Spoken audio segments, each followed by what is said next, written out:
cards they have, and eventually be able to max it out.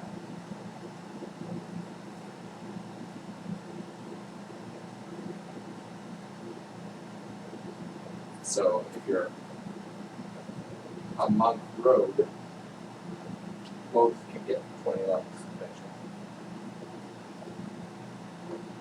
They're kind of sketchy rules on D&D, but ultimately they don't say you have to stop at 20. It just means by the time you hit level 40, you're basically killing gods.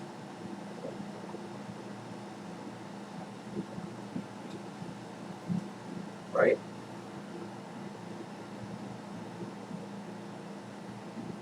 Yeah.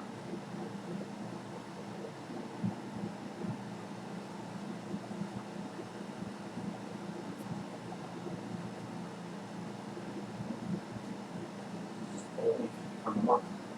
You're going to get this. So, that is the trade-off. You're going to get the same multiplayer or multi-classing trade-off in the beginning. If you don't take monk skills at level 5, you're not going to get the level 5 monk skills until you get to take the next level of monk skills. So you'll be monk level 4 and then cookery level 1, such as Grimm's right now.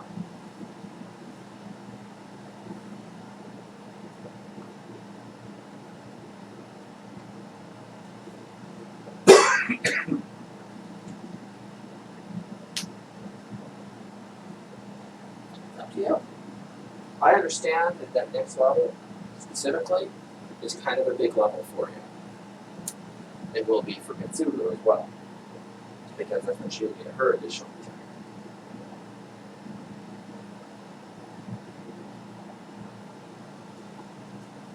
Yeah. And all kinds of bonus abilities and other fun things to achieve. Ultimately, I think Rangers are the weakest class in the game. But that's just. It is kind of cool that they can give a command to their pet as a bonus action, and the pet may choose to ignore the command for a while, but it's most likely going to do its best to follow her instructions. And so, like, Hunter in this game can be really powerful. Did she go that?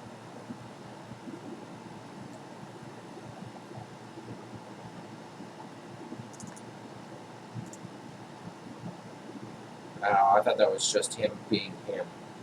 I didn't think that she went that route. If she did, you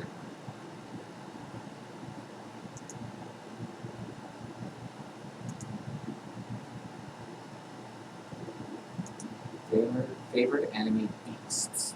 Interesting. Trance, dark vision, wanderer, fighting style. Ranger's companion. She is Beastmaster. I know, talk to her about that.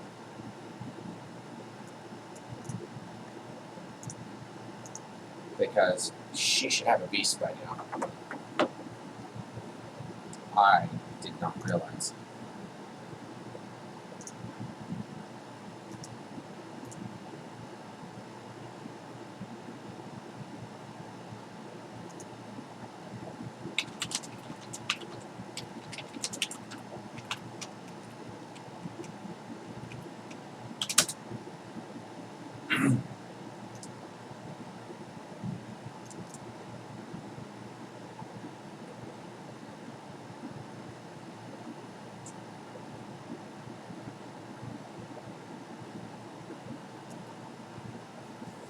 So,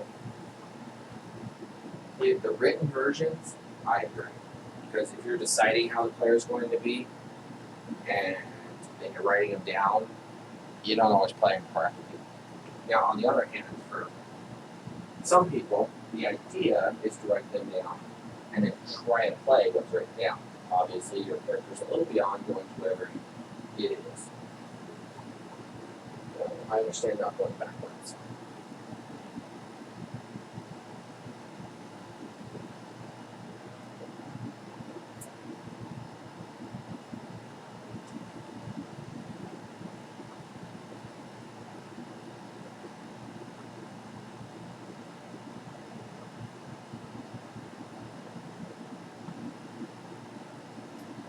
So the way I see lawful good, and I understand, like you said, there's multiple definitions, and as long as you fit one of the definitions, that's a really bad one.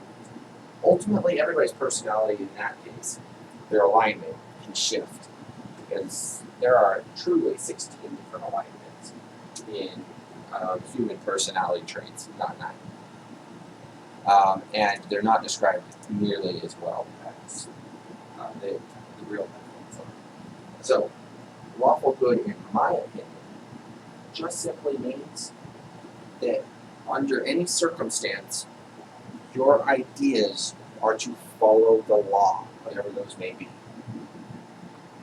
That's lawful good. It's not true good, which is, under any circumstance, you are going to follow your morally correct outline, whatever your moral statement is going to be. It's lawful, so therefore you're sticking to the law. That's how I view the defining. I mean, you define it however you want. I'm not holding people to the alignments just because of that. The only thing I do hold is somebody who says they're evil. Lawful and true good are most likely not going to get along with being a character, and will more than likely attack them if they're aware that the other character is evil. That is the only side thing.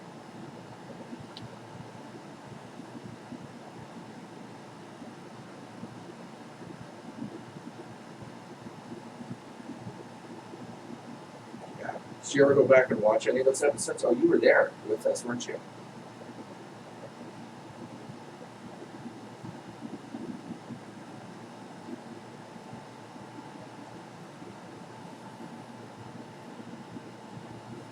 Oh, yeah? Oh, yeah, I think I tried to answer you, and I didn't get another answer back or something. I don't remember how that played out. But it's okay.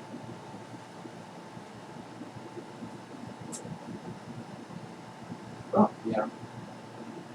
And I told you by the second or third game, I have an idea who's sticking, and I did, and then I don't. So, fine.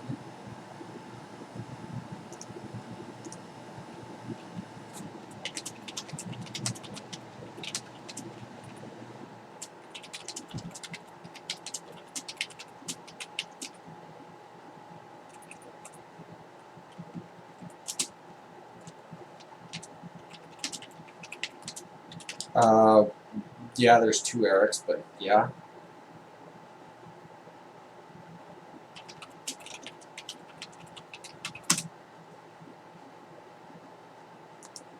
Yeah. They both want to be an Eric. So, fine.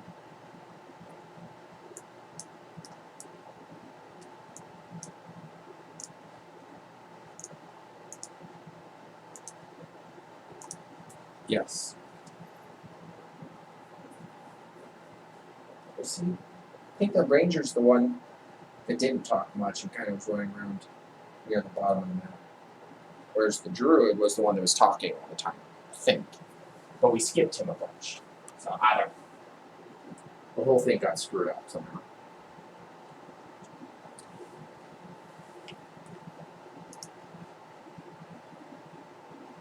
Yeah, well, what do you expect? You're in a group of new people. Even you yourself weren't very talkative at that time.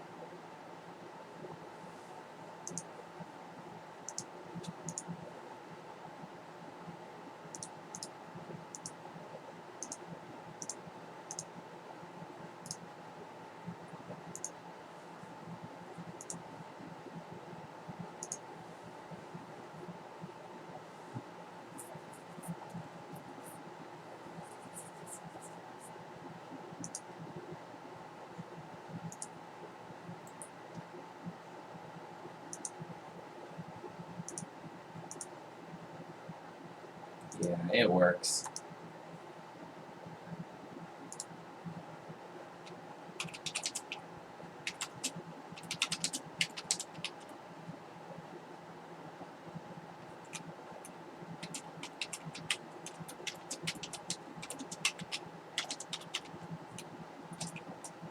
Alright, I think Mitsuru is planning to use a beast spec creature. She's telling me that she for sure intended that to be the plan.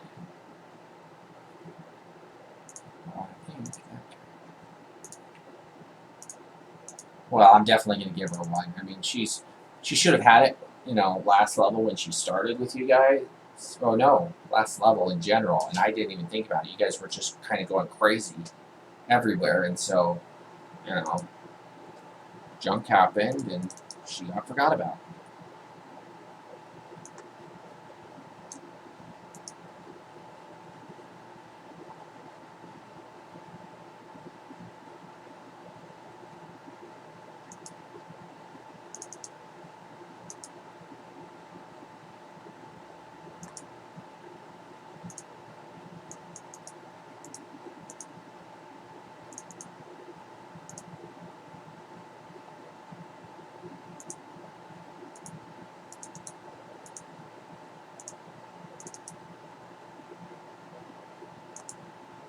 Mm-hmm.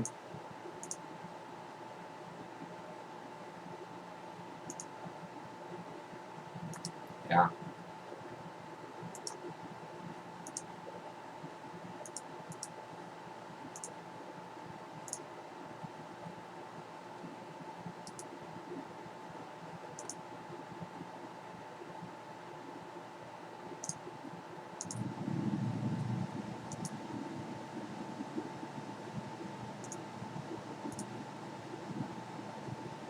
Yeah, I understand. But I think you'll like the ability.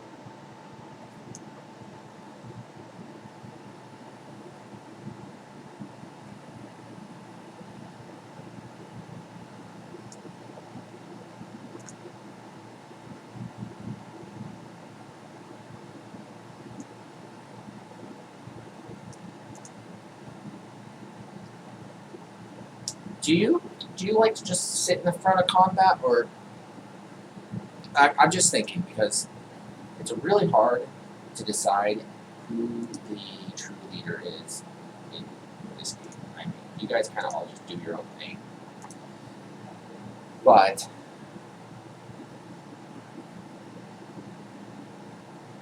kind of, yeah.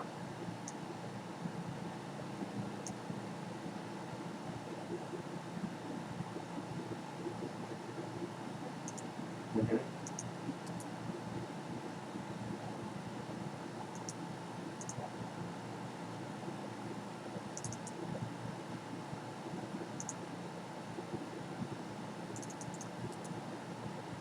Yeah, exactly. Exactly.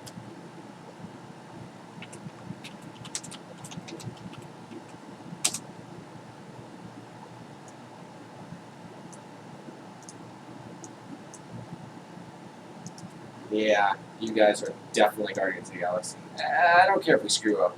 I don't care if we hurt people. Let's just do stuff. Yeah, no, that's it.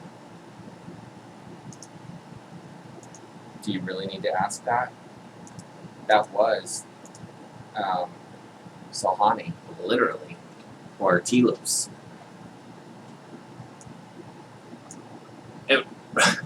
I mean, seriously, a lot of it. He was always being dissed on. He always got angry. There was so much on him. I would view your character more like that other guy with all the writing on him.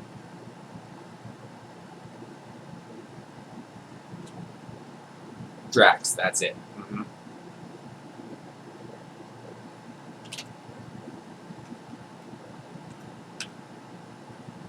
Right. That.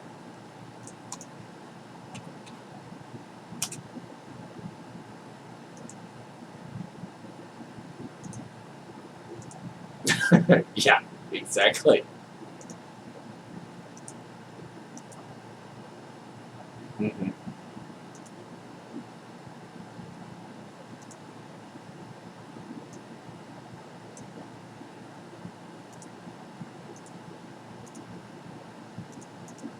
Yeah, that is totally you guys. That's right. You said somebody was getting on.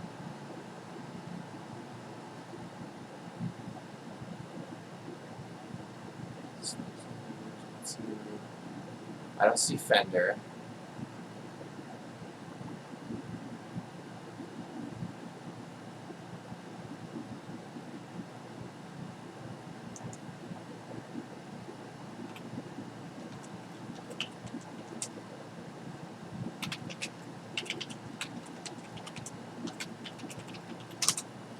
Well, I'm messaging one of the new people because I happened to add him on the campaign team. So it shows that it's a red name for somebody who's logged in.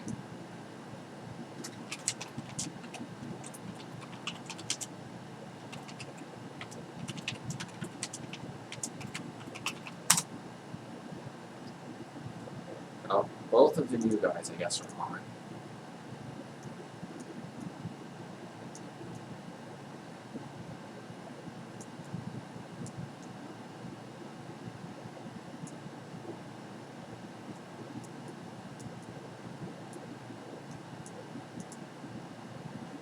Yeah, of course. I've watched all the DC shows, including Stargirl.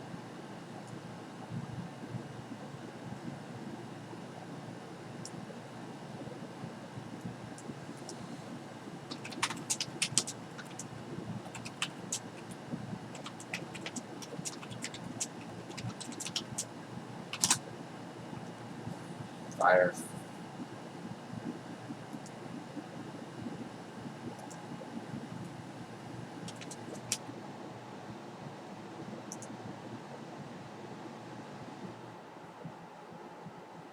Oh, I agree. That one should have been totally by itself the whole time. Looks like we're having another late start tonight, though.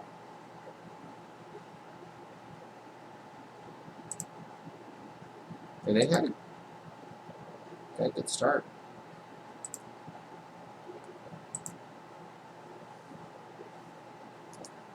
Right? I kind of guessed that in the beginning, but, you know, it was good.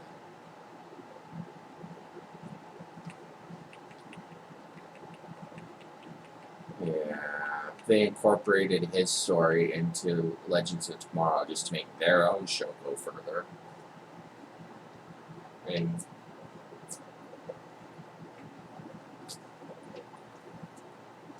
yeah, definitely all around.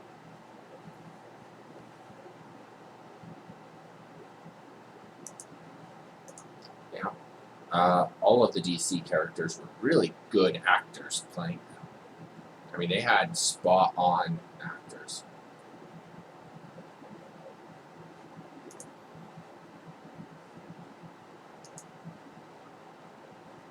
The comic quipping thief slash not thief that played really more similar to Robin Hood than a Batman. I like the Batman looking one. He was better, especially when they decided to make Batgirl instead of Batman, and then the main actress decides that she doesn't want to do any more Batgirl episodes, and they didn't even end it well.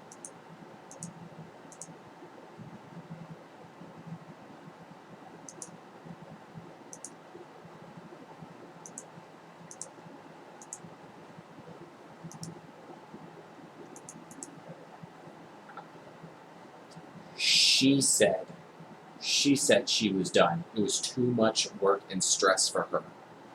That was one of her last comments. Yeah. And then I don't know where she posted it. I'll have to ask my wife. She's the one that found the message, but she posted that somewhere. Like, she didn't realize how much stress that making that show was going to be and how hard work it was. Yeah. So she disappeared, and I'm going to tell you, she's probably also hiding throughout this whole COVID stuff because, I mean, she is the type of person that would be at the front end of all that writing that's going on. And she's probably hiding from that.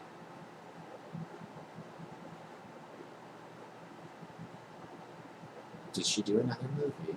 That's interesting.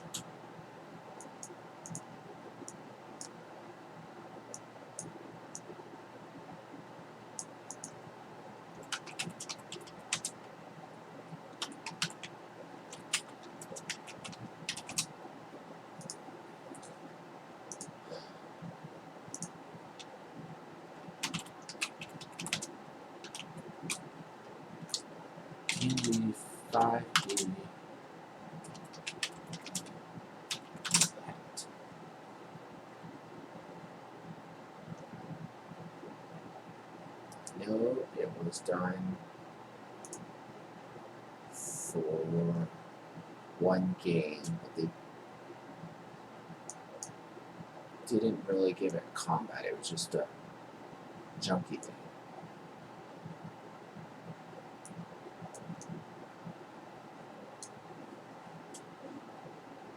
No, she wants to see if she can get a dragon, but I'm trying to figure out if I give her the dragon, what kind of abilities might it have, and what kinds of damage would it do?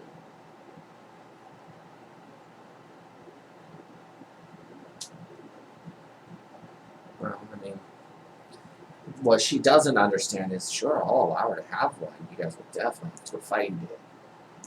But the goal of the game is to eradicate all dragons.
That, hold on.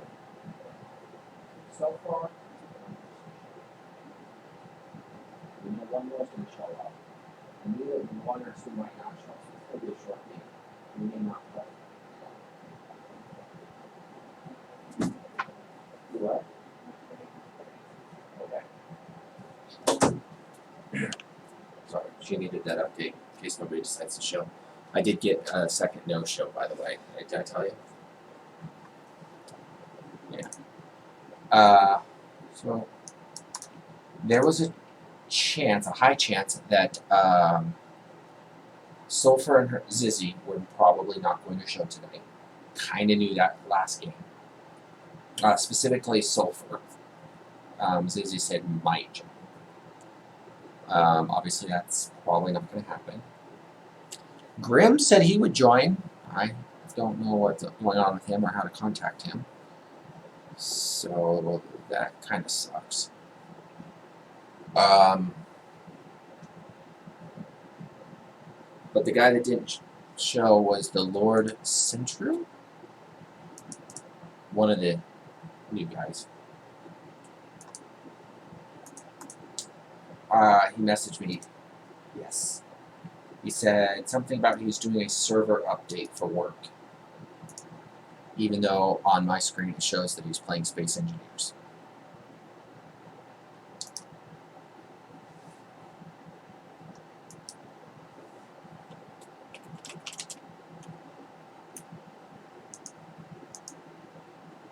I get that.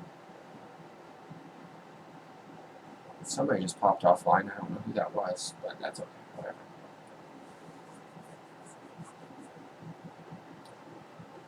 Yeah. In that episode, the reason why it was so hard is because Matt Mercer is similar to me. He doesn't like calling screwed up rules.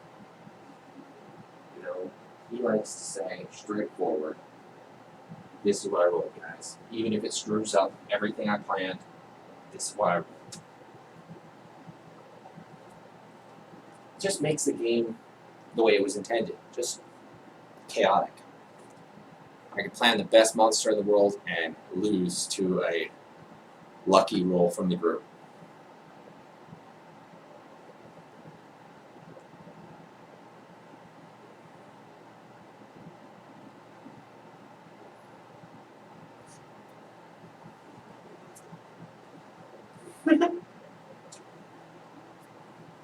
Ooh. Nice.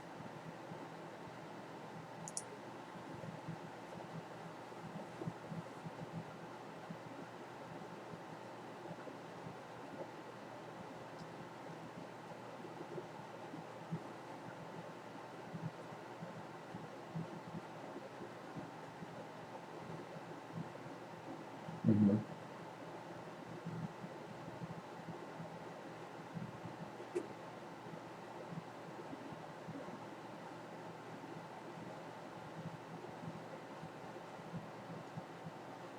Mm-hmm.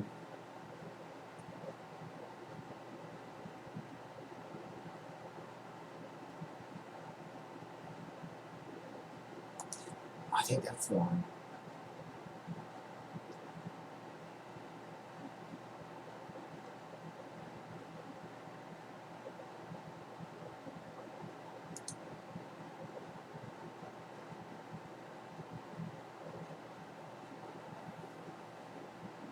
Oh yeah. You never watched all of either of them?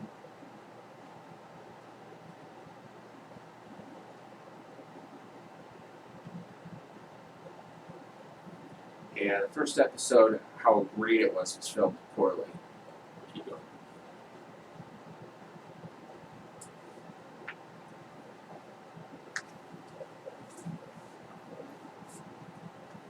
Oh yeah.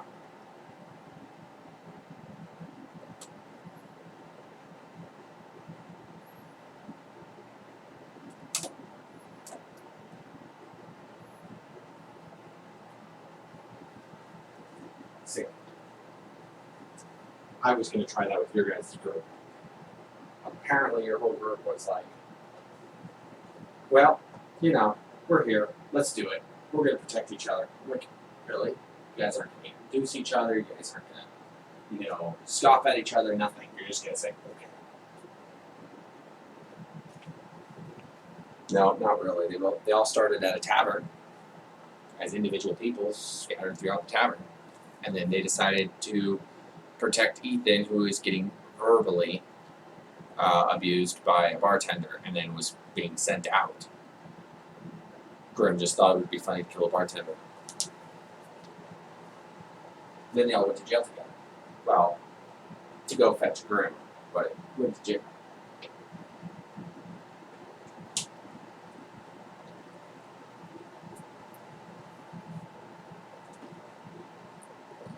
Yes.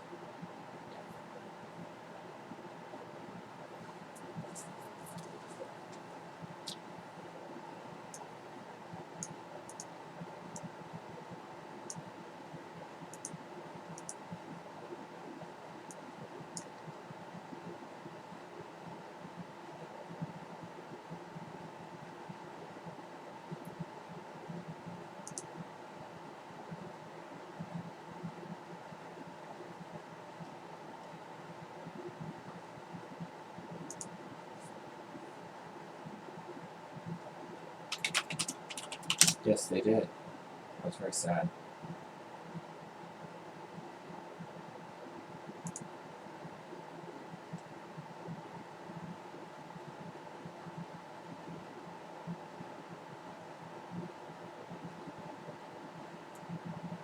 Such things exist. Yeah, almost everything I do that's not cleaning the house or taking care of my son. Oh, what do you mean you have to move? That's you want to move or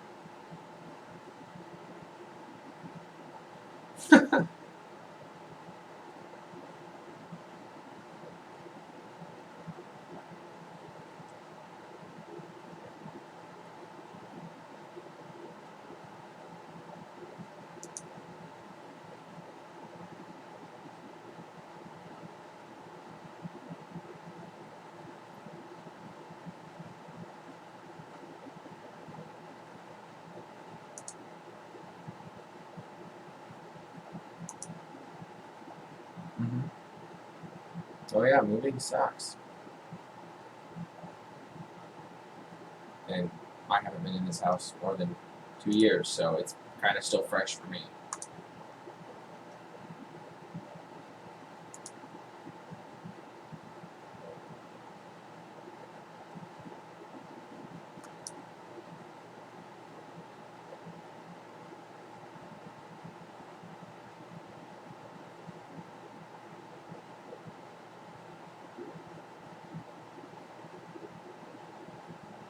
Wow.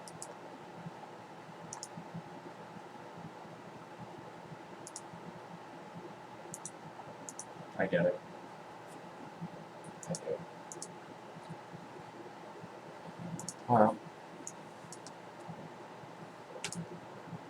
yeah, in about 15 minutes or less. I don't know. I don't think she's still working from home anymore. I think she's at the business, and it takes her a little bit of drive time. I could be wrong. Maybe she's still working from home. So right now, I'm trying to come up with a dragon, which, like I said, is not going to do you guys any good, and she's not going to notice this, but whatever.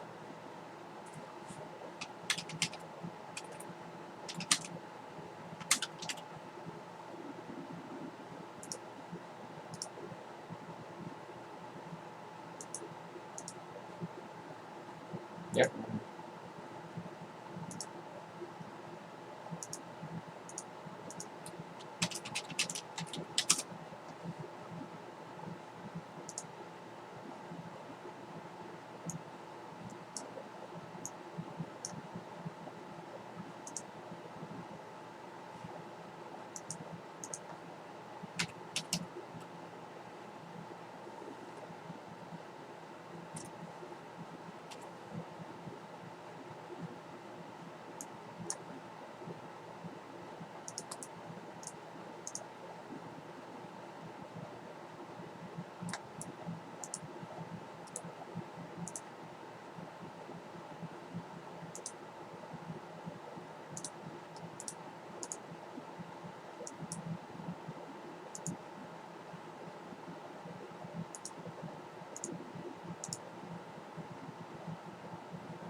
Hi.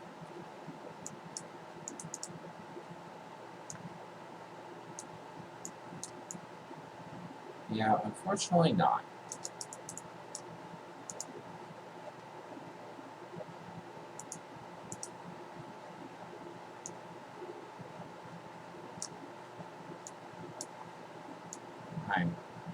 thanking Blizzard for their great artwork on Mana Worm. I'm stealing it for my own purposes.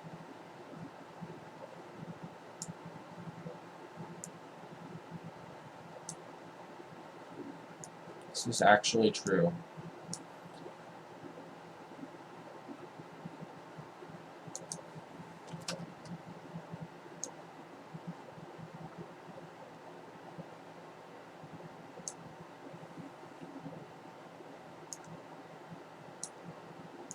Yeah, I don't know what kind of game we can do off of that, but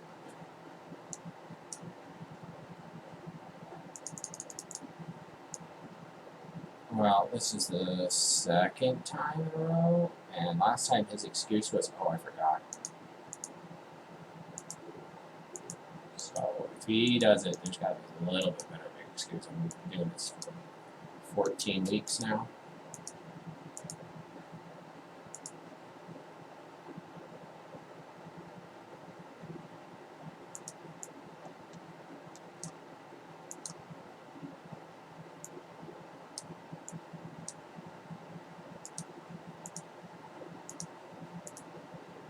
Some people just get burned out, though.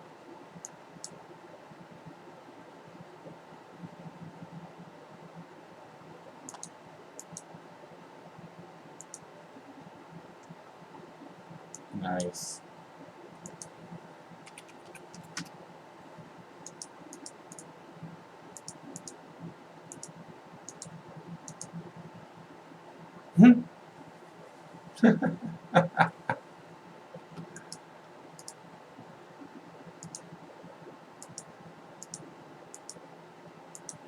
Yeah.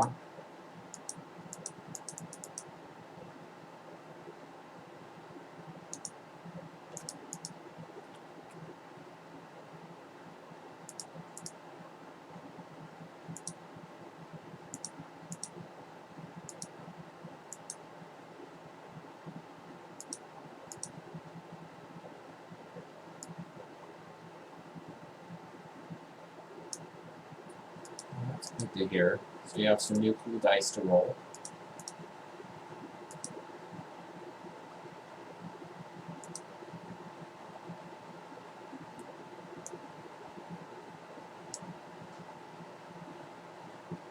Uh-oh.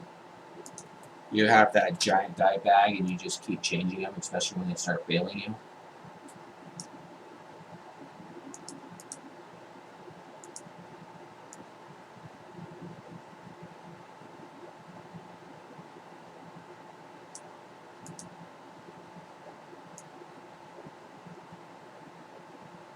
That's crazy.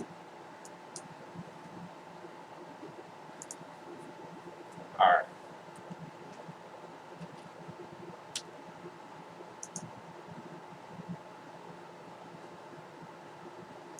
Really?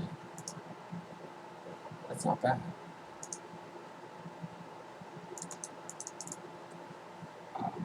I have some dice. I just don't use them anymore because I mostly just play online, so why use them?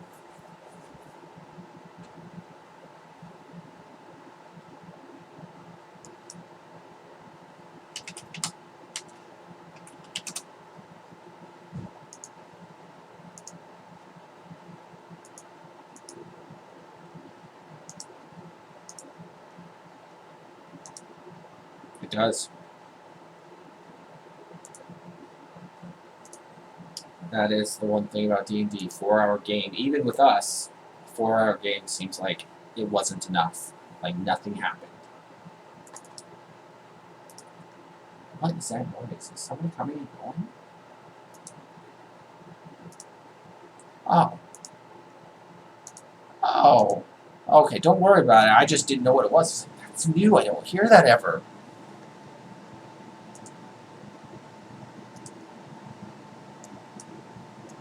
I mean, nobody's here. It's not a big deal.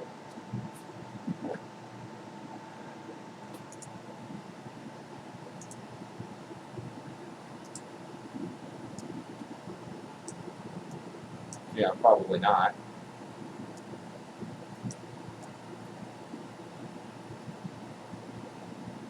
I know.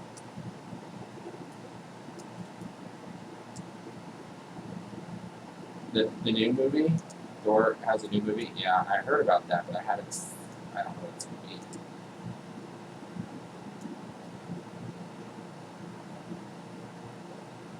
I heard something about that. That doesn't even sound cool. I mean, I'd like to see Thor movie. He was good.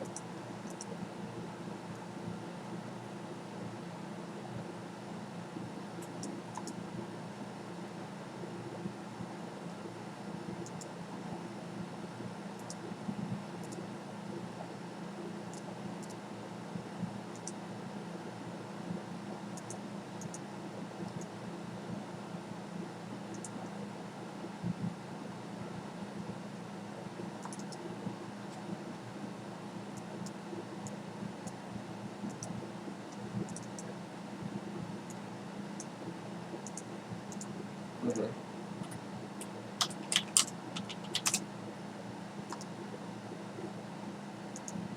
Get it.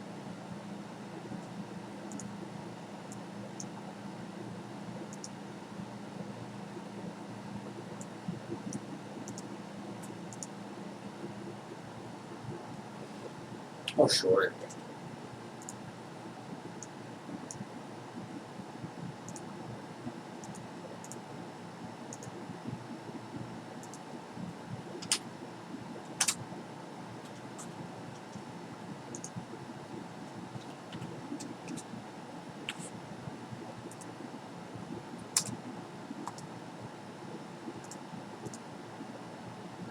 What do you mean?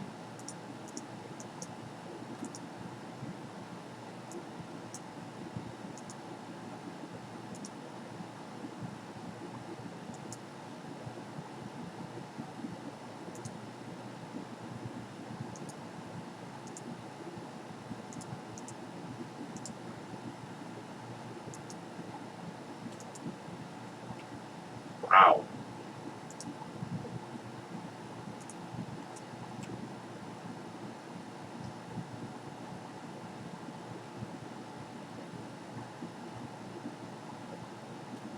Sure, sure.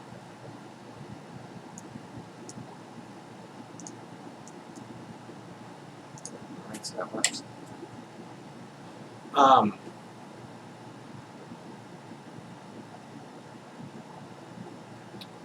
If you want a good game, this is a real tough. Do you use the Steam program ever?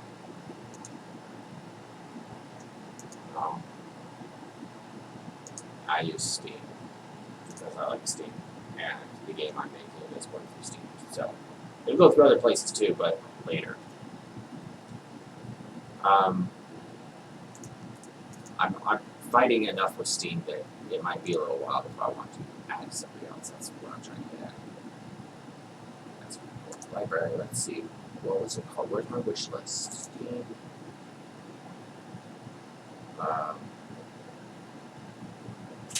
Yeah. Steampowered.com. I think takes you to their launcher. I could be wrong, but I know that's the right website that you can navigate to. And you look through their store, and like I said, if I find my wish list, there's a, yeah, they have almost all the games, pretty much, almost always, everybody posts to Steam. Right? It's just what happens nowadays. So if it's coming out anytime soon, it'll be here. That's how I find everything. There's my wish list. Okay. There's a new game coming out soon. It says it's coming out as early access, which usually means it's not a completed version of the game, but it's made by some of the biggest names in the world. It's called Baldur's Gate 3. I'm sure you've seen the other two. You don't? You ever play Baldur's Gate? Okay, it's Baldur's Gate. In the first part, it's about beholders. That's the main part of the storyline. But this particular one is not, as far as I know. This one's about the Illithid, which are in control of beholders, so, it might have beholders. Anyways, Baldur's Gate is one of the most popular D&D titles ever. Like, you think, do you know anything about D&D? Baldur's Gate is the D&D. I don't know how well the game's going to play. Like I said, it's not launched yet. The videos are amazing for not being released yet. And the Illithid are bug creatures, basically, that live in the center of the earth. They're telepathic, and they reproduce by spawning these little tadpole-like creatures, and they live in spawning pools, and they can sit there for pretty much ever without, any problems. Then they capture people, usually by infesting dark iron dwarves or something with one of these bugs, and then that bug can live in its host up to 1 year before maturing. During this 1 year time frame, as soon as this bug is placed in a dwarf, it automatically learns all of the memories, all the thoughts of this dwarf, and takes control of it. So for that first year, it can go up to the surface and coerce other dwarves using the background history of that dwarf to come down into the lair of these Illithid, so they can infest more of them and spawn an army, so to speak. And then when it matures, it literally destroys its host's body and turns into this blue tentacle-faced creature with telepathic powers, and wreaks havoc on the world. I mean, that's really what it comes down to. They're the most powerful species intended to be in D&D, more so than dragons. They are supposed to be the elite. The thing is, they're squishy. So if you can get close enough to them, or get one alone by itself, it's pretty easy to kill. Trying to kill 1,000 of them, impossible. And they always have one leader and a hive mind. So they think, because they're telepathic, they communicate with each other telepathically up to a certain distance. And are controlled by the big mind. That's what they call it. It's like their god. And,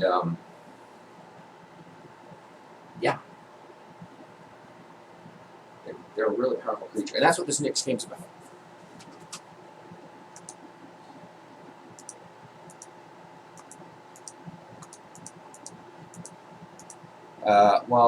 The creators of this, have you ever heard of the Divinity games? Oh.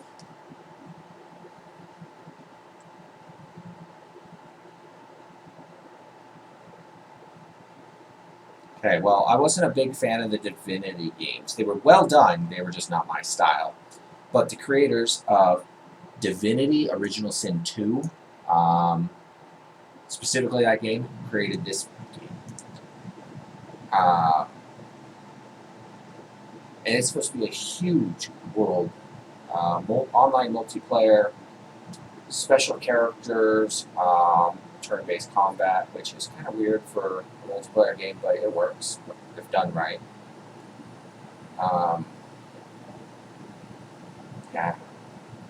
It's supposed to be great. Another good game that I've pre-purchased, but the time frame, thanks to COVID, has been pushed back till next year, is Vampire the Masquerade.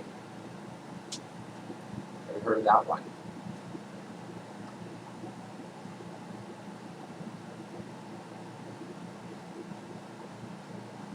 No, that's a different one.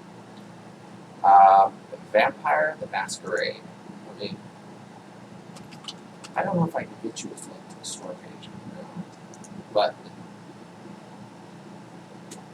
I probably talked about it previously, maybe?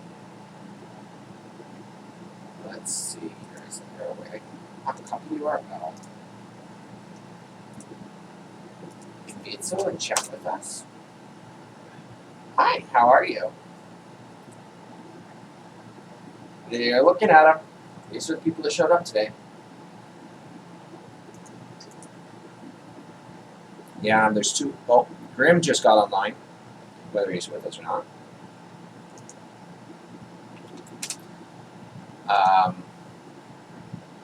Centuru, I don't think that was your guy. It might have been, but he said he's doing some sort of server update, something or another. Everblade never answered me back, and that's it. Grim, like I said, is just now getting on himself. So, hi, Grim.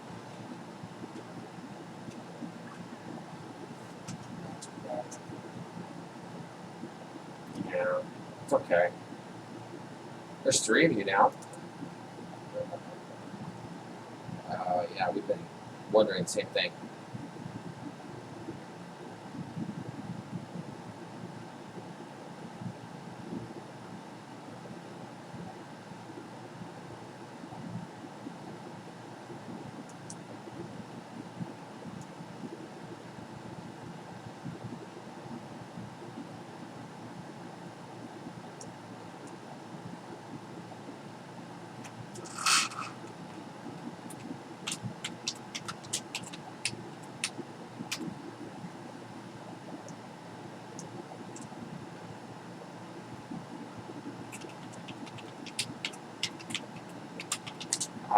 We could go hunting for pets.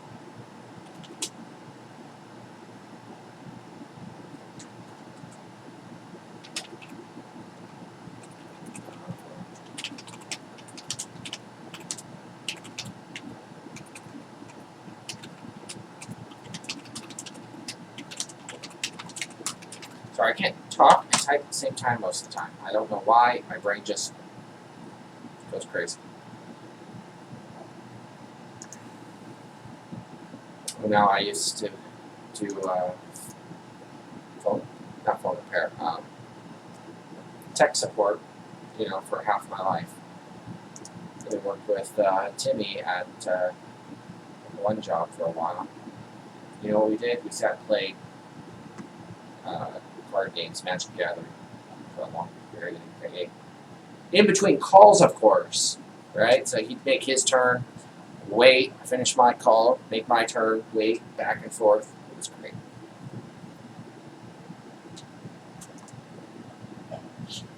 No, that was not DirecTV. That was that other company. The one where we were. He must work for several companies. No, the one that did. I want to say USA, but that's not the right word.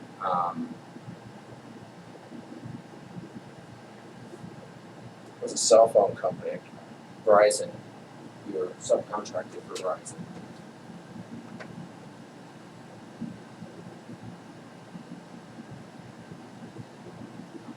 And then I went across the street to Teleperformance a year and a half after doing that one to work for Apple on their computers, which was better.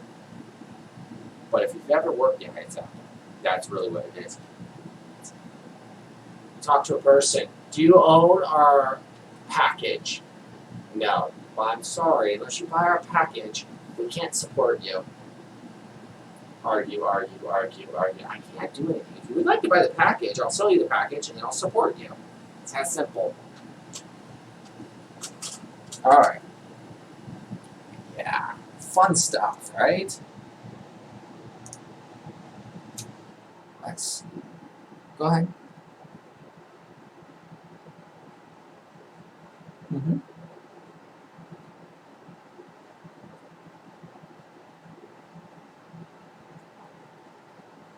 Mm-hmm.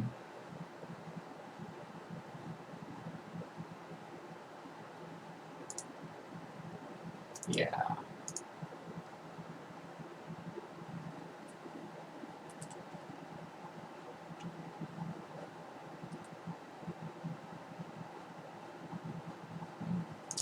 I thought I had a map ready that could work for this, but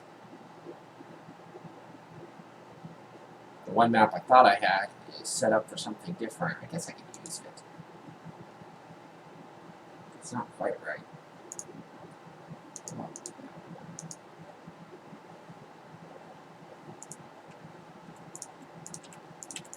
Was she good at stressful stuff? I couldn't remember that. Oh, that makes so much more sense.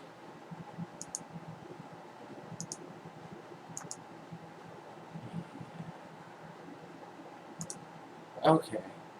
No, I'm sure she has not. Okay. Well, you know, she's got to do something. Right? Moving on. Okay, so I'm going to be honest. I've prepared a few monsters for you. You guys are going to basically choose out whatever you can find, I guess.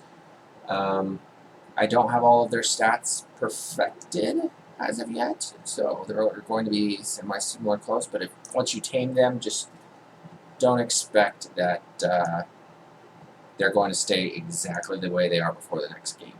I'll probably fix them up a little bit by then.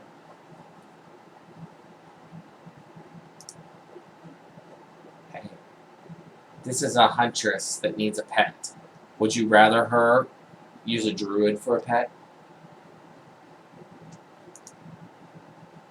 We might find one. Sure, level 300.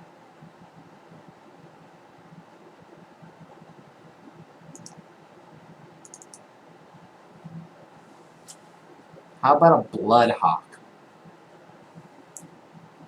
A giant fire beetle? You don't know what a bloodhawk is? Really? Oh, wow.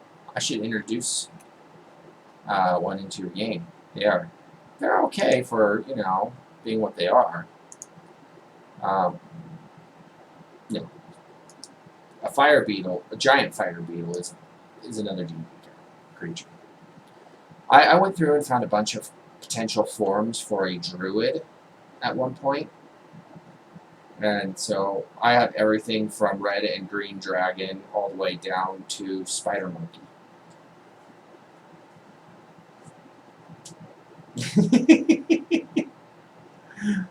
Yeah. I also have Beep Beep Sheep. Speaking of which, I will display this just because I have him and I won't get a chance to use him. Beep Beep Sheep.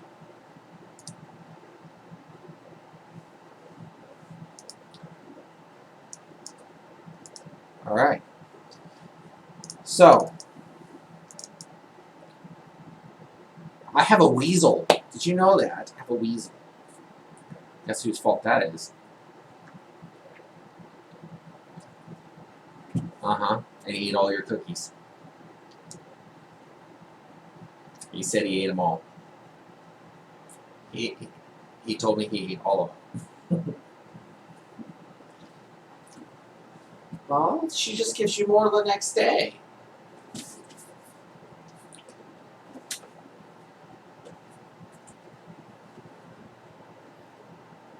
It's like eating the lambus leaf. Okay, you eat the lambus leaf, you get full, but it doesn't mean you can't eat all of it.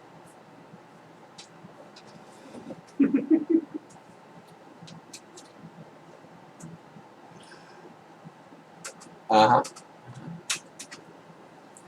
Alright, so now that everybody, well, whoever's showing up has shown up.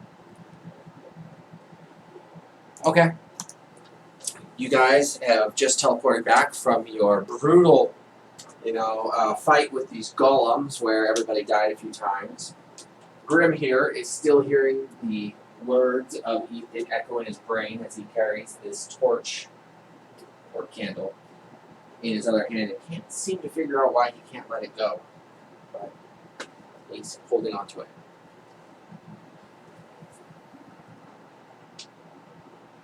I'm sorry. You did not have that option. He burned up his body.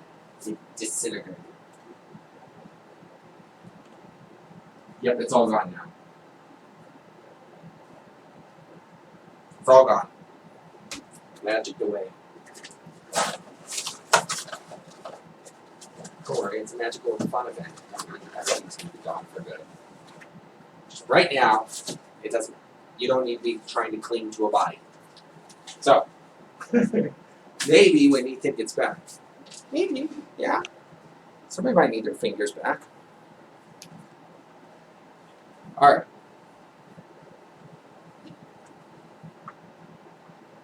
This is true. Solaris might enjoy that, though. I've got a wiggly finger!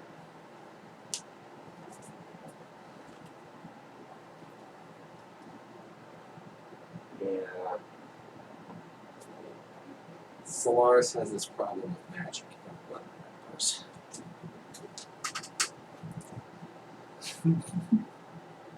Don't worry, I'm sure Grim will find another random excuse to cut off the rest of his fingers. No big deal. Maybe a toe or two. Speaking of which, Solaris, his feet still look like midget bunny feet. I mean, what?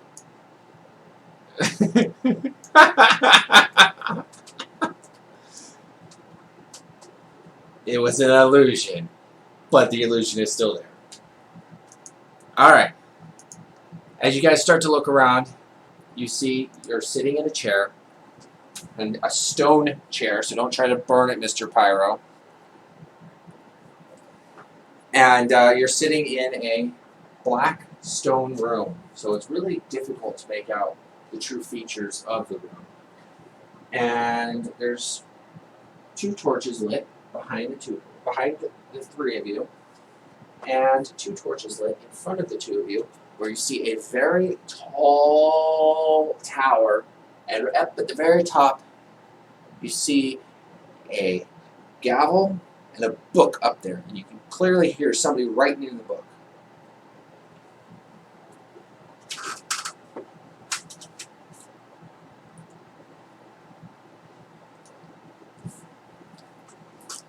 Are you guys going to say anything, do anything?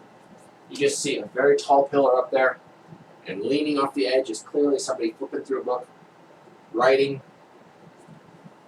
That's about it.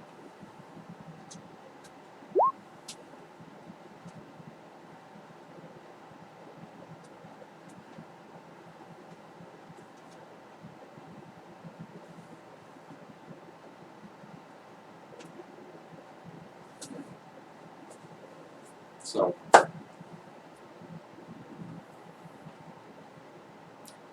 from your guys' current point of view, you cannot. It's just outside of your line of sight. That's the best I can say.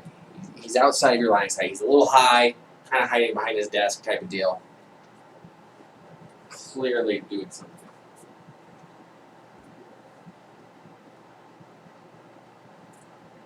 Okay.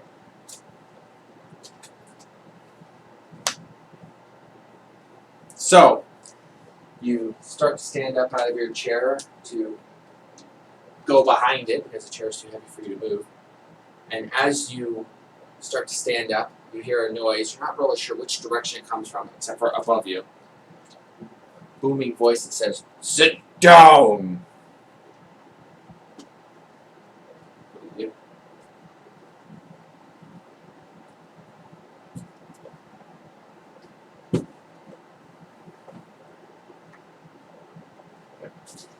Solaris, you hear as scraping of wood, and you see a wooden hammer or gavel come up in the air with a very small hand. And it goes, tap, tap. Out of order! You sit there and be quiet.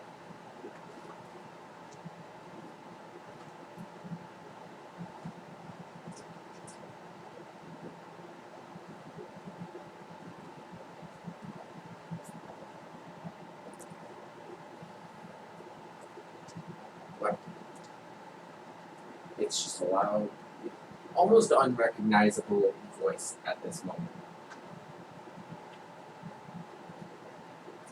Are you going to try to accuse it of being Charlie? Is that what you're trying to get at? What is your plan?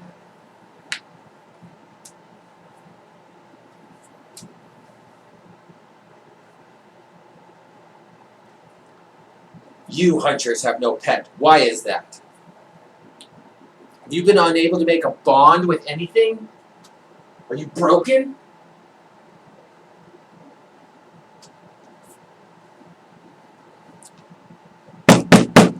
Silence! I don't want to hear words. Silence! Out of order. Silence! You, the other one who hasn't spoke, you answer the question for her. Not you, the other one.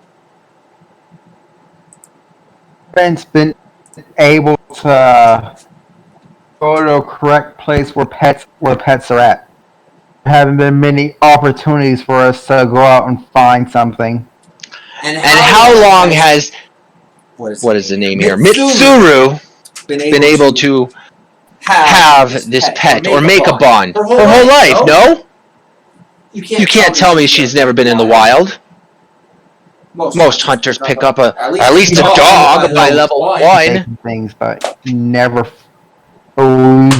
been able to make one last. I do have one in mind that I'd like to look into, but have not been able to find it. I recall at one point a panther following you around, Mitsuru. Why is it not here now? Answer, Grim. Panther? Our teammate? Kahani. That's a person. Solaris, did Grim kill this panther?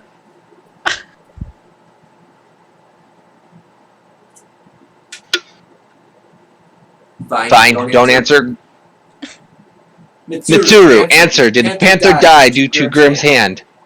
He obviously killed a young boy. Yeah, he's kind of killed him a couple times. But not the panther.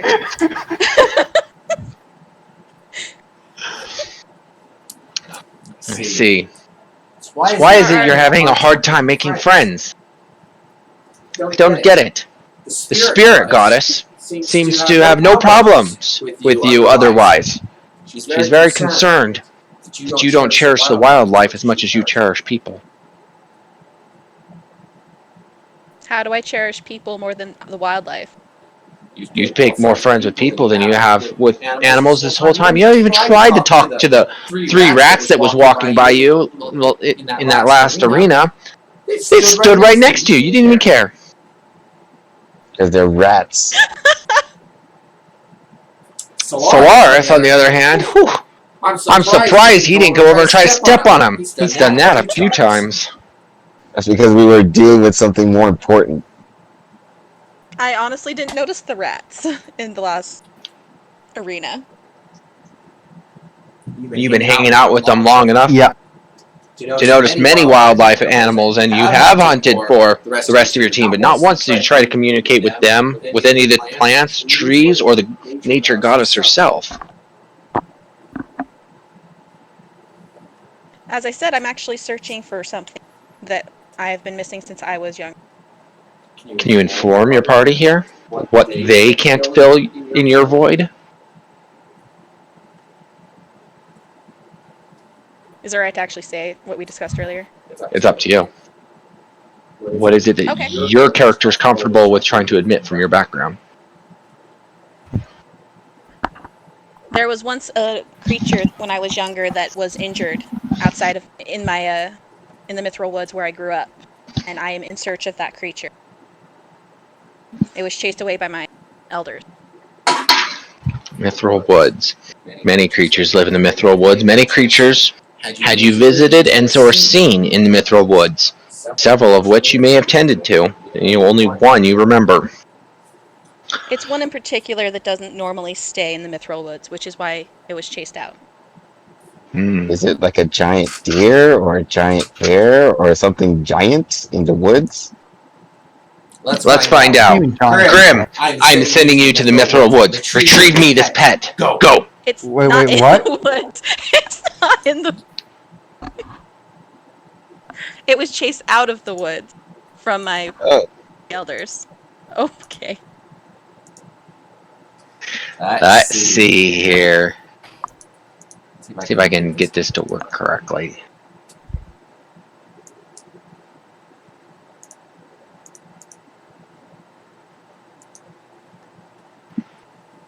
I don't know if it's going to work, but we're going to try it. They've updated it a little bit. All All right, Grim. Where's your character? There you are. You are here. How's that look on the sheet? Give me a second. Everything's loading in. I don't know. It's all black for me. I'm noticing that. Same here. So now Let's Grim is see what not happens with if I go. us? Grim is not with you. Okay. Okay, well, it still may not be working. It kind of sucks, but you know. Is Sulfur with us, or is she listening in? I have no idea what sulfur is that you're doing. I am with you in spirit. There you go. She's with you in spirit.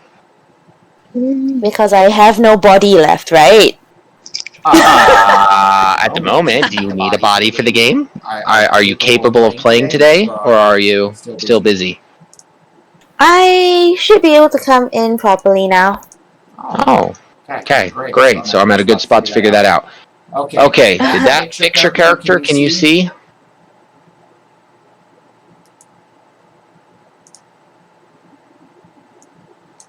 It was Map there and and then dungeon. it again.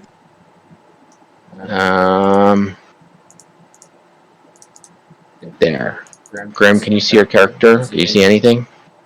Yeah, I reloaded my Roll20 because it was stuck. Okay. Hopefully everybody else can see too. I'm gonna refresh because I can't see. That might be a good idea. I'm refreshing one of my screens too. I am now somehow able to see Grim's character sheet. Yes. For now. Oh, yeah. So in case you guys haven't known, they found themselves in some sort of situation. They have no idea what's really going on. And why can I now not see Grim? Why am I broken? I'm not supposed to be broken. Everything's so black for me. I hate this program sometimes. Okay, dynamic lighting, turn it off. This is just great. Okay. Grim, are you? Oh, that's probably part of the reason. Token layer. I can see stuff now. Yeah, I turned on all the lights. I was going to make it so that he wandered around and line of sight broke stuff. Bumped into stuff. Oh, okay. Yeah. Okay.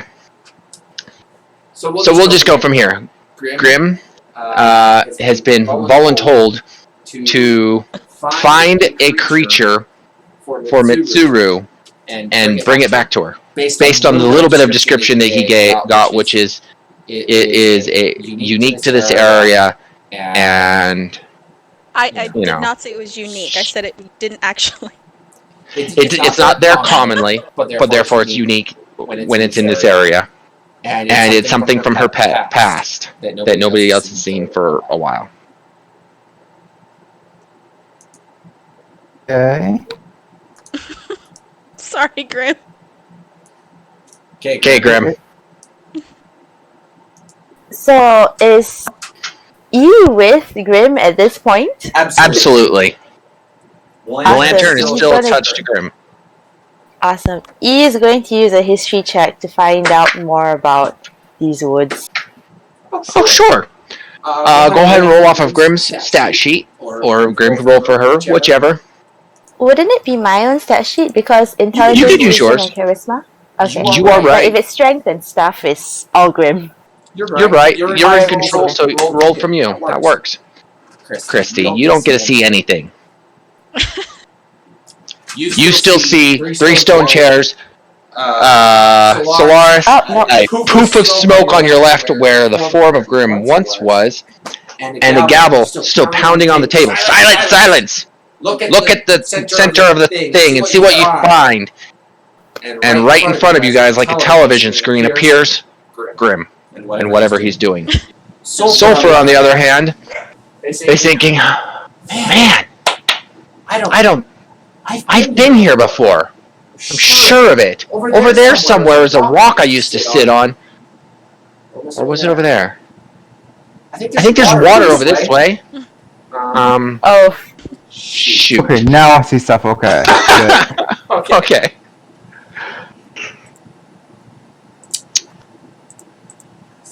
I like critical fails to be completely opposite of not seeing anything or knowing anything.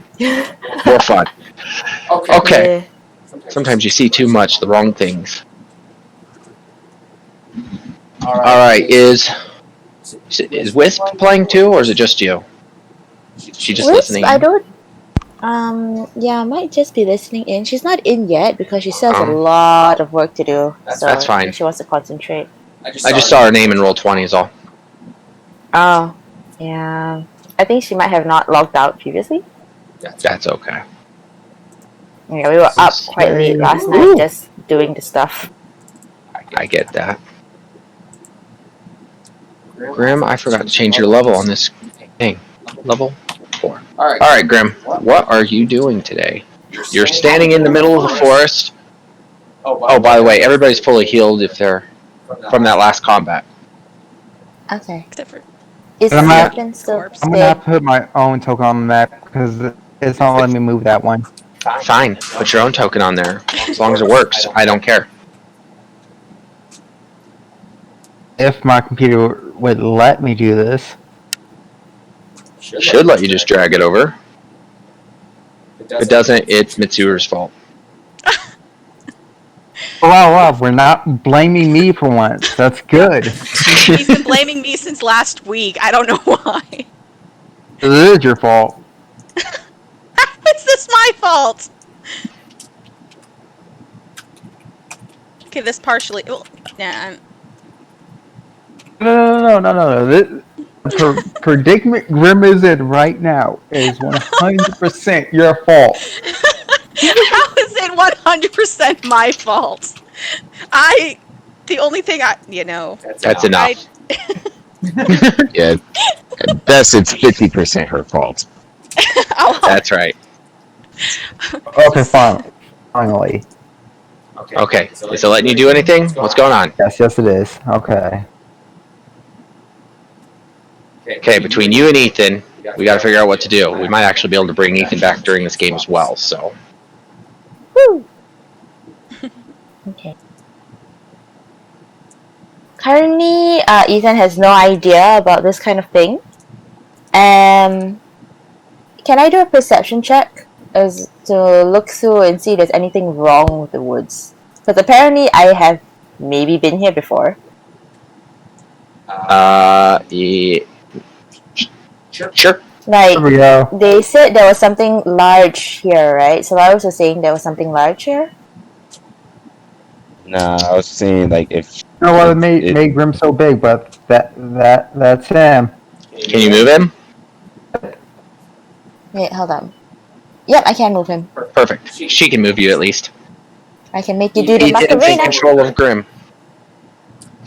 If it works correctly, you should be able to click on it and push the arrow keys on your keyboard to make him move too. Yeah, if Wow. you use Q, Oh, wow. neat trick I learned. If you actually move him a little bit and then start with the Q button, it will actually show you how far you've moved. Oh, see? That's even cooler. So, yeah. All right, Grim. What's the plan? Are you guys wandering around? You said you're rolling perception. What did you roll? By the way, anything that you know or see, you can tell Grim, or you can not tell him. It's up to you. 16, perception check. You look in this forest, what you see is birch trees, pine trees, thick. There's thorn vines everywhere.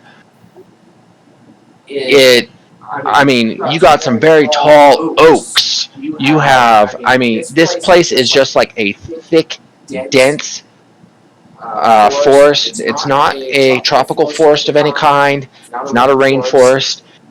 It's just a dense forest. Actually, it gives you the sense that it might even be underwatered, in fact. Lots of underbrush, very tightly packed, hard to move in the brush.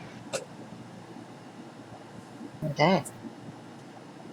But no specific special animals that we can tell that doesn't usually live in this place. For this place, E has never been here before, so E has no idea. Does she hear or see things? Absolutely. There's all kinds of birds and rustling noises everywhere. Okay. If you'd like to move towards one, I can tell you the rough direction.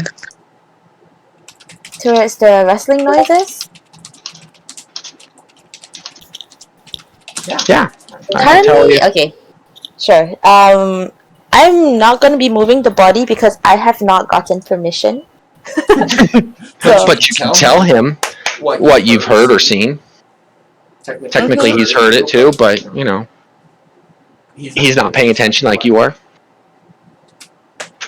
I'm gonna wait for a while at least to see what he does and assist him right there. Okay. I don't understand why Grim is having problems today, but his memory cut out. Yes. Okay, yeah, So, Ethan took over your body, learned some stuff, is not telling you any of the information. What do you want to do? You're still standing in the forest looking for animals. yeah, I'm just gonna start wandering around. Okay, wandering around. So it's a very thick underbrush, so it's really hard for you to move. You do notice that as you start to try to crawl through these thorn patches, first of all, you're going to take 1d4 damage, so 3. Just trying to get through them, lots of sharp spots sticking into you. You're not even sure, but your arm starts to itch all of a sudden. You might have rubbed against the wrong thing. And out of your eye, you catch movement about 10, 15 feet in front of you, maybe? Okay.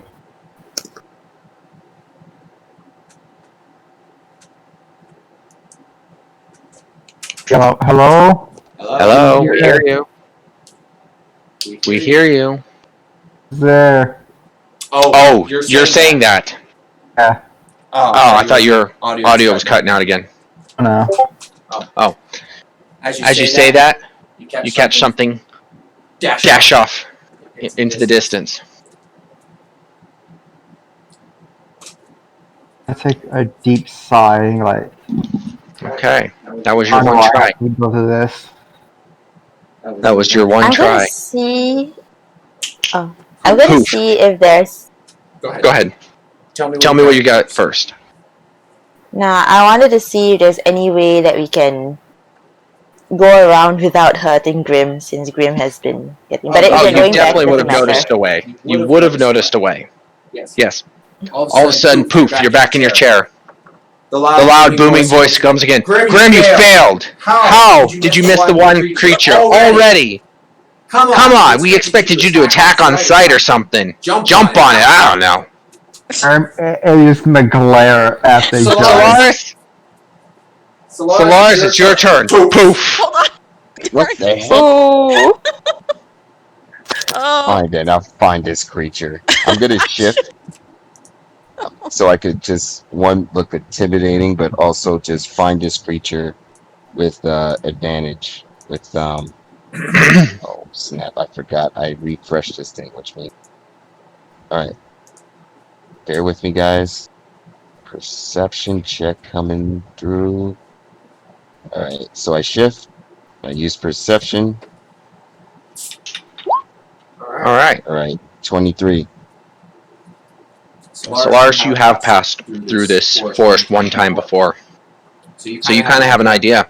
You don't remember anything special about anything specifically special living in this forest, but you weren't able to venture too deep into it because, first of all, it was too treacherous of terrain. You just didn't care to push your way into it. And second of all, you had stories. You felt that there was a presence of elves in there that just did not like strangers. So you kind of just skirted around the outside and left. What you see is basically everything I've told them before. But in the distance, there's something brown and furry. And because you rolled such a great roll, without hurting yourself, you'll still have half move, but you can get there in this turn. You can get to this thing. How do you proceed? I'm going to move in stealthily. I'm going to advance with stealthily. Roll for stealth. Yep. 23. Okay, yeah. It does not have any clue that you're sneaking up on it. Alright. I go up to this creature from behind. So, Oops. That's not what I wanted to do. Okay. Okay, that'll work. It did it anyways. You come up upon this creature from behind. alright. I'm gonna hit it 3 times. One with my original punch, and then I'm gonna use my bonus action to hit it 2 times. So 3. Okay. 1. Alright, so does a 18 hit? Hold on. I forgot to pull up the stats on this creature. Let's see here. His AC is 11. So it looks like 2 of your strikes hit. Alright. This one, and then this one. Alright, 8. All right.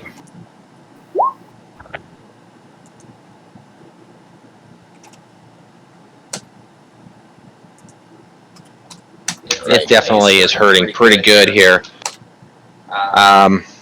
You can tell not hitting it so hard, it kind of rolls on the ground. It gets back up on its feet. It looks right at you. Oh, I think close the screen. Oh well. And it's gonna swing at you. Alright. If I only had a dime, this would be better than my rhyme. Okay, let's see here. I somehow need to add this to there. It does not like me doing anything fun and make it simple for me in Roll20. Alright, it's going to do a multi-attack as well. Bite and claws. And neither of them seem to hit you because you're the fastest kangaroo in the frickin' universe. Alright. Now what do you do? Alright. I'm going to try to corner its escape. Are these trees or? Yes, they are trees. And this is very thick, spindly brush. Neither of you can move very easily through this area. Alright. How does the bear look after my attacks? Definitely less healthy than he did before. He is pretty beaten up. Alright. To quote my picture, where did I put that picture? I could have swore I gave you guys one. I want to leave this thing unconscious. So I'm going to make 3 more attacks to make sure that I don't kill it, just make it unconscious.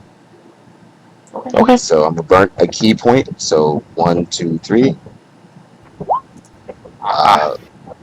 8 misses, but 24 hits. Sure. 18 hits as well. 6 So out of 9. Alright. Alright, how's it looking? Knowing by how many creatures you've punted and beaten and butchered and splattered all over the world, you can tell this thing, it's no good, man. He is falling apart. He knows it. And so on his turn, he's going to try to run. Granted, he can't go very far because of all the brush. But he's hightailing. Opportunity attack. Alright, well, he's a wild animal. He can't resist natural instincts. Cool. So I'm gonna go for and burn a key point. Just if this thing doesn't kill it, just hit. 1. 19. Does that hit? 19 does hit. 9. Does it get knocked out? Yes, because you're trying to strike to be knocked out and not killed. Cool. So I go to the bear now and say, okay, I got the creature. I would like to come back and bring it to get it appraised. It's back. Right in front of you, Mitsuru and Grim, stands a black bear, up on its hind legs, fully healed, and Solaris is standing behind it. Oh wow. How do you respond? Black bears are common in the mithril woods. The creature I'm actually looking for is a dragon. Why did you say a dragon? Wait, a dragon? And the black bear strikes at Mitsuru. Of course. Well, you know, it's right in front of you. Where did my black bear I know. It's fine. Okay, so the second one hits. 7 damage. And then you know poof, what? the black bear disappears. Oh no, it's not gonna hit my friend and leave. Dang, I wanted to kill it. I guess I deserve that for not actually being straight with you guys. Sorry, I'm looking for a dragon that was injured when I was a child, and I healed it up because it fell into the forest when I was a The kid. judge jumps up on the table. There! You finally told the whole story! And you see standing above you, Charlie. Oh, I hate you, Charlie. Oh wait, you didn't know it was Charlie? I assumed it was Charlie from the get-go. So did I she. assumed too. I was pretty sure it was Charlie. Okay. Mostly because he has that voice that he goes into whenever he talks as Charlie. So, Yeah. Yeah, you know, it happens. It's your bluff. It just doesn't work because we know you're. I know. I try. So Lars says, "Hey, Charlie, we've been talking about this, but during that game, you said we weren't supposed to die, and guess what? One of our team members died. Bring her back to life now." Oh? Who died? I don't see any dead people here. And then all of a sudden, right in front of you where the bear was, there's Ethan's body. The one that supposedly disappeared and you guys were complaining about that I didn't let you touch. Anyways, unspoiled, uncharred, uninjured, here's her body. His body. Still in a dress? Still in the dress. Exactly the way you left it. And he already said that we were all healed once we left there, so. Somebody check the pulse! So, can I do a medicine check to see if the body is alive and kicking? How much do you know about medicine, first of all? I Your know character? that, yeah, I've just been in the woods. I just know how to sort of treat injuries a bit, or at least check a pulse. Well, you know, that's not necessarily common knowledge. That's why I was asking. Go Go ahead. Do me a medicine check. Let's see what you roll. Hope it goes well. 20. Benny? Okay, with that roll, I'll accept it. You know how to check a pulse. Very faintly, you think there's still a pulse. But inside Grimm's head, he's still hearing the voice. Ethan's still randomly making noises in his head. Like, I don't know, Charlie. smacking noises or something. Charlie, so is there a way to get Ethan's soul into this body? Because it's not waking up. So, Solaris, you actually don't know. It was only for Grimm's perspective, would know that he's still getting spoken. That would be right. Oh, I don't even know. I'm just saying it's not getting up, so its soul's missing or something. Gonna use Mage Hand and a point to push that, have the lantern move over to Ethan. Okay. So you guys watch as Grimm all of a sudden casts Mage Hand, picks up the lantern out of his own hand, and starts moving it to Ethan as if he's like a string puppet. And the lantern slowly sets down on Ethan's body. Since when you knew how to do that, Grip?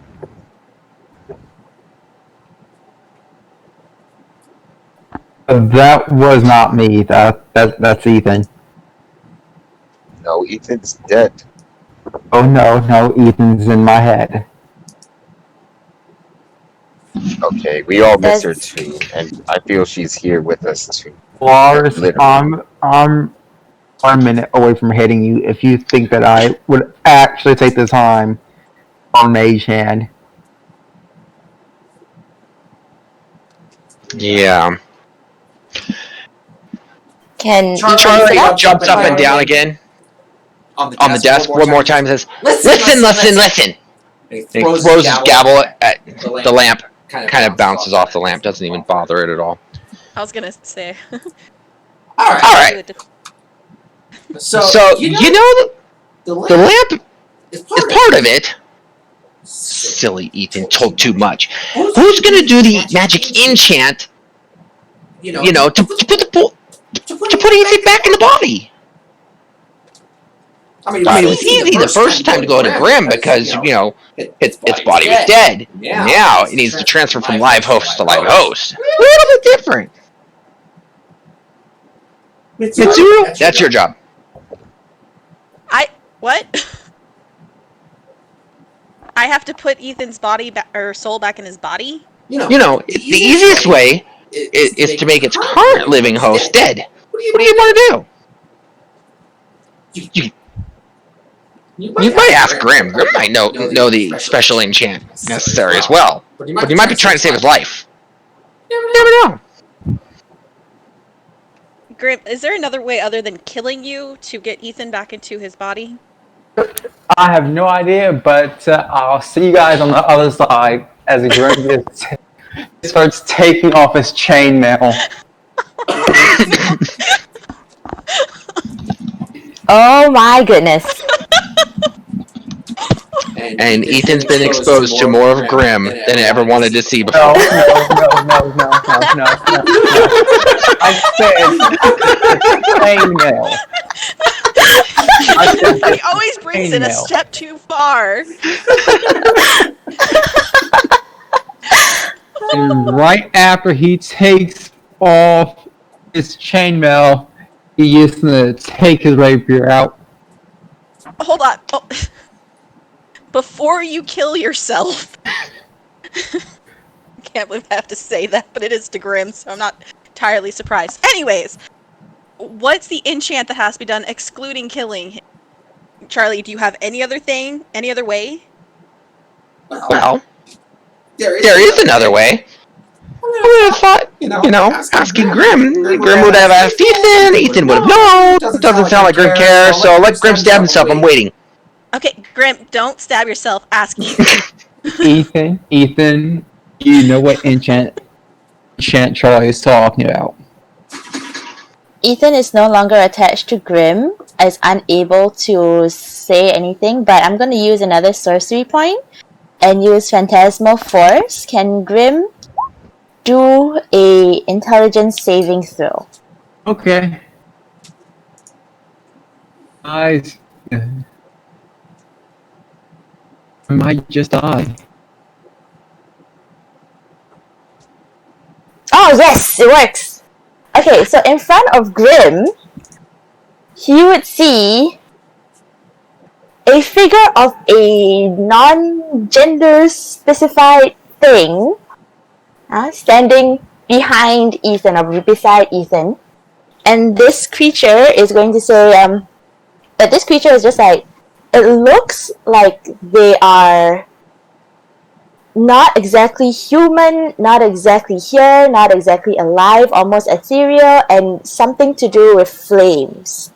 So just like imagine the whoosh whoosh effect in anime, and then like it's flames instead. So basically, you see a slightly larger version of Ethan that's a flaming humanoid.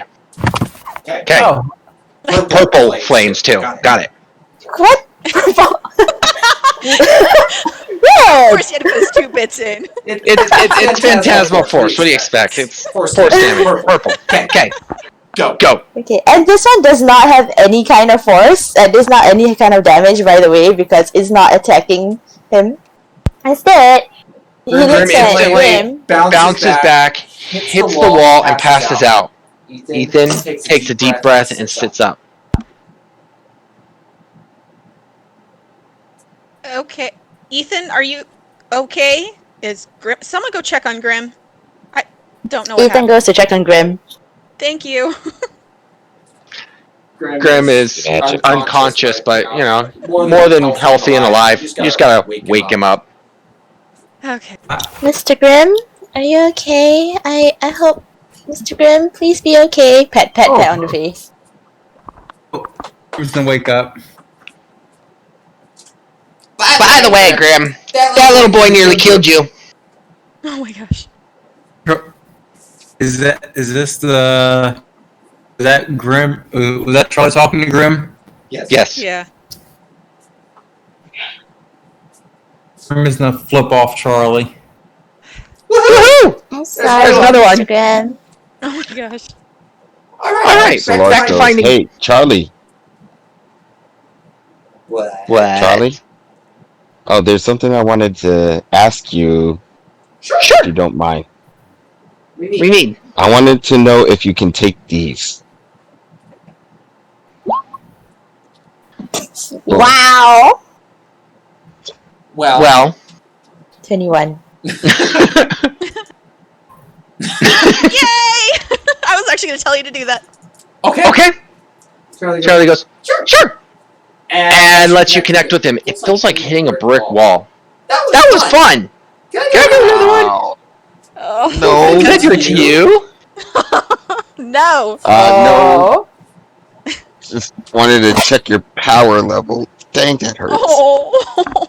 Charlie appears quickly behind his butt, gives it a slap. It echoes loudly. I mean, you can tell this stung.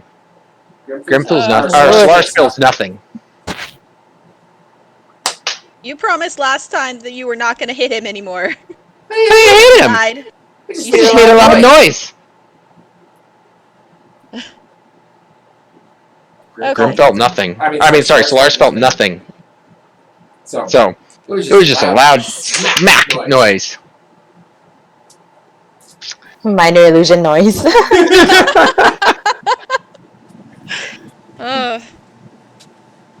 Ethan stood beside Grim, by the way, just like, Mr. Grim, are you okay? I'm so sorry, Mr. Grim. And you guys watch as both Ethan and Grim poof, in a puff of red smoke. They're gone. Oh no. Oh no! Oh, Right. no.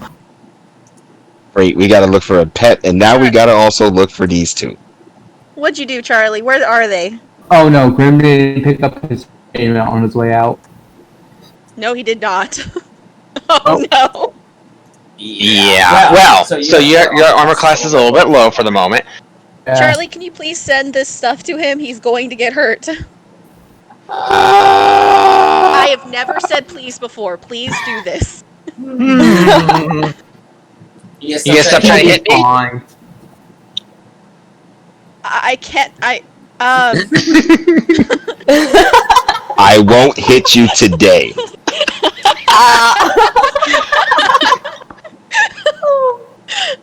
Just please send this to him so he doesn't get hurt. Grim is fun. He's a tanky boy. He snaps his fingers. Grim has Ethan. The armor disappears. Grim doesn't know anything about it disappearing.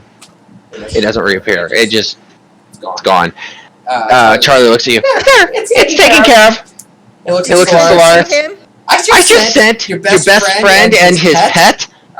Ethan being the best friend, of course. Go find a best friend for Mitsuru. I'm gonna send you two. It snaps his fingers again. If it's my pet, why can't I go? Solaris is gone. Alright, Mitsuru. Oh. Alright, Mitsuru. Now that they're all gone looking for a pet for you, you gotta look through the magical wheel of wonder and pick 1, 2, 3, or 4. And tell me what happens when you do. So roll a d4. You could roll. You could roll or just select. That's up to you. I'm gonna say 3. Magic! Oh, goodness. Oh, poor. Alright, Ethan, Oh, Yep, no. I'm gonna Out do of- a perception. out of your eye, it is impossible to miss. But it's what? It's impossible to miss. You see a large, bright, clean as can be white horse with long golden hair. Not far off. Ethan's gonna tap Grim on the shoulder, look at it, and point at it, just like, wow, that's really pretty. But that's not the dragon, right? Shall we go and look for the dragon? Yes, Ethan. Let's go look for the dragon. Okay. Bye, Mr. Pretty Horse. We're searching for a dragon. Can Solors look for them right now since You he's can there? try. Oh my gosh. Go ahead. Chaos. That's all this is chaos right now. 21. Oh wait, I still transformed. 26. Oh wait, no, it passed. 21. Okay. Well, that's very tough. Okay. Okay. So, you do notice. You don't notice them, but you do also see the unicorn, and you know it's a unicorn. You can see it so well, and you know it's a unicorn also because they come from your area. You don't know much about them. They come from the same continent that you come from, or country that you come from. Excuse me. Gotcha. I'm just gonna walk up quickly to them in 40 feet and say, Ethan, be careful. No. Like I said, you didn't see them. You just saw the unicorn. Oh, the unicorn. But I So I yelled know the out, unicorn. like, bye, Mr. Pretty Horse. You is might have been true. able to hear it. He He probably heard it with that roll. You're right. If you can see that horse, you probably heard him. Right, I go to this side and say, listen, Ethan, do not go walk up to this creature. I know you're gonna want to investigate it. Just don't walk up to things with magic. Can I do a perception check then? Because I can't investigate it, but I want to see more of it. And know more of it. Sure, you can investigate it. If I can get it to drop on the board. And I know I spelled it wrong, but I'll fix it. No, that's right. 22! That's right. Yeah! 22. Yeah! All right. Natural. Now, upon looking at it very closely, it's not just golden fur. The hooves have hair growing out of it. The horn on its head is colorful. As it kind of moves around, it kind of looks like rainbows are flying through the air. It is the most magical thing you've ever seen since you left the library, since you left the little room. Something about it is appealing and reminds you of a specific wand that was located in room. Ethan's gonna not notice himself take a step forward. Yeah. Step towards the unicorn. Yep. Okay. You guys, are you guys going to react to this or not? I'm just gonna be by Ethan to make sure nothing happens. So I'm gonna be there. If anything happens, I will knock this thing out to next week. The unicorn not paying attention to the giant bunny rabbit, still eating grass. Grim moves forward. The unicorn sees him, steps far away. Can I, do I know anything about about unicorns? Ethan, you're better with people. I'm gonna just take a wild guess and think that animals are the same way. You're going to assume that animals are going to kill Ethan? No. That's not at all what I said. Technically, Grin's the only one that's actually killed Ethan. See, that's what I thought, but... That is correct. At this point, it's making Ethan strong. I'm surprised Ethan doesn't hold some resentment at this point. Oh, And no, who knows, why? Maybe next level Ethan will multi-class into a barbarian. Might. Still with thunder? Oh no. Learn how to rage. Oh, that would be awesome, that would be- actually. That would be interesting. Oh my gosh. Totally Whisper go cry. like that. Whisper cry. Ethan actually hits! And again! Oh no! Best charisma-based barbarian ever! Oh my gosh! Oh, that is hilarious. At that point, it will be picked by Piccolo and Gohan. My point. I'm then. Do I know anything about unicorns, like the lore of unicorns, whether they can speak, what they're friendly with, what they like, dislike? Well, Are they into virgins?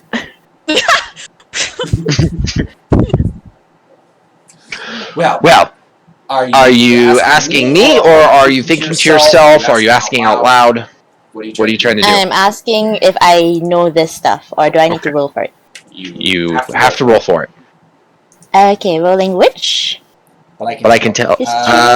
History, yeah, or Arcana, whichever you want, depending on what kind of information you want. History, 18. So you know a bit about these creatures. You do know that innocent or innocence in general tends to attract these creatures. You do know there's lots of magic that comes from them, and there was a wand made out of a unicorn's tail hair that was kept in a room and used by the wizard occasionally to cast some of his more powerful spells. In fact, that spell specifically is what he used to enchant a broom to clean room.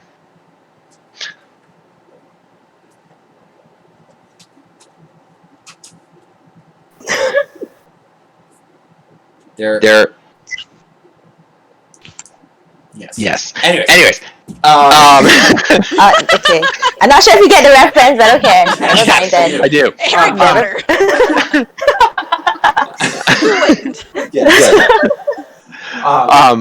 I will tell you there is a source of more information if they can remember it. One of your party members knows.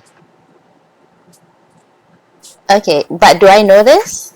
Or either way, I'm just gonna relay all the information. Ethan does not keep secrets when it comes to information like this. Okay.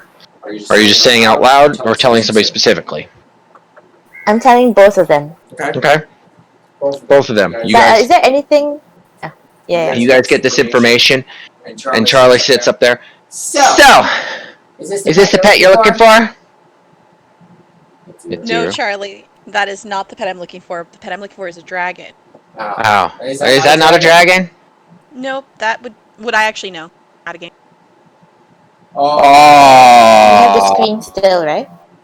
Technically, you would know, but I want you to roll a history check or a wisdom check, whichever you choose. I don't know what history is based off of. It might be wisdom as it is. I didn't think about that when I said wisdom. It makes sense. History's int. So Okay, so you can roll one or the other. And I'll roll wisdom. either a history or a wisdom. Oh, not the same. Actually, You can roll just wisdom, but that's fine. Save is fine. You're gonna get pretty much the same roll anyways. yeah, my dex is different, but not my wisdom. Yeah. All right. Alright. So with this, you're trying to remember specifically about what your friend looked like. And you're trying to remember, do I know the difference between this creature and a dragon? Do I know? The only thing I remember about this creature, I've seen it one time before. It attacks innocence, and it runs away from fearful. It eats hearts. This creature that we're looking at right now, Yes. you have tainted unicorns. That's so not okay. Anyways, oh my gosh. Unicorns are pure. Oh my gosh. Anyways. Yes, indeed. It even says lawful good. Yes, that's my point. Why would they eat heart? They it's eat lawfully- people's hearts. Why would they attack innocents? That's my Have you ever point. seen the movie Legend with I watched the what's his clip you name? sent me. No, that's a different show. That's Legends of Tomorrow. Movie Legend with I can't remember his name. Tom Cruise. It's like in 1992 or something like that show. No? Okay. Well, you'd know more if you watch that show. Basically, the main character, which is Tom Cruise, is a guy that lives in the forest, and he basically makes a princess fall in love with him while she's pure innocence, and innocence attracts unicorns, and what is summed up to be the devil, more or less, is trying to escape his place and have more power to defeat good or something. I'm not really sure the whole story. It's kind of weird. But he wants the unicorn's horn, specifically the female's unicorn. Doesn't get it, by the way. Spoiler alert. Point is, yes, fun storyline. Mixed with Legends of Tomorrow, unicorns are truly evil. Oh my. But they're not. Okay. Okay, Is that what you're going for your world, so I'm aware? for the moment, yes. Oh, At least Charlie's world. This is Charlie's world. Oh my gosh. I knew he was a twisted little gnome. He is very twisted. Okay, so I am aware that it's a unicorn and that it can be dangerous. And it's more or less hunting Ethan right now. So, what that creature is, it's... So, how are you going to approach this? The only one in the room is Charlie. I know, I'm talking to Joe. I'm trying to figure out what to say to him. Is there any way for you to help me speak to the team? Oh, they can hear everything you're saying. You just talk here, and they think your voice is coming from above them somewhere. They're not really sure. But everything you're saying right now, they can definitely hear. Okay. Ethan... Is that true? Yep. I hope so. Okay. Ethan, Oh my god, it means you got now! It's so hard not to say that. Oh, he's the freaking game master. That's exactly what we're doing right now. Charlie's the game master. Game master playing game master playing game master. What? Oh my gosh. Anyways. Ethan, don't touch that thing. It's going to hurt you. Get away from it. Either you guys have to defeat it or defend yourself. It's going to try and harm you. Alright, I'm gonna go roll stealth and snap this thing's neck from behind. Go for it. I want to see it. Or you. Oh. Ouch. Oh. Okay. You approach the unicorn. There. No, you get all the way up to it. Oh, I was gonna go behind it. That's fine. It stands still until you get close to it. And then it attacks you with its hooves. Twice. Oof. That's it. I thought I was You gonna missed, stealth. apparently. But it did attack at you. Are you still going to try to attack it? Oh, yep, I am. 4 attacks. Here we go. Okay. 1, 2, 3, spending a key point. Wait, what the? I only did. Yeah. So 16 hits. Armor class is 12. All right, 16 hits, and then 18 hits. And I was like, "That's for trying to get at my friend."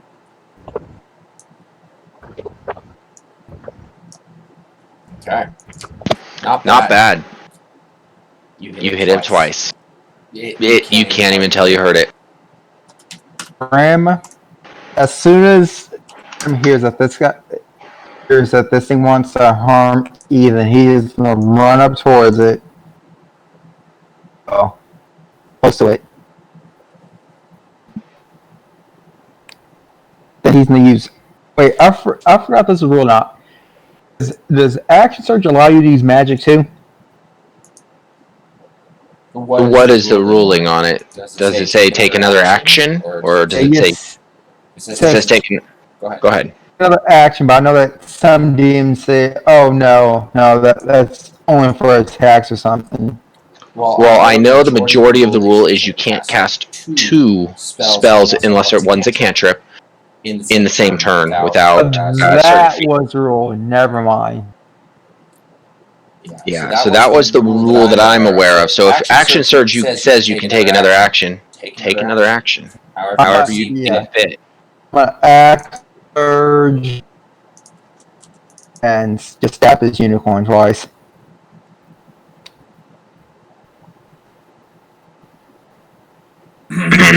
Oh, is this considered flanking? Yes. Okay, All right, advantage. so Grim, yeah. Nice. Yes, Christy. Everybody's supposed to be listening to you. I just think it's funny. 17 hits. Nice. Oh. Crit. Get him, Grim. One. Kill that twisted unicorn that's not supposed Nice. That's 29 to 10. Sweet. Wait. Another 26. That's not bad damage. All right, Ethan. Yeah. It's your choice. What do you want to do to this poor, defenseless unicorn that they're bludgeoning to death for no reason? Ethan's gonna go up to around here and just say like, wouldn't it be better if we just search for the dragon, Mr. Don't make it Grimm seem and like, Mr. like Solaris? this isn't some innocent unicorn. This unicorn, we can't leave it alive. If it came after you, it could come after someone else. It must die here. I mean, the only innocent person in the chat is Ethan, so. Innocent. Let's just leave. The unicorn teleports. Here. Yeah, that's why you better run. Teleports. And it bows its head behind Ethan. And it ends its turn. No. Run. I'm not close enough to use my special move. Well, it is your turn. What are you going to do? You, as in Solaris' turn, right? Because Ethan kind of ended his turn previously. And Yeah, the but Grimm's unicorn is turn. his turn. Oh, okay. But Grim just went. You went, Solaris went, Ethan went, Unicorn went, your turn. Oh, okay. Oh no, I went before Grim. I forgot about that. Oh man, we should have went to initiative. Okay, Charlie. fine. We'll add it into initiative. Right now, everybody roll, including Mitsuru. Well, I put Mitsuru's piece on the board. Alright. 10. 10. Why is Mitsuru's piece not on the board? Where's Charlie? Quiet. Oh, Alright, so Grim goes first This anyway. piece, I think, is this tiny little thing over here. all right. Okay. Oh yeah. Oh, Charlie doesn't have an actual sheet. That's why. We're gonna just say that's Charlie for now. There's just schnitzel on the floor. Ooh. All right. Ethan or. Okay, this is the turn. Grim gets to go first. The hard choice. Oh, just do it. Get yourself And- more and- advantage. Character. So anybody who's not used to moving in the forest or whatever has half move speed at this point, by the way. Oh yeah, never mind. Yeah, okay. I'm standing right next to Ethan, and you stab this thing again. Okay. Actually, no.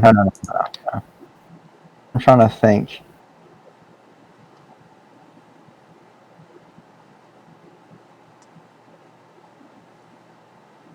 I still have not leveled up my Ethan. It's just gonna get stabbed. Okay. You haven't leveled up Ethan? Is that what you said? Yeah. Oh no, that's not good. Ethan needs leveled up. Oh, I know why you were waiting. I remember. Yeah. Well, I think I might as well basically- just level him up now. Yeah, you can. I mean, you are fighting a unicorn.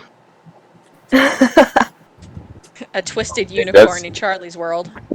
Grim, he said last that the unicorn has an AC of 11. Oh, 12, right? Actually, it's 12. yeah, Grim, that's what I Never thought. mind. Sorry about that, Grim. is that the end of your turn, Grim? Yep. Solaris? The unicorn did teleport, but did not attack. What are you doing? Alright, I'm going to just run and then do a front flip over Ethan and then to the unicorn right here, but not attack and just stay in dodge action. You know what? I'm going to hold my turn just in case of an attack. So that's it. Okay, just holding your turn. Mitsuru. Hold on 1 minute.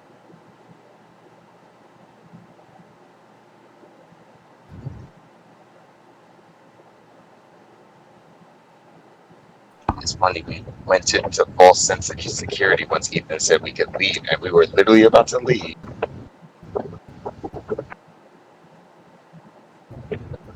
Teleportation. Everyone there?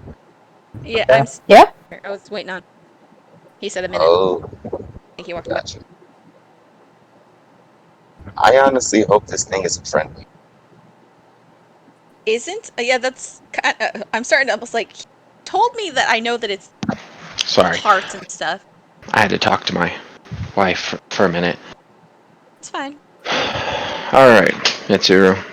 Bearing upon them, watching the fight, you know whatever it is you thought you knew about this unicorn may not necessarily be true, since how it only attacked because Solaris spooked the shit out of it. What do you want to do? Is there anything I can roll to make sure I know?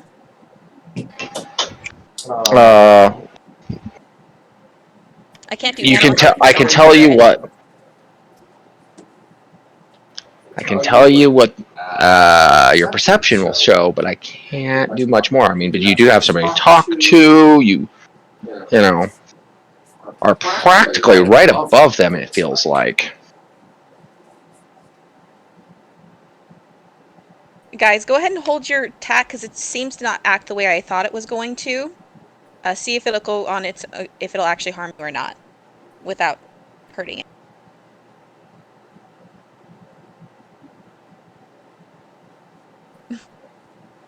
Gotcha. Is that all you're gonna say or do? You also have Charlie. You could say something too. It's up to you.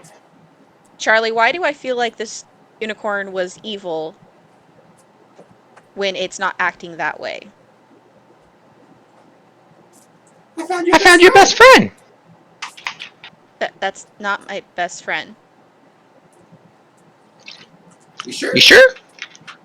I'm pretty sure I took care of it for a long time, healed it up. This is not my best friend. This is a unicorn. But it's not acting the way I think it's supposed to. I think somehow I skipped Ethan, but that's okay too. Yeah. All right. Well, Charlie looks and he says, "Well, let's see what your friends do, and see if it becomes your best friend. You might like it." End of your turn. All All right, Ethan. What are you doing? The unicorn bowed, right, to me Bowed to you. previously. But is it bow as in like 1 foot up, the kind of graceful bow, or is it bow like I am going to spear you with my horn bow? Definitely was graceful. Is currently not bowing due to trying to dodge the rapier from Grim, but it was definitely looked like it liked you. Okay. Ethan's going to kind of hold his action in case Ethan's gonna try and bow back to be polite. You do not want to piss off really powerful magical creatures. Okay. Hello, Mr. Unicorn. Please don't attack me, and if you don't attack me, I'm pretty sure my friends will not attack me either. Hey, Mr. Grimm, Mr. Solaris. Yes. Grim promises Okay. nothing. All right. All right. Sorry, he didn't answer. So, I want you to roll either an animal handling, performance, or persuasion. Granted, it's an animal, so I don't. Persuasion's going to be the hardest or highest score you'll have to roll. Okay, so either performance or animal handling, right? Preferably. Okay. Let go. 7. You go to bow Oof. down, and you practically fall on your head, stumbling. You're sure the message got it. All right. Okay. Well, it's the end of my turn, I guess. Okay. That makes it Charlie's turn. Charlie, still looking at Mitsuru, says, "Well, you know what? It's kind of boring. They're not attacking this harmless creature." And he teleports behind you, gives you a big swat on the ass, says, "Giddy up, horsey!" and pushes you into the picture. You land in the forest. You see them, and you see what you think is the creature you were looking for. What do you do? Where do I see the creature that I think that I'm looking? South of you. Have Far away from the rest of your group. Think about it till your turn. Okay, I was gonna say, is it actually my turn or? Wait. Grim, it's your turn. Nice. Grim isn't looking at the unicorn, noticing it didn't attack, and he's gonna put his rapier away. Okay. Is there anything else you're gonna do on this turn? Nope. He's close to Ethan just in case something goes wrong. I'm perfectly fine right now. Okay. Solaris, what are you doing? I'm gonna drop my my hold action and just be relaxed, but still be in the dodge action just in case. Okay. Because somehow the unicorn was not placed on the turntable. I don't know how. Unicorn's going after you before Ethan, just because. Makes better for the story. Okay. Unicorn moves close to Ethan, gets down on, practically laying on the ground, and kind of swings its head towards Ethan in a gesture that you may only accept to be as, "Get on my back." Well, will I be going to the gates of hell if I go? I am going to turn to Grim and wait for further instructions.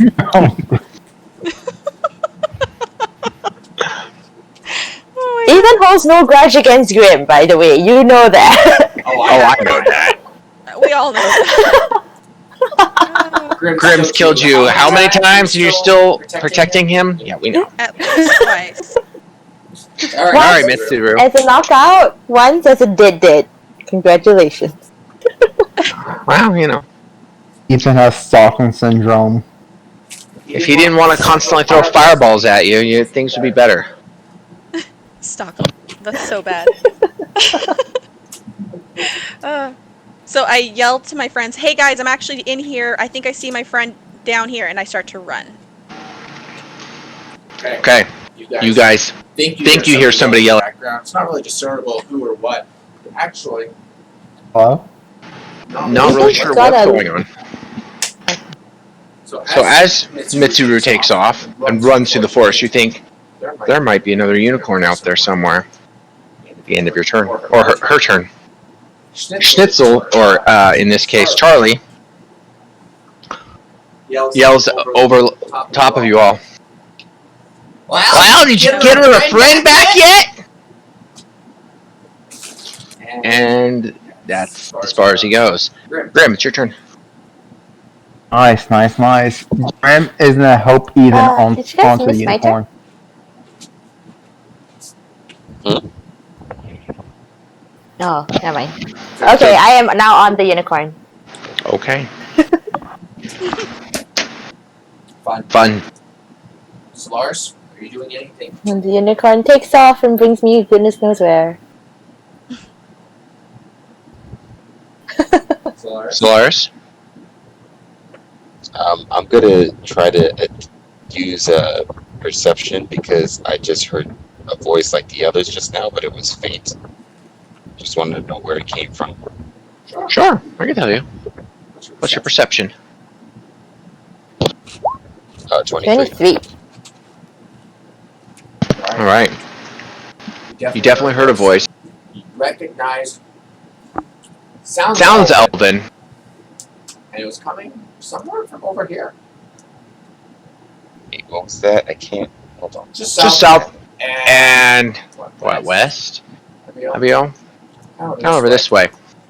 And it's awfully masculine. Coming from above you, possibly in the trees somewhere.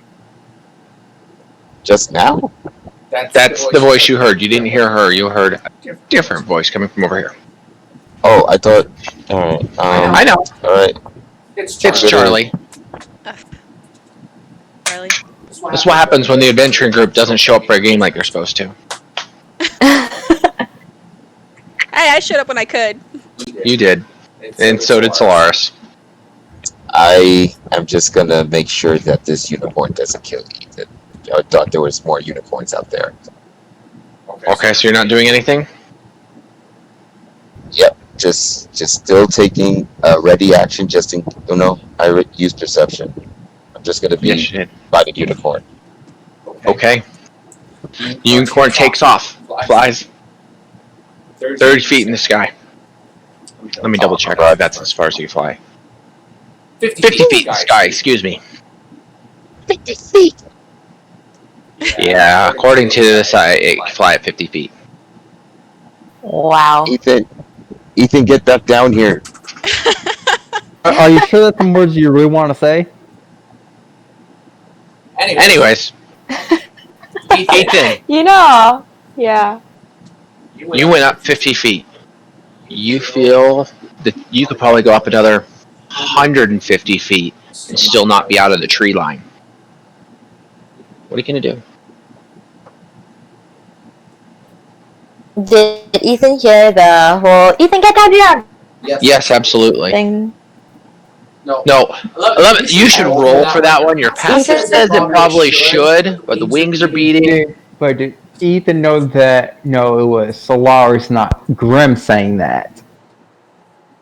It's okay. I mean, like, if it was Grim, it's an immediate okay. But if Solaris just like, okay, what is the safest way to go down? Yeah. Grim said that Ethan would probably like yeeted himself off the unicorn. Yeah. Okay, so perception, right? Yeah. Oh goodness. Absolutely knows it's Solaris. Okay, great. Solaris easily, clearly. You just flew off as it was being shouted. Ethan's like clinging onto the unicorn and just like, can we go down? My friends want me back down there, and I'm not sure where you're taking me unless you can speak to me. Is that the end of your turn? Yep. Okay. Mitsuru. Due to Charlie, your friends sound like they're above you, like right next to you and above you. And you hear everything that's going on. Charlie. Okay. Are you going to talk? Or are you going to try to find this creature? You're awfully close, and it's not paying attention to you right now. So what can I see from this? Should I roll a perception, or am I close enough to see it? It depends on what kind of information you want from it. You want general information? I can give it to you. You want more detailed? Roll perception. Okay. You see what you believe was your friend. the one you saved anyways. Barely visible as it's fluttering in and out of the chromatic, visually chromatic planes. It goes translucent, it goes blue, it goes purple, translucent. Blue, purple, translucent.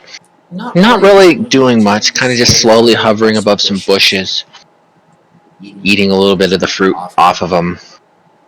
You know it doesn't exist. Its natural plane of existence is not here. But at the same time, you feel that it is attached to you, to this area, something about it. Okay, so I go and I approach it. Okay. Should I do animal handling? Depends on what you want to do with it. I try talking to it. Hi, do you remember me? And I try to touch it. Do you have any form of speak to dragon, speak to animal, speak to beast, anything like that? I have Draconic as a language, but... That's a start. Are you saying this in Draconic? Yes. Yeah, because I'm trying to talk to it. Okay, because you remember it was a dragon. Mm-hmm. That's kind of why. I'm trying to hope that it understands you. Okay, so go ahead and speak what you're saying in Draconic. Just hi, how are you? Or... Hi, do you remember me? Gotcha. Okay. It's Mizu. It's slowly, not necessarily careful, but more like careless. It's kind of almost like it can't hear you. Kind of swings around, looks, and then kind of turns back around and starts eating fruit again. Color shifting. Charlie is now sitting behind Ethan, holding around his waist. Says, hi, how do you like my friend? I hope it can be your friend too. Your friend seems nice, Mr. Charlie, but where is your friend taking us? And we still need to go down and meet the rest and find Miss Mizuru's dragon. Well, see, Grim owes me a favor for bringing you back to life. So, I thought you and I would play a prank on Grim. Nothing that hurt him, of course. But we can have some fun, just to get back at him for killing you twice. What do you think? But why would we need to get back on him for... I don't quite understand. And what are you planning for your prank, Mr. Charlie? Okay, I'm gonna cast a spell on you. It's gonna put you to sleep for 24 hours. Or something like that. All you gotta do is let it happen. And he moves his hands and you look down as you see your entire chest, stomach area, like you've been gouged, is now red and bloody. And the unicorn spins, you pass out, and the unicorn bites at the body, not hurting you, just enough to nip at the clothing, and lets you fall. At the last minute, you kind of hover above the ground for a second before actually hitting a pile of leaves. And I'm out. I'm knocked Your out. body is out. The Okay, candle is still gotcha. lit. Okay, gotcha.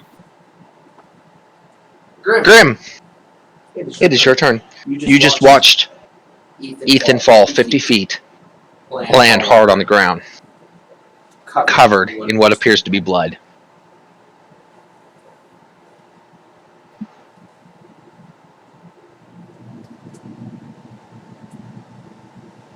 Grim. We're having such a bad internet connection today. Wonder what's wrong. Oh, the last thing I heard was Ethan being put to sleep for 24 hours. Yeah, you didn't hear that. You heard Ethan is covered in blood, landed on ground hard. Who here has seen One Piece? I Not did. moving. Huh? Ethan's not moving. Okay, let me show you a visual representation of what what Grim is looking like right now. Oh. Do I need to repost Beep Beep Sheep? What? Beep, beep, I'm a sheep. Did beep, beep, I'm a sheep. Okay. Cool as a cucumber, not worried at all. Like, oh, dead body, just walk over it, walk right on, like beep, beep. Right. That's right. All right. Yeah, now Grim is broken right now, but here is like the most accurate visual representation that you can see of Grim right now. Oh, I thought you sent it already. Yeah, I don't see it anywhere. I'm about to send it. Is it on right the? Okay. Okay, as you're sending it, what else is going on?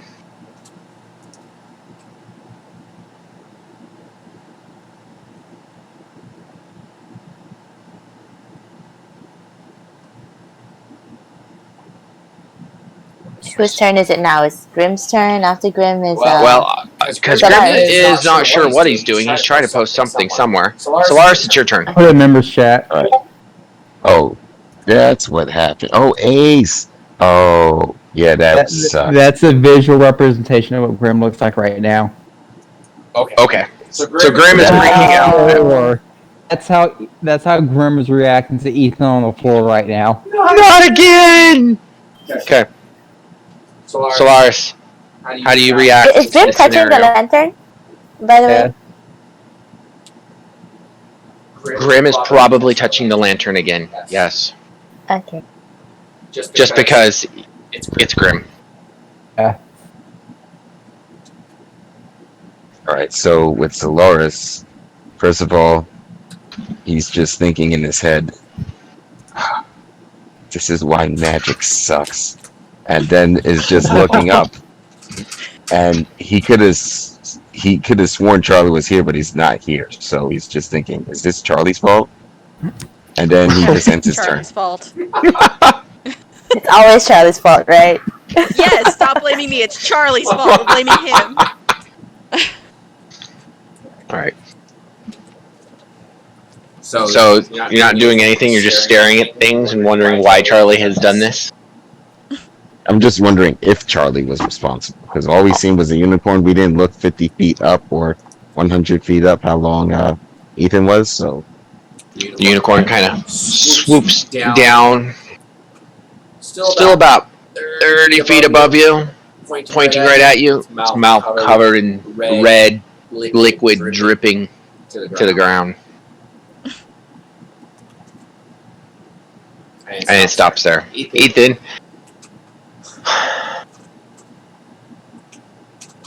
You can roll a Constitution save if you'd like to wake up. If you're gonna play along like Charlie asked, you know, what are you gonna do? I'm gonna play along, and Charlie said to just let the body sleep, don't do anything about that. So I am just going to, because Grim is touching the lantern, right? So, yeah. The lantern is going to try and give off calming waves to Grim, like, it's okay. It's okay. Grim is way too broken at this point.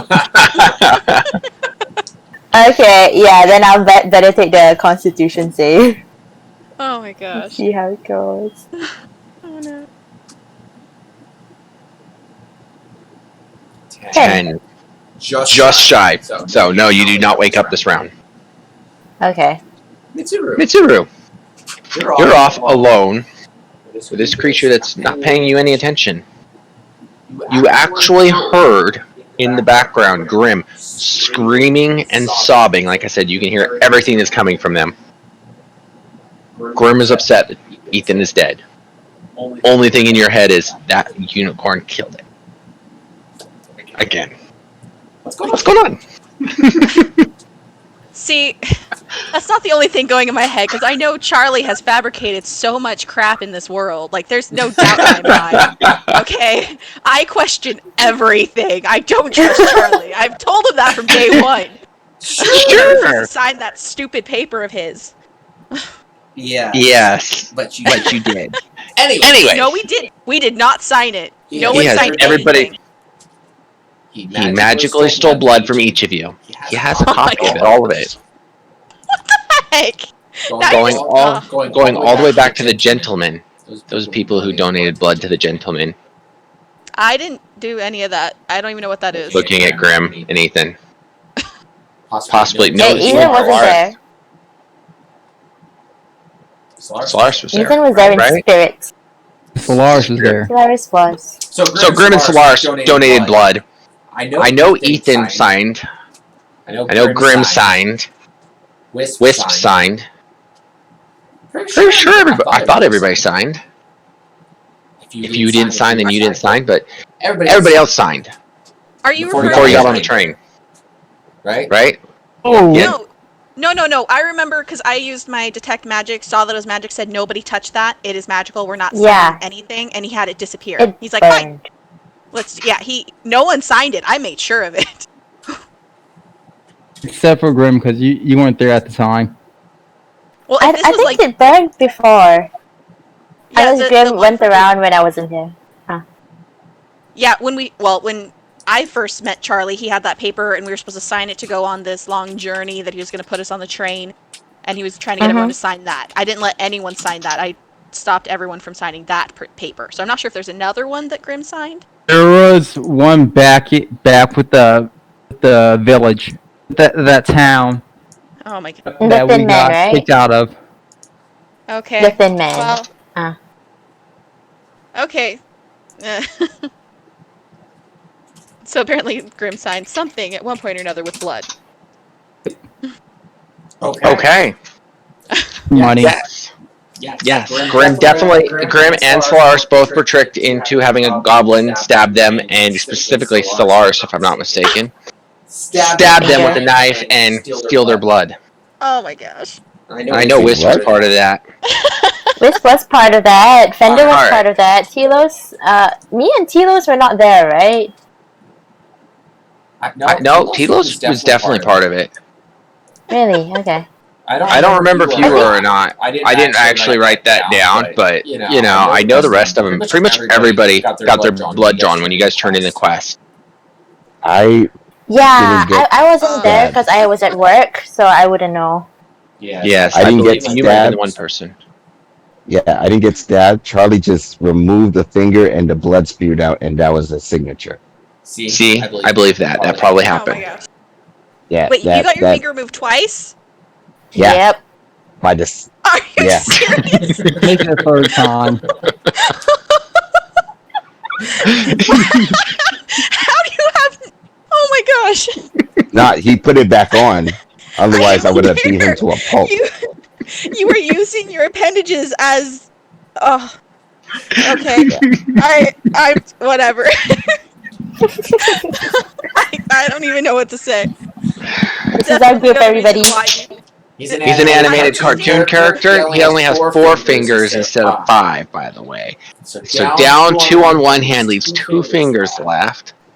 Well, technically 3, but one's sewed on, it doesn't work. I gotta find a temple to heal my fingers. Oh, I understand why you hate magic more and more every single time I learn more. Yeah. Anyways. Oh, I forgot I posted that to the wrong person.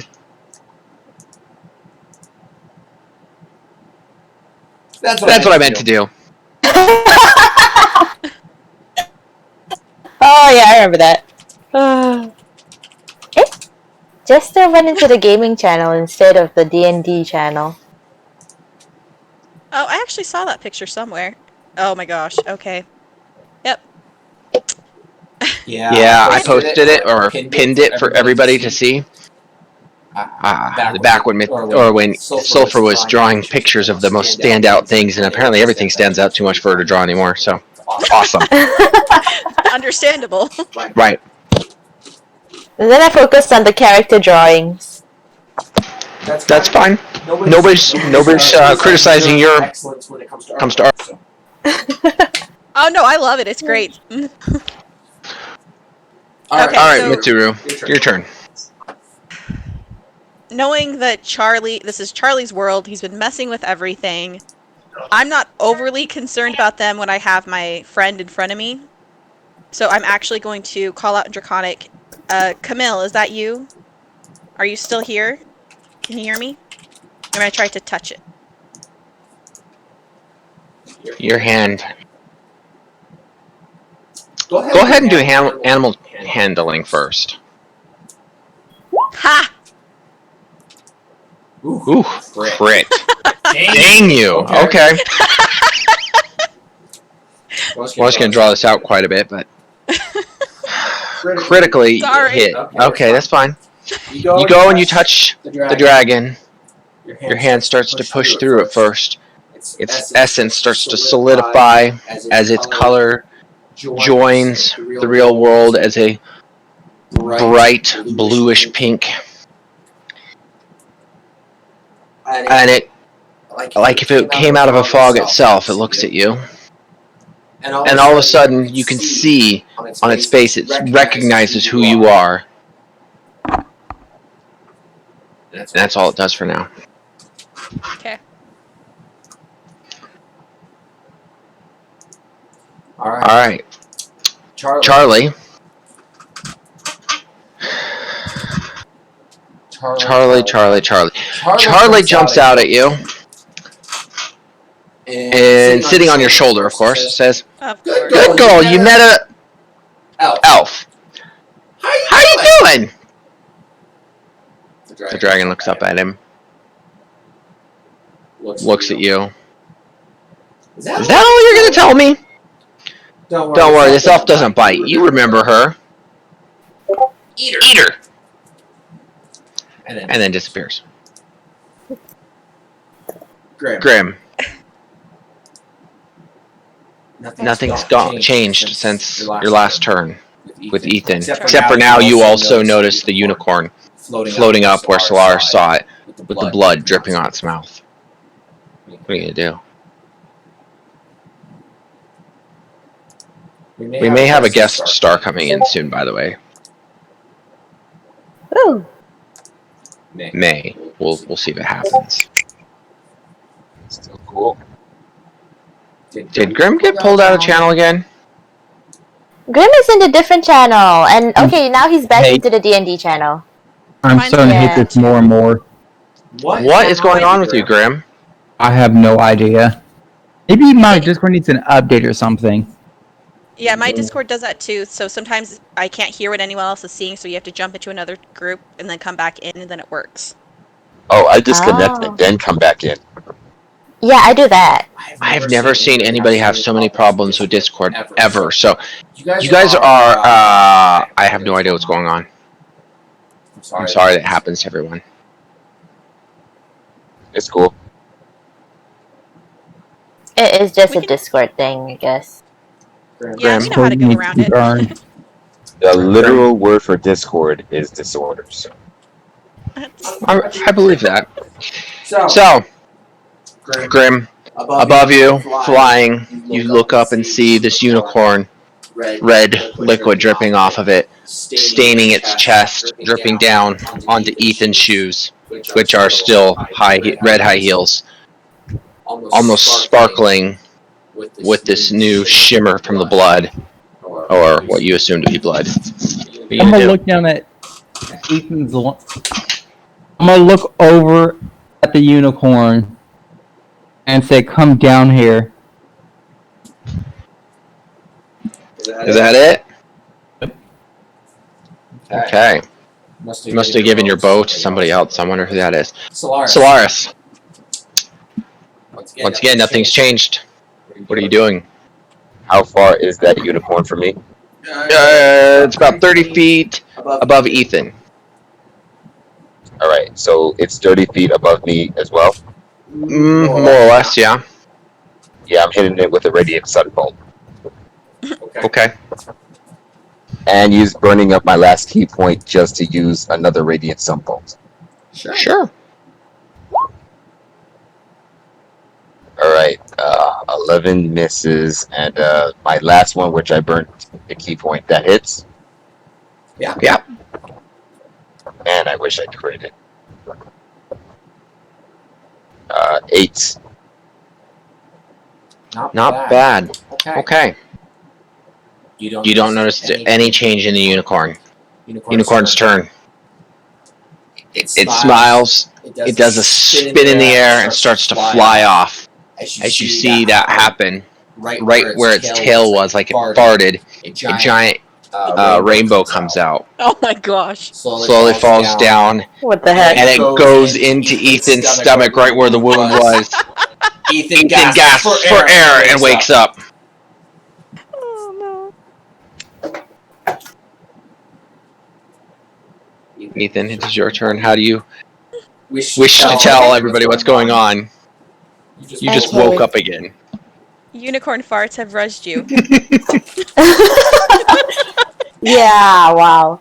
Okay, Ethan's first thing first gonna turn to Grim and kind of give him a hug, just like, it's okay, Mr. Grim, I'm okay. Don't worry. There was no real danger. Mr. Charlie wanted to play a trick on you, apparently. I tried to wake up, but I couldn't. I was just gonna gently pat Ethan's head, like, oh, I'll remember. Like, okay, Ethan. Me and Charlie are gonna have to have a talk later on. All right, Mitsuru. Not quite your pet yet. Really close, by the way.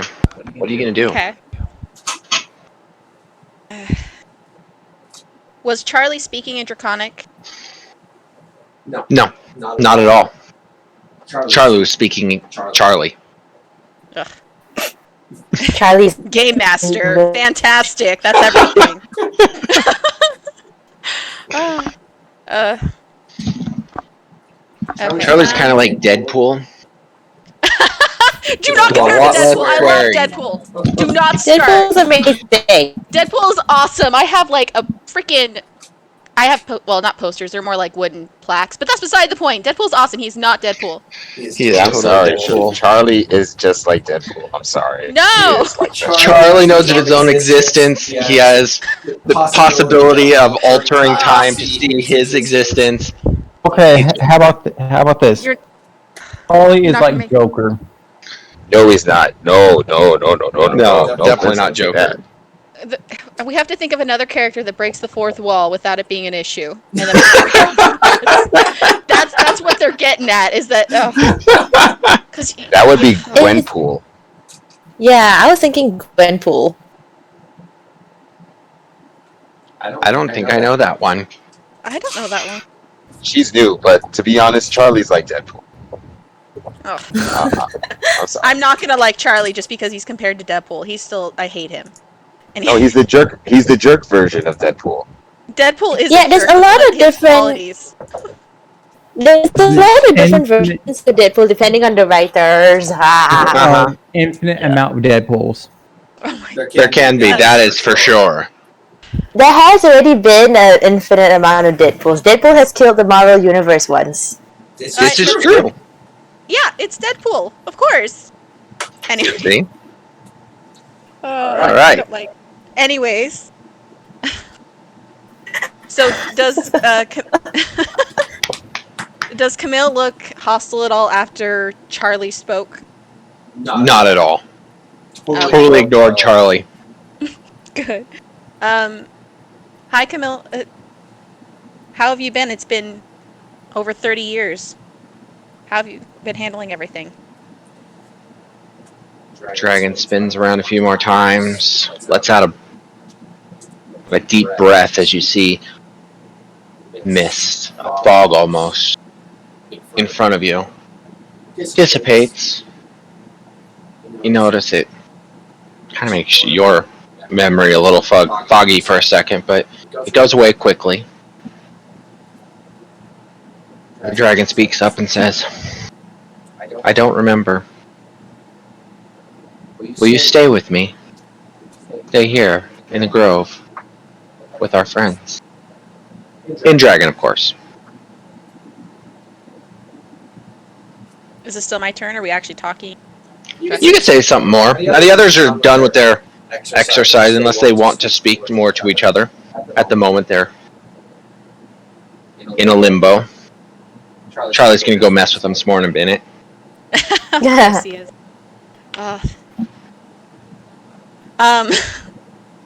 Camille, we need to leave this place. We need to travel. We shouldn't be trapped here all the time. But it's nice here. You remember how we used to play? Yeah, I do remember, but there is so much more out there in this world, and I have more friends that I'd like you to. There's people hunting me out there. Many kings. Are you sure it's safe? With my friends, it will be. I won't let anything happen to you, just like before. But what if your friends decide to hunt them as well? My friends hunt who? The others. The larger ones. There is a chance of that, but they've never been overly kind either.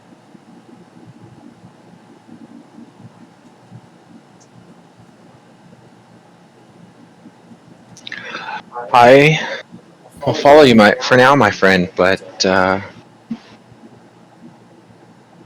if it happens, I can't promise what I'll do.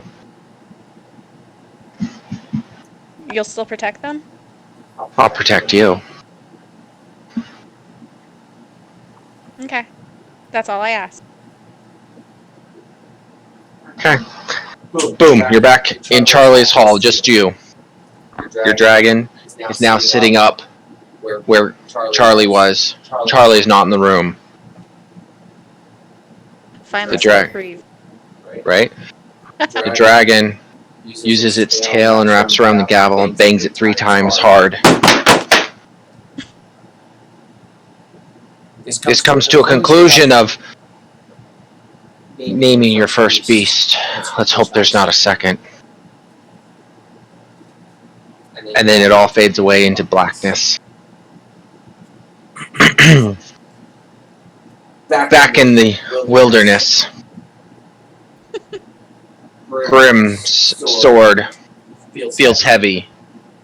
He's holding it, trying to strike at something. But it's heavy. It drops to the ground. Your rapier drops the tip to the ground. So heavy. You realize your Kakuru is on the sword still. You forgot about it. But now that Ethan's not there, it's trying to remind you that it's there. Touch the cockaroo. Touches the blade as your hand slices open from the blade itself, and it forces itself through the gash, sealing the wound, leaving a small scar into your body. This rush, the sensation of something forcing itself into every crevice of your body, and then it's gone. And it says, "Don't touch the candle again. Not even for him. Don't do it."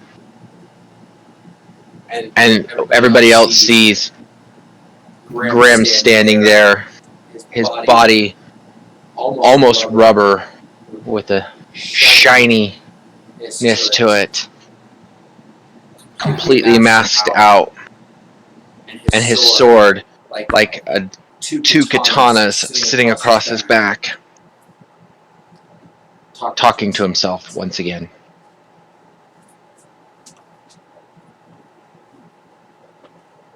Oh. Well, Ethan knows there's gonna be a deep conversation between the two. Hi, Mr. Solaris. Thanks for all your help just now. No problem. Sorry that happened to you again. In that exact moment, Solaris also rubber almost red covers him, also with a shine, with a double katana across his chest, just like a black symbol over across his chest. Okay. Go Power Rangers. No. I'm sorry. How many walls can I break in this game? Okay. Go. Okay. Well, Ethan knows that they're gonna probably be talking to each other in their heads, so he's gonna make himself comfortable and just sit and wait. I'm gonna ignore the creature in my head.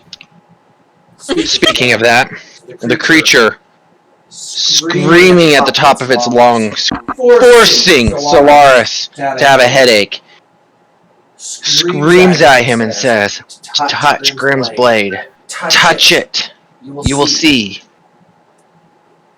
Wow, it sounded like air for a second. Oh well. Wow. Oh, mosquitoes! Oh man. It's almost as if something forgot that I'm a martial artist and could withstand just huge mental blocks in my head. Oh well. Let's see how long you can push it out. Oh god. Oh goodness. Grim, side of your head.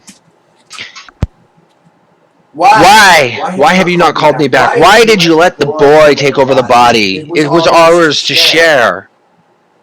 Candle is not to be trusted. Do not trust Candle. And of course, he's probably gone again, isn't he? Let me just check the Discord. He has mic. He's muted his mic. He muted his mic, Grim. Grim, who is always having problems for some reason.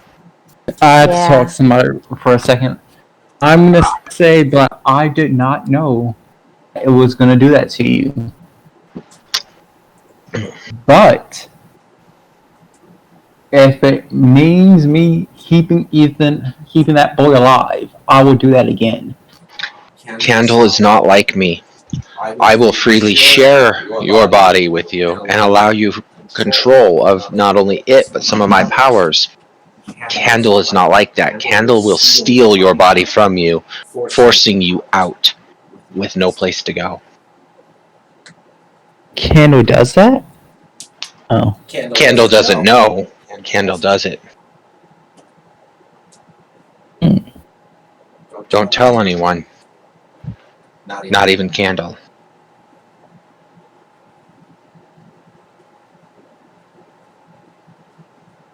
Plague bringers. To be secretive. Go figure. So, you guys ready to go? I'm always ready when everybody else is, Mr. Solaris. Okay. Charlie, get your butt down here now! Instead, you guys hear a deafening noise coming out of him. Your ears start to bleed. Solaris' yells are so loud. In his head, touch the blade or your friends will feel the pinch.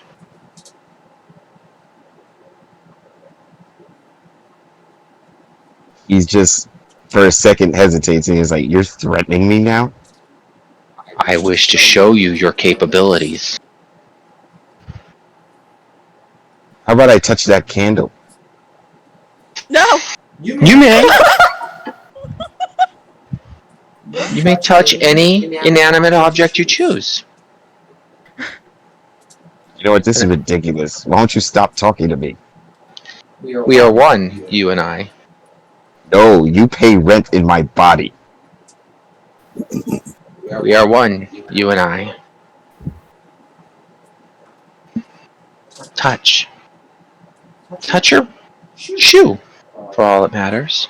See the gift I have given you. Yeah, this gift without a receipt to return it. Anywho, no. Oh my goodness. Both of you roll a Constitution saving throw. As another scream appears. Okay.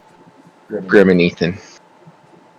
Not Solaris. Not Solaris. Solaris automatically saved. It's attacking the others. 16! Nice, you actually succeeded. Constitution saving throw. Okay.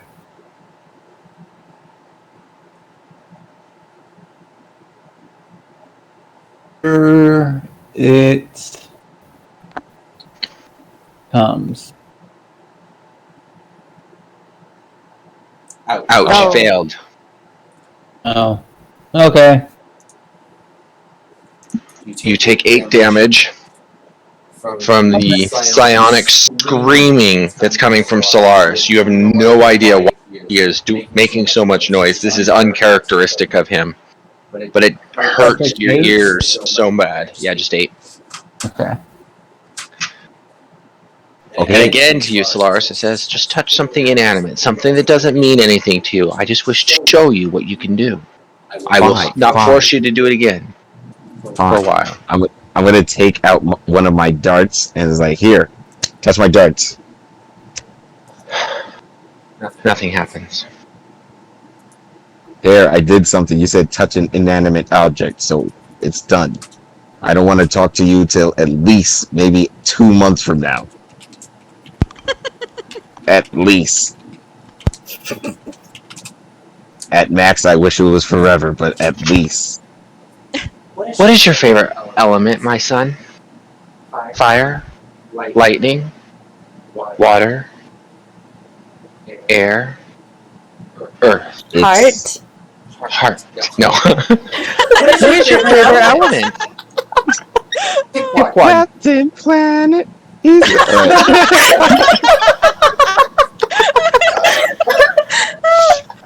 They need to make a live action movie for that movie. Better not. They better not. That was a bad show. All Alright. Yes, I watched it Hilarious every to day. watch. Yeah, that would I be did. hilarious to watch though in Yes. live action. Yeah, just but to watch them look they're- like idiots. They're making a live action gargoyle, so I'm happy about that. Are you I'm serious? Better not. Really? They are. Yeah. I confirm. I've seen it. Oh my Yeah. goodness. Okay. With the previous cast. Huh. Really? Like the Makes voice it actors worse. and everything? now? Yeah. Probably super old. But they Yeah, don't really. They're supposed to be old. Think about it. Ish. Old-ish. Anyways, Alright. What is your favorite element? My sensei said I have this fire in me, even though he called me a wimp all my life. But yeah, it's not my favorite, but it's the one that's close to me. How does ice compare with fire? First of all, fire is so much better because it melts ice. So yeah, So you like fire then? I guess so. Okay. Your hands burst on fire. Dang. No pain. Nothing. You don't even feel the flames. Your feet Hold on. also burst on fire. Okay. I try to touch one of the trees and try not to set it on fire or something. Deals 1d4 fire damage. Remember that ring you used to wear? Yeah, it's the reason why my hands are cut off. Thank you for reminding me. You deserved it. You asked for the last one. Literally asked it, and you just didn't question it. That's the issue. And now it just brought me painful memories and said, you know what? I shouldn't work with this cokery. This thing is magic. Instantly, the fire hands turn to ice. Oh, come on, man.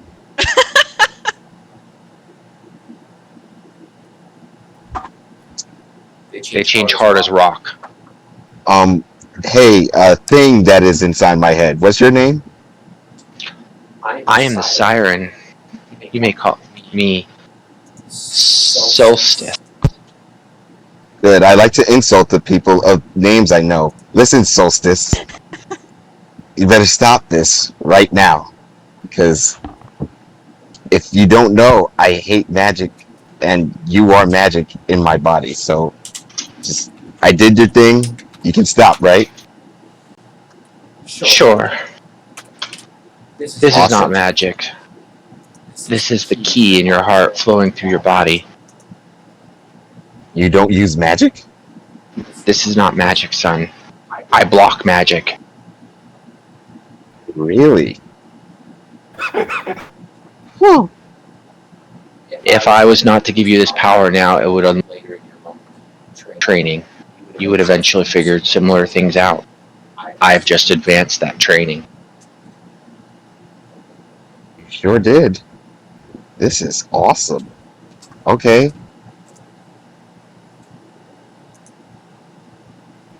I'm sorry that I sort of temporarily bullied you. It's all right. So, I'm sorry I hurt your friends. I can't take the back. Well, if I tell Ethan about this, he's kind of going to cling to me and ask you a lot of questions. So he will Just eventually tell him it's listen. magic. Mm, Let him he- believe he it's won't mind. magic. Nah, I don't feel like lying to a kid. And plus, Ethan will still enjoy what you could do, I think. Hold on, I'll tell him right now. And I tell him all the information Solstice just told me.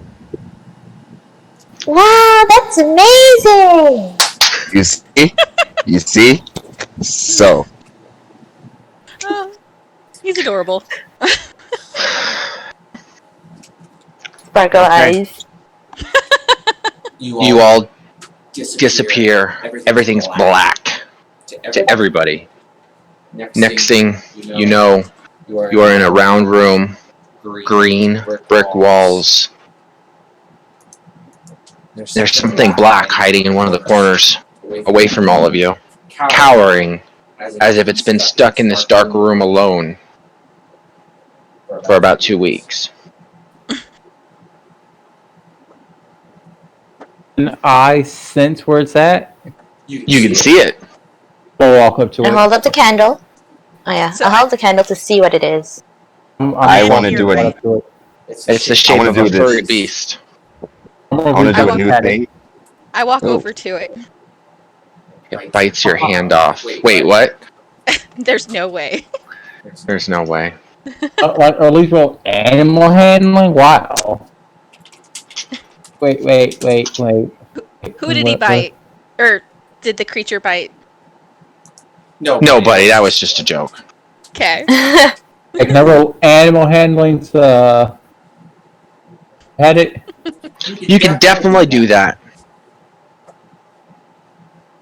16. Nice. Nice. 16. As you go to pet it, you feel its form shift and shake, and next thing you know, it's a small gnome girl. Hey, Hani. Miss Selhani?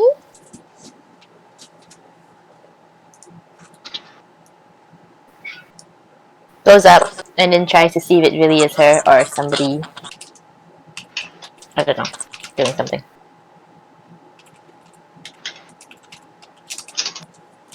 Okay, I don't know why he's not talking, but he says he's in chat able to talk to us. Woo! I know he's listening to us. Hey, Can I be heard? I hear you. yes. Yeah. Yeah. Is your Roll20 speakers on? Because I'm hearing our voices, I think, from your mic. I'm on Discord on my phone, so it's very possible. Oh, okay. I don't think he's even in Roll20. I'm not. I'm literally just on Discord on my phone. That's the only thing I got right now. Figured as much. I see. Which is fine for tonight, depending on what you guys want to do from here. But you are in a room. You've come across Solhani, nearly biting off your fingers. There's no way. I go over to Hani. It's like there's no way. She's too sweet. It's not gonna happen. She's been abandoned for 2 weeks. That is not the case, and you know it. It is the case. You guys literally weren't there for the last 2 weeks. But, anyways. Charlie bounced us around the last 2 weeks. We did not abandon her. Charlie was a dick. I'm blaming Fair enough. Charlie. Fair enough. I'll accept Charlie. Hani, where have you been? We haven't seen you in forever. What did Charlie do to you? I was not ready to do my voice. Wasn't ready to do my voice. I'm a panther. I'm going to be a panther. Uh-huh. Okay. It takes like 30 minutes of me prepping before I can do that voice. It's not something I can just hop into on the fly here. Come on, you can totally do it. It's been so cold and dark. I love it. Oh, I'm sorry, honey. I don't know what that horrible creature did. I hate him. He did help me find my friend, though. See my friend? His name's Camille. Oh, hi! As this dragon snaps at you No, and he hisses. doesn't.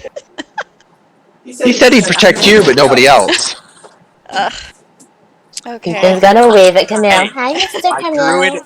My druid is only good at rolling animal handling, so open up my character. Here. Okay, let's see what happens. Druid. Where's Tahani? I actually have Character sheet. Animal handling. I did it. Ha. Oof. Ding. 7. Alright, so it doesn't snap at him, but it still hisses a little bit. Kind of more of an unsure manner. And it's still not wanting to go anywhere close to the rest of your team. I'm actually surprised nobody else has said anything now that I think about it, that there's just a big-ass dragon near us. It's actually Oh wait, there's a dragon. Yeah, I got my dragon. It's more like a floating worm that you all see that's changing colors between translucent blues and purples as it kind of waves in and out. It's about We'll work on it. 3 feet long. Azuru, is that dragon magic? My dragon is my friend. Alright. He can actually come in and out of dimension. So it depends on if you consider that magic or not. It is, but since he's your friend, he's our friend too. Solo, I'm Ethan's magic. 5 feet high. But if he chops off one of my fingers, I'm karate chopping this kid.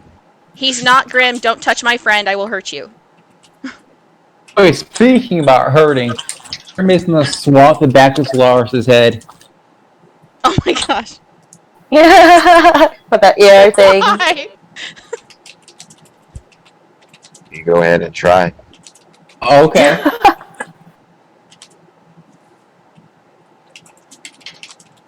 Ah.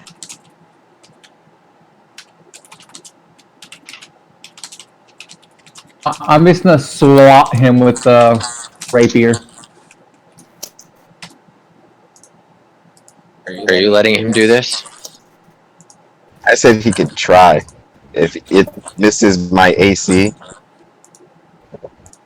I'm going to hit him so hard. Totally It's missed an you. 11. Yes. I'm going to hit Grim twice now. Oh my god. Like, just unseemly, but still hit him even though I'm not even looking at him. Just... What happened to Solaris while I was gone? What corrupted my... Charlie has put us through the ringer the last 2 weeks. It's all Charlie's fault. So because Grim is still missing his chainmail, which he notices after you hit him, Oh my gosh. it's over here. Solhani's been using it as a blanket for the last couple of days. Oh, goodness. I also want you to add 2d4 damage to that. One specifically is fire damage, and the other one's ice damage. Oh, it's okay. I turned him off. I turned him off. Don't worry, you got a I told druid him never friend to heal you. You're fine. Yeah, I told him not to attack my friends, so we got the roll on that. I just pat Grim on the head and said, "Nice try there," and then I just continue looking at the baby dragon. I shake hope my you head. have fun later. Oh my gosh. Just remember, I need less sleep than you do. Mrs. Solaris, maybe we should not have people attacking people, especially since I think Riz might still be a little bit angry with you for some True. reason. You noticed that too, huh? Remember, Wiz left me in that mirror thing, and it turned out she was gonna steal one of my stuff. And Grim hit me first. I did not. That's You hit true. Grim first. You just what? Oh, it's because of the bleeding that came out of their ears when Solaris was screaming at us. Oh, wait. When was Solar screaming at you guys? It wasn't me. It was Solstice. It's a long story. It's I blame. Yeah. Feeling. Ethan points at Grim. Somebody cast Cure Wounds for me.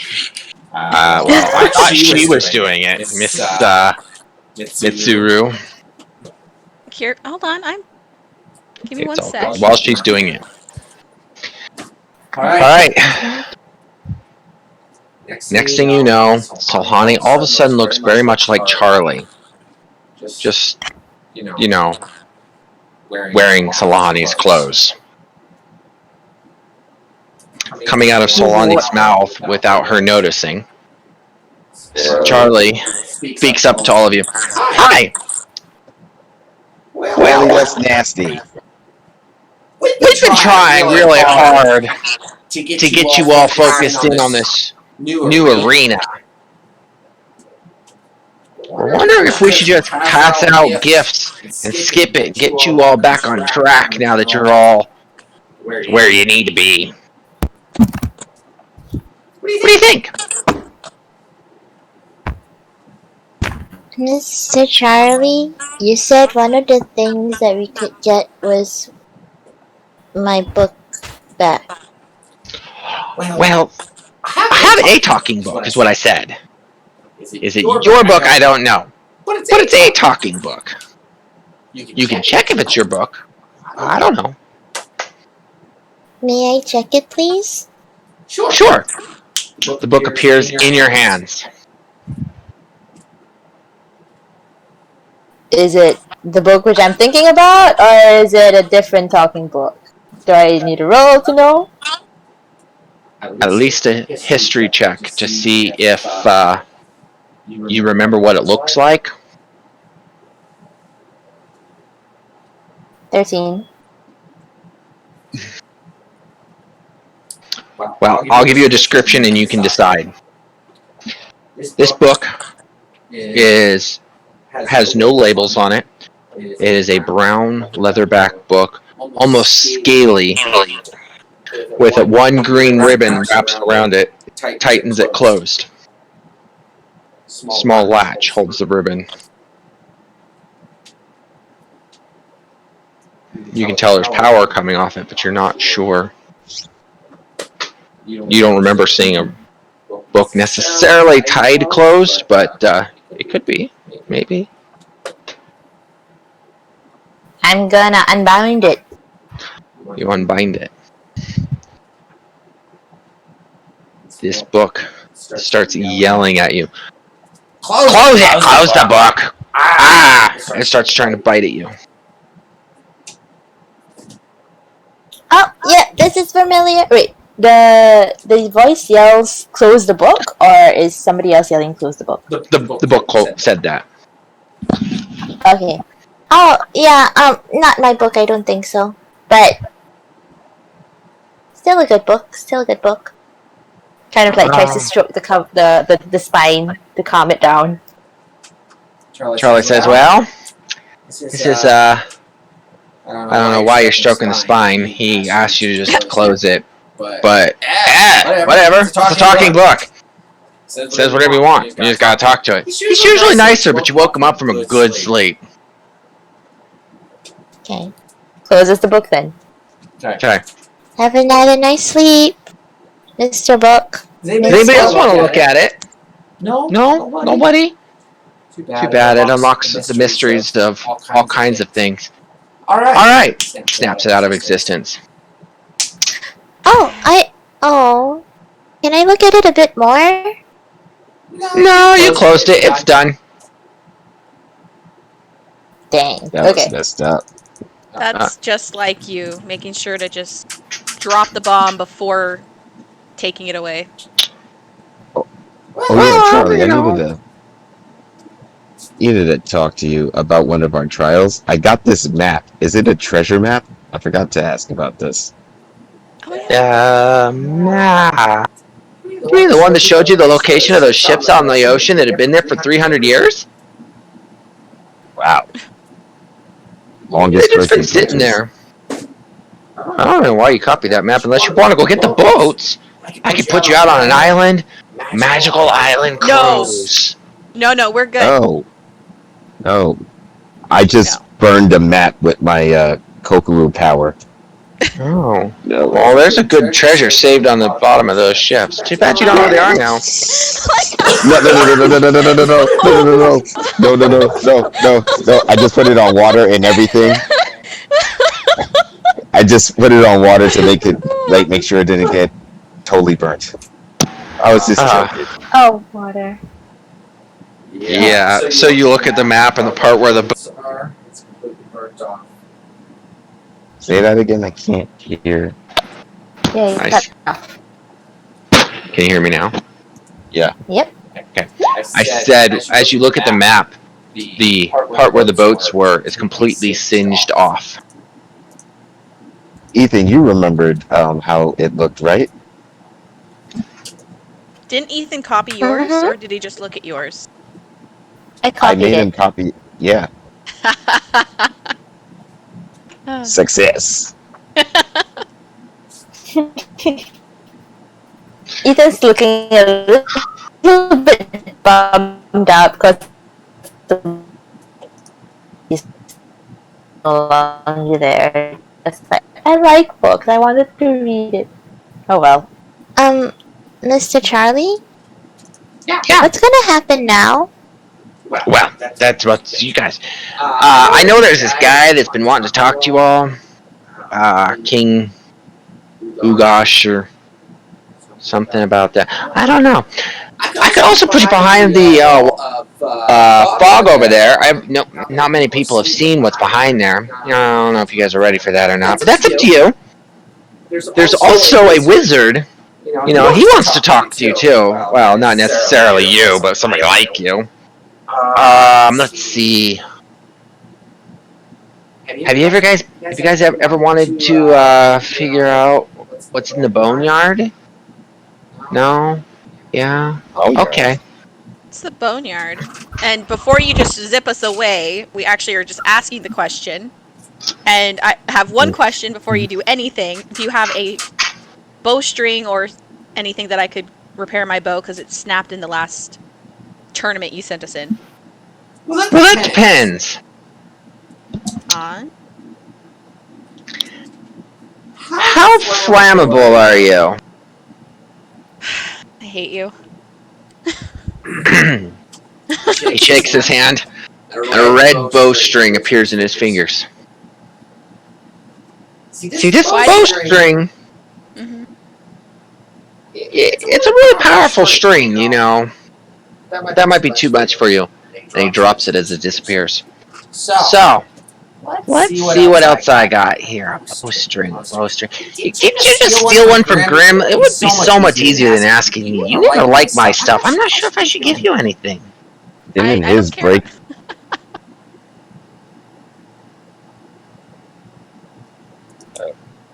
Sorry. I know his had broken at one point. It was on the boat his broke. Yeah. Well, even if you just magically have a merchant sent in here that we could buy something from, I don't care. Bring him here, not us to them. I seriously feel like I'm talking to a genie already. I'll give you one wish. No, I'm kidding. There's a green string in his hands. Do you want this green one? And he holds up his other hand. And there's that red one again. You want the red one? One is a good string, and well, I guess the other one's good. But the one's better. Couldn't tell you which one's which. Depends on how flammable you are. Can I try and find out more about those strings? Like, what do they do and stuff like that? Is there anything I can roll? It depends on what type of information you're looking for. So you can see if you've ever seen one before with a history. You can see if you can identify the magic, or if they are or seem to be magical to you with an Arcana check. You could do just a general inspection or insight check and touch them, or whatever you want to try to do. Okay, I'm gonna do a history first to find out if I know about these strings, and then maybe after that, if I don't know much, then I can get a. Well, we will see. Okay, 18. 18. You know that you've been talking to Book, who generally knows a lot about the world. Or you assume he does, because he seems to always pretend he does. You've heard of things like this. You're not exactly sure what they do. You know, you've heard of different people having them. Each color, perhaps. Maybe it didn't have anything to do with the color, but you know there was colorful strings out there. They would occasionally, upon the user's, if it's attuned to the string, can enchant so many arrows per day to have interesting effects without casting any magic. Okay, I inform this to Mizurio.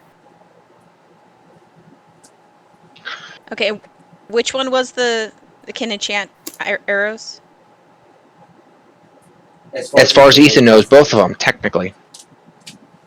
So I'm gonna actually use my detect magic, and Okay. what kind of magic, like if they are magical, what's their class? As far as you know, they're both enchantment.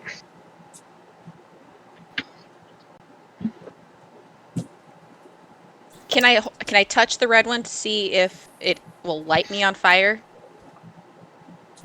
Are you going to touch the red one? Yes, I'm touching the red one to see if it'll burn me. It absolutely does. 1d4 damage. But Charlie doesn't pull it away. If you want to take it and put it on your bow, you may. Do you want me to roll the d4 or you? Here, I'll roll it. No big deal. Since it's gonna hurt me every time I touch it, I drop it, and I don't drop it, but I let go. And ask. So, Charlie, is there anything that I'm able to obtain so I don't get burned with that? Otherwise, I'll take the green one. He looks at Ethan and says, "There's a certain ring in a certain little boy's pocket that I'm aware of that will handle that for you." Ethan's gonna pull out the Chum Chum ring. Yeah, the one that was on Solaris' finger before. Oh, the other Actually, ring, the fire ring. Right? Fire ring. Fire Yeah, ring the went to fire Peter. ring. Peter took it before Yeah. because I had it originally. But Peter gave it back when he disappeared. Or at least that's what the message he left to me, so. Okay, Oh. so. Okay, passes it to Mizurio. So this ring that I'm trying to remember, what did it do to Solaris originally? It It's burns got my finger stuck off. there. Yeah. Wait, what? and It was slowly eating his hand, finger, arm. The only way to remove it was to literally cut it from his body. The information that Solaris now knows about it, due to the person that helped him remove it, is the ring will stop at the shoulder. It will not consume more of your body than that, and it will stay useful as an arm. You will continuously have ghost pains and remember of your original arm, but this new arm will always exist as well. It also counts as one of your attunements. Do you really want to use that Mizurio?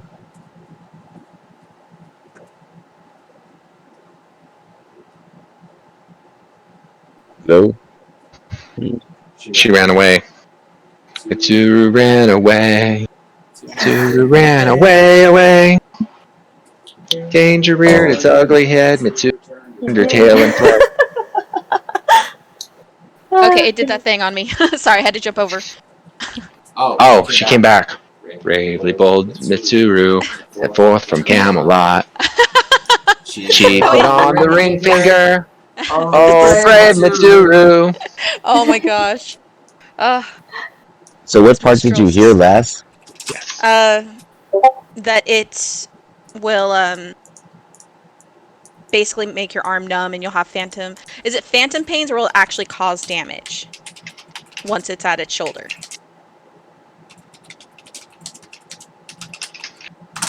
It causes phantom pains and sometimes could break concentration and such of certain abilities, but it's up to you. It's not a constant thing. Basically, it's up to GM's discretion if and when you get the phantom pains. Can be a powerful item. It depends on, do you want to equip 2 items to be able to control? One. Or do you want to try the green string? I think I'm gonna go with the green string. I think it's too high of a risk to try and burn my arm off just to wield the fire. That's up to you. That's a very powerful ring.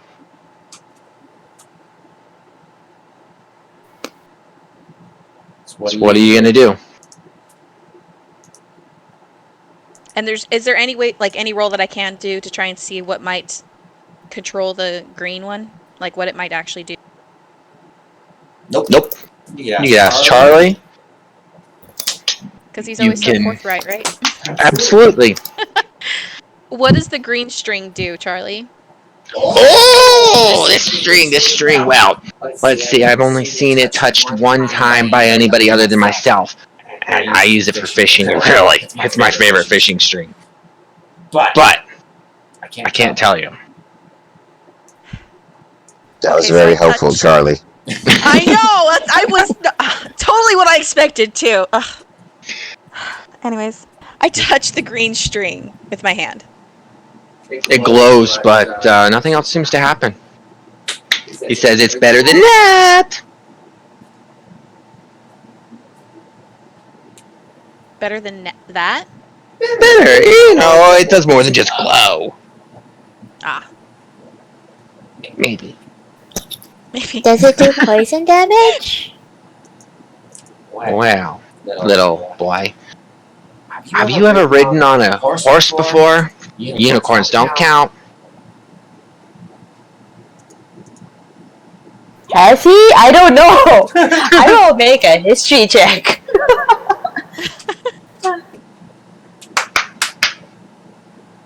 Go ahead. Where is my history? Okay. 18. Yes, I have. He has. Ethan has ridden a horse before. Great! Then you know all about riding a camel! Mitsuru, what string do you choose? Oh! He's so annoying. Okay. I promise not to hit him today. I'm sorry. No, it's fine. It's okay. You already hit him once. It's okay. Or twice. I don't know. You know what?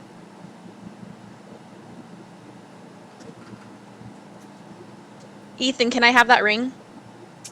Granny comes into the room. Hi! Anybody want some cookies? Cookies! I Charlie! usually take some cookies. How you doing, Charlie? Ethan treating you okay? Oh, yeah! Great, Charlie! Thanks for not talking to me anyways. Ethan, tell me more about your adventures! What do you want to know? Oh, you know? Everything. I like writing down all of your stories. You tell them so well. And you know what? I'll give you an extra 3 cookies just for you. Chocolate chip. Thank you. And I take a cookie and I pass all of them to Grim, just like, Hope you feel better soon. And then, yeah, I guess Ethan's gonna continue telling his very warped version of the tale. Like, All right. you guys know it's warped, but Oh, yeah. Oh yes. Oh yes. All All right. right, At the moment- Mitsuru. Which choice are you doing? You have the ring in one hand. Okay. Mitsuru, you also, in the nick of time, it's weird that she showed up. Maybe you should ask her, since she's old. She might know about this whole string thing. That's true, and she does have a lot of information because everyone tells her stories. Hey, Grandma. And for some reason, she knows Charlie. Everyone knows Charlie. Yes. How can I help you? I'm listening to this little boy's story. Well, I just had a quick question. So there are 2 strings over here for bowstrings, and we're not sure what the green one and the red one do. Are you aware of any information pertaining to these? Have you ever read any of my books? The answer is We no. haven't been able to Unfortunately, go no. to the place where your books are I located. was. We left the town before we had the opportunity to visit the library and get your book. Well, I can tell you, Charlie here can definitely get one of those books for you if that's what your wish is. Back to you, little boy. Ethan, continue telling me your story. I hate the word wish with Charlie. It's like a bad idea. Charlie, since I haven't hit you yet, minus that one time, can you please bring us this book by this old woman who I assumed Grandma. was a cookbook? I'm going to give her an awesome nickname that she'll never forget. And a particular book that involves these strings, these bowstrings, and what they could do, not some random book that she has written. Please. Well, since you already got an item from me from one of our adventures, I can't get you anything right now. I will have to disobey your request. I can do it for Mitsuru, but then she would be voiding this object here. That's up to her. Now, the best What thing happened? is I switched out. Kitty Cat here on that same note has yet to get an item.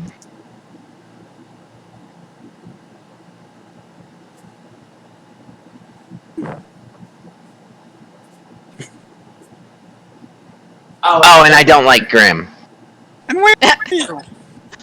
I don't see you. I hear you, but I don't see you. Where are you? I heard that. Ethan is confused. Ethan just like tilts his head. But why wouldn't you like Mr. Grimm? Mr. Grimm is amazing. Because Grim is trying to commit murder of a little boy that everybody else likes. That's why. And Ethan looks absolutely confused and just like, I haven't seen any of that.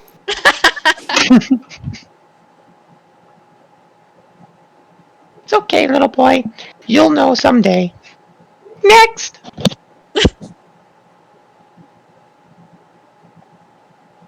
So what's the plan? I'll take the red string and I put the ring on. I don't care. Let's just go. Not what I expected. I honestly was hoping you'd go for the green string. Okay. Well, I'll have to write up the rules for the red string. But I'll pass the ring information over to you. You are now a fire-wielding ranger. whoo, burn the forest. With this particular ring, she just might by accident. Oh, by the way. Damn it.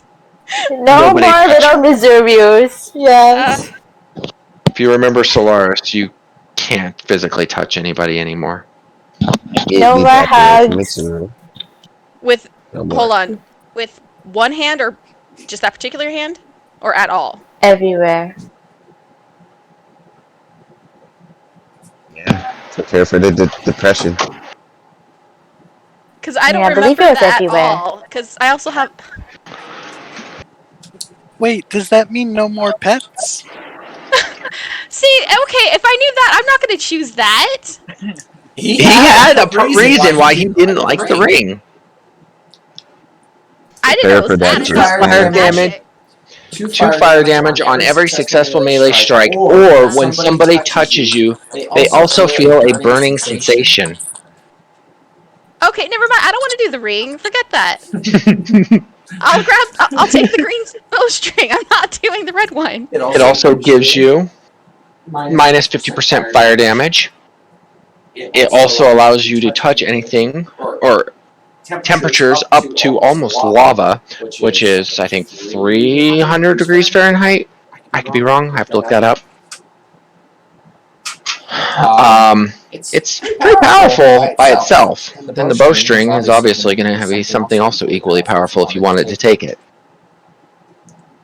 You take the red bowstring, your life will be like Bruce Banner. Just saying. Kinda. Life will be what? Like Bruce Banner. Oh. The Incredible Hulk.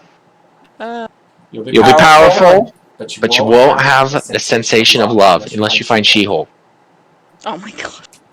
Well, they did almost him this way. That's so weird. That's his cousin. Yeah. But she could probably take it. I'm not going to put the ring on if that's actually what it does. I didn't realize it actually hurt the people if I touched them too. Why do you think he cut off his finger? Because it was magic. And it wouldn't come off otherwise. And it hurt like bazooka. Yeah. Okay, so yeah, I'll just take the green string. I'm not doing the fire string. Both strings disappear temporarily. A blue bottle shows in his hand. I got this third item here. You see fire dancing inside it. Could be this one too. Which do you want? Oh my gosh. Is that the mage flame that we already have?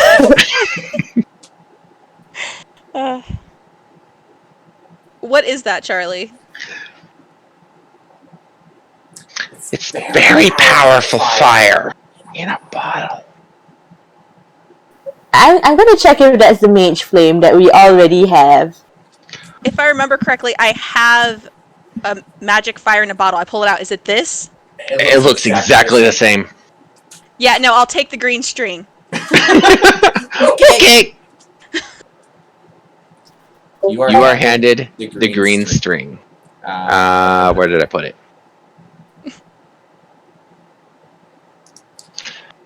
Yeah. So you took the less powerful of the two strings. Why? Where is Christy? There you are. Okay. Save. There you go.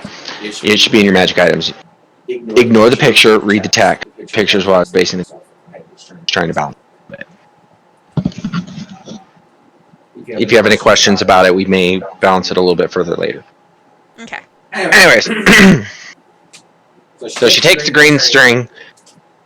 The ring magically falls off and lands in Solani's hand. Solani, sitting right next to you, is your new best gnome friend, staring you deeply in the eyes and says, "Will you marry me?" Charlie? Yes. Oh my.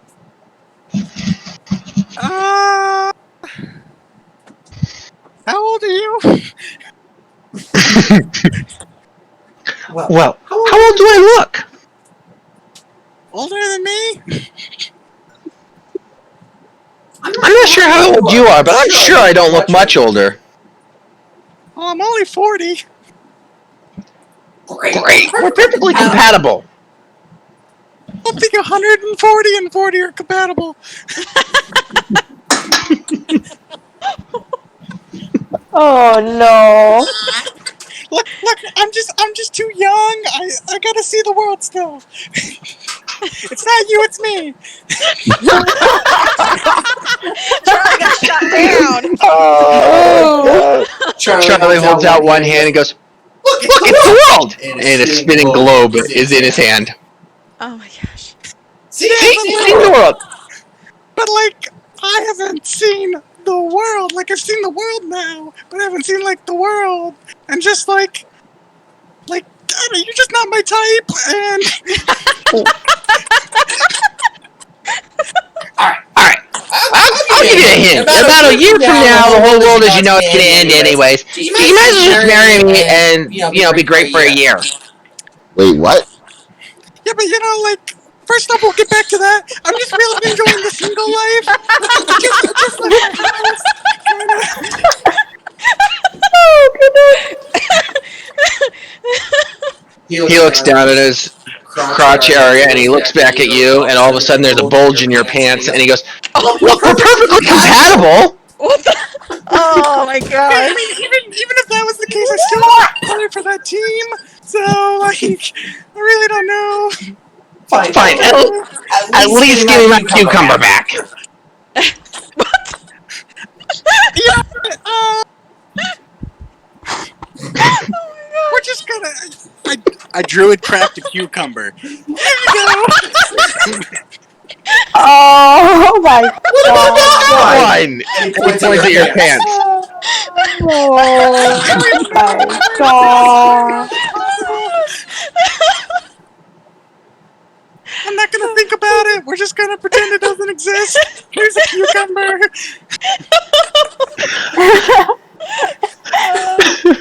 Honey, think about it this way. Before you get married, just go to Idaho, and after 2 weeks, you can leave anyways.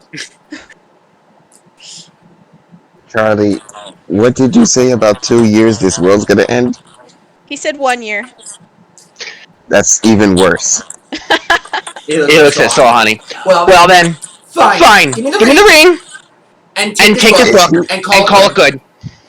Well, hold Is on he- 1 second. No, you're not gonna marry me. If you're not gonna marry me, take the book. No. If you're not gonna... Hey! You've had this ring for a while. I don't know what the fuck that book is. We paid money for this ring, I think. I paid money for this ring. Hold the fuck up. I paid money for this ring. It's my fucking ring.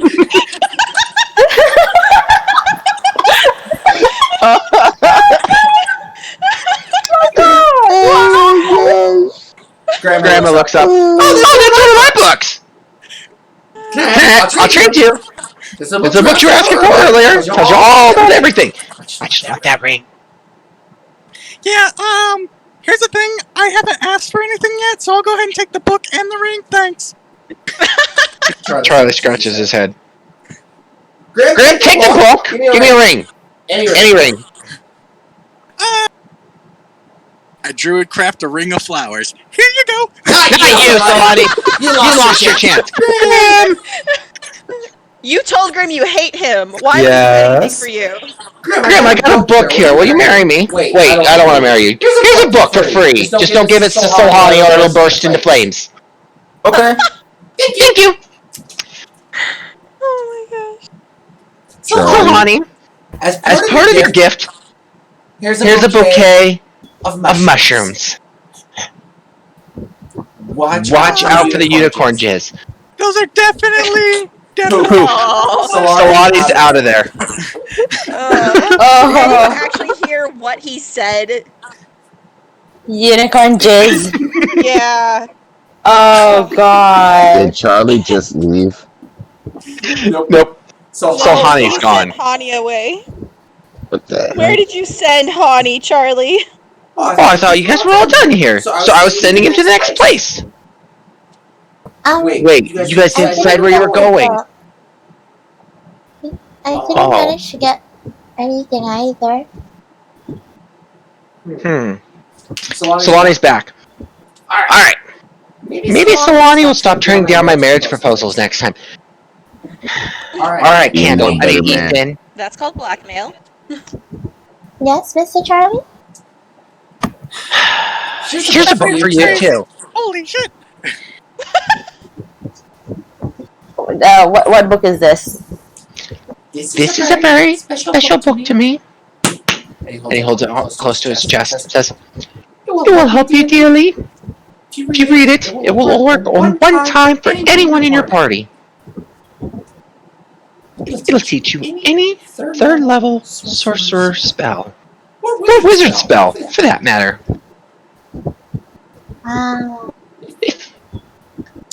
It will also let you use this spell without using spell slots. 1 time per day. Are you? If it's really special to you, are you sure you want to pass it to me, Mr. Charlie?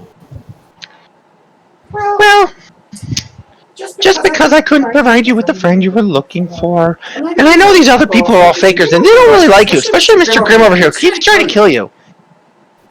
No, we like you. I'd watch your mouth if I were you, Charlie. Do I need to show him the moving picture replay back? I call it retro film. Charlie, And he shows a big picture on the wall. Look, here you guys standing in the shopping mall. Grim looks right at you, stabs you with his rapier. Do I need to go to the next one? You're standing there, fireball thrown at Ethan. Look, he even burned your corpse. I had to bring it back.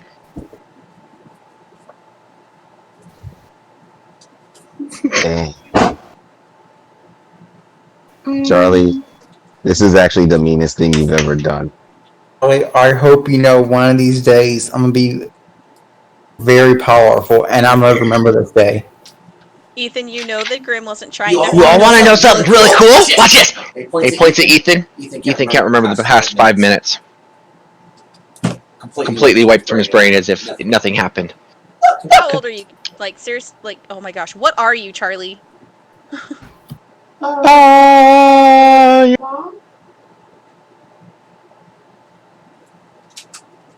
It's a joke. I'm not really your mother. I have no idea who your mother is. I just watched Grimm. Miss Fairy Godfather.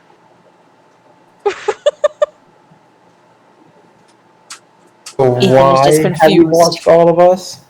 Just Grimm. What do you mean you've just watched me?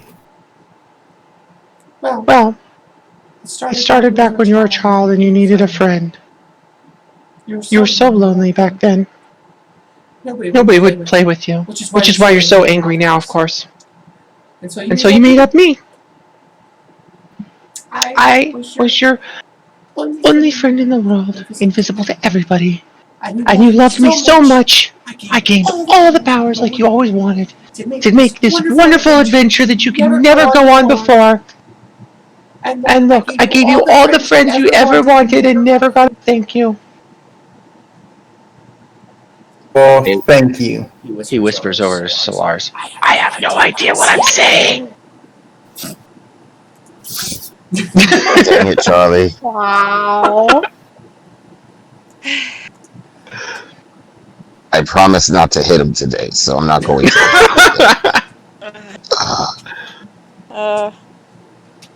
Grim, are you okay? I'm perfectly fine. You don't believe what he just said, did you? Oh, Grim believes every second of it. He remembers his childhood and images of Charlie popping in and out everywhere he was. Just the childhood, though. After about 6 years old, he forgets that Charlie was there. Charlie, thank you for being there, but Charlie, you seem to forget one simple thing. What's that? I'm still gonna kill you one of these days. That's the Grim we all love. Well, you kill me before the world ends, it'd be great. If you don't, Seriously. read the book. It's Ethan's book, by the way. It talks to him. It's special. What? Ethan snaps to the book, like, looks at the book. Is it?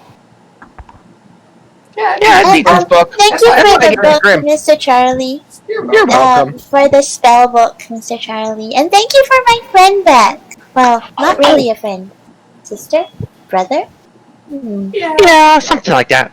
So, see this axe? I kind of stole it from Wisp. She doesn't know it. He doesn't know it yet. But will you return it for me? It's special. Okay. Thank you. Is there anything else that you'd like to pass to Mr. Wisp? Well, hand him this note that says, I'm sorry for stealing your slugs, but it was all Solaris' fault. What did I do? Oh my god. I don't give him that Okay. note. Thank you. Ethan, Charlie likes The book starts talking to Charlie in Charlie's own voice. I mean, sorry, not Charlie. Ethan. It starts talking to Ethan in Ethan's voice. We're playing back your guys' entire adventure from the beginning. The way that Ethan told Granny.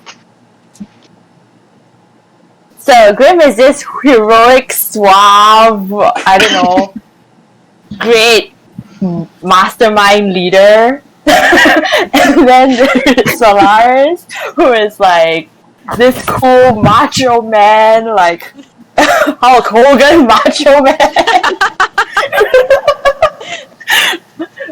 Who will punch and kill anything that goes upon his path.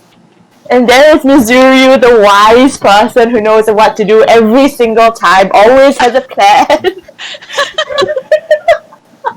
It never gets listened to.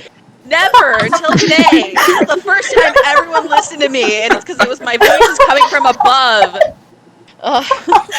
You need a way to project your voice. Apparently. Yeah, wow. You guys are listening to Ethan's really warped storytelling. Good on you guys. And you can tell that Ethan holds no blame to anybody ever. Except maybe Tilos. Tilos, yeah. Aww. So Hani feels greatly paranoid about how horribly you feel about Tilos, but she knows it'll come back and you will love him again someday. He doesn't feel anything horrible, just like it's so completely neutral to him. Oh, well. Even then, Sulhani feels sorry that he's not here for you guys treating him however. Anyways. Charlie goes, alright, well, you guys can decide where you want to go. Next big adventure, you can go again, pick those options I gave you long time ago. Oh, by the way, Mr. Grimm, here's 2 earrings. I know you won't know what to do with them. Don't worry, neither will the rest of your group. So put one in your ear and put one in your favorite person's ear that's not Ethan, because it won't work on Ethan. There's a problem due to Candle, but we're not going to go into that. Give it to anybody else. And, Don't give it to me. Yeah, that'll be great. Do what? Now we're both of them. Yeah, you have 2 earrings. Grim is gonna put one in and just look around the group. So Lars is just shaking his head. Don't do it. Not me. And just mess with Solaris and say, "Hey, Solaris." You're my favorite person other than Ethan. Solaris is preparing a radiant sunbolt. Oh, man. Oh my goodness. I'm just joking, Solaris. Oh my god. Alright, cool. You were smart I'm today. gonna hand it to the only other elf in the group. Okay. Mitsuru, you start listening to all of his pervy thoughts. Oh my god. Unfortunately, you guys are now telepathically bound to each other. You hear each other's thoughts. Does that mean that she'll hear all the cuckaroos too? No, but she still can't hear the cockaroo. Okay. At least right now, because it's not talking.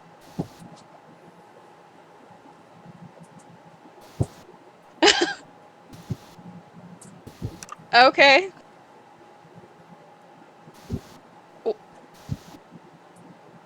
Alright.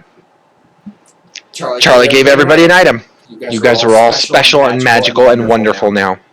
I got some fucking mushrooms. Hold on a second. No, you also got unicorn jizz. Yes, That that's is very magical. important. In its own way.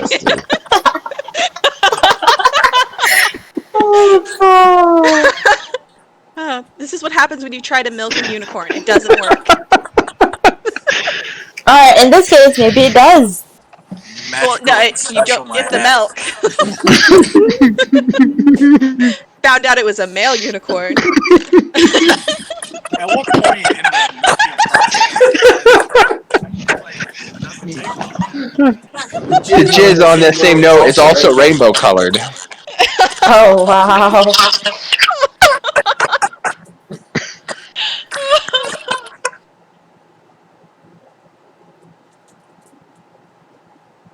Oh shit.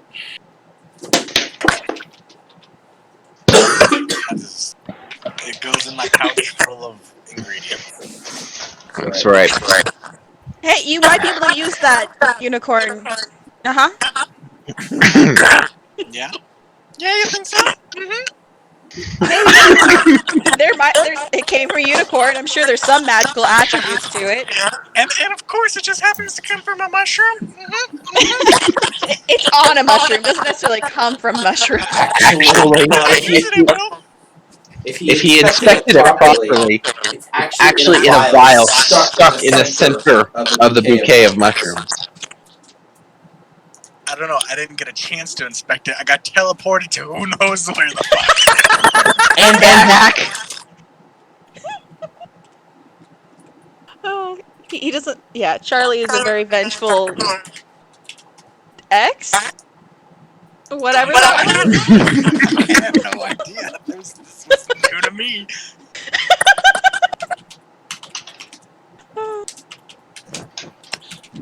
I picked him up and brought him to you guys the first time I ever met you. Ever since then, I don't know what kind of relationship we had. Apparently more than you know.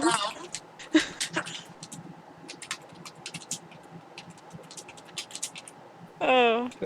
Where do we go, guys? Do you want to go talk to the king? Or did you? Oh, There's a wizard that wants to talk to us. I knew he couldn't go for magic. Oh. Should we flip a gold piece? Charlie with her. options were there? Eat a mushroom. You eat a mushroom. Lightning. All right, give me one. I like the mushrooms. Cause you want to. Charlie Creates a second mushroom in his fingers. Says, "Look, there's two mushrooms in my hands. I'll eat one. Nom nom. That was good and filling. I mean, take this other one, and I'm gonna place it in Solaris' hand." Wait, what? No. Nature check. Drop it. I drop it immediately. How many That's were there? Nature check. Yes, you could roll a d4 if you want. There's about 4 choices. Immediate nature check. Are you nature checking what's in Charlie's hand, the mushrooms? What are you checking exactly? Well, I mean, I guess investigation and nature. Investigation if it's the same mushroom that I have, and then nature to identify said mushrooms. Okay. Investigation, nature. Okay. Investigation. Yes, they look like they're, as far as you can tell, in every way, the exact same mushrooms. Nature. Not much you can discern. They're definitely a mushroom you've never seen before. You have no idea what the effects are, but it doesn't seem to be affecting Charlie in any negative manner. Okay. So, I pick Go up ahead. the mushroom and take a small nibble out of it. Okay. The mushroom, as you press it to your lips to bite it, completely dissolves. Disappears, unable to be used again. As you realize the world's spinning a little bit. Colorful, like a rainbow. I cast Everything's rainbow. Nope, that's the restoration. No, it isn't. Why would you eat anything that man gives you? Immediately. Blame magic this time. No, it isn't. Nothing's happened to me. I am fine. Lesser restoration. What is exactly does it have back? Alright.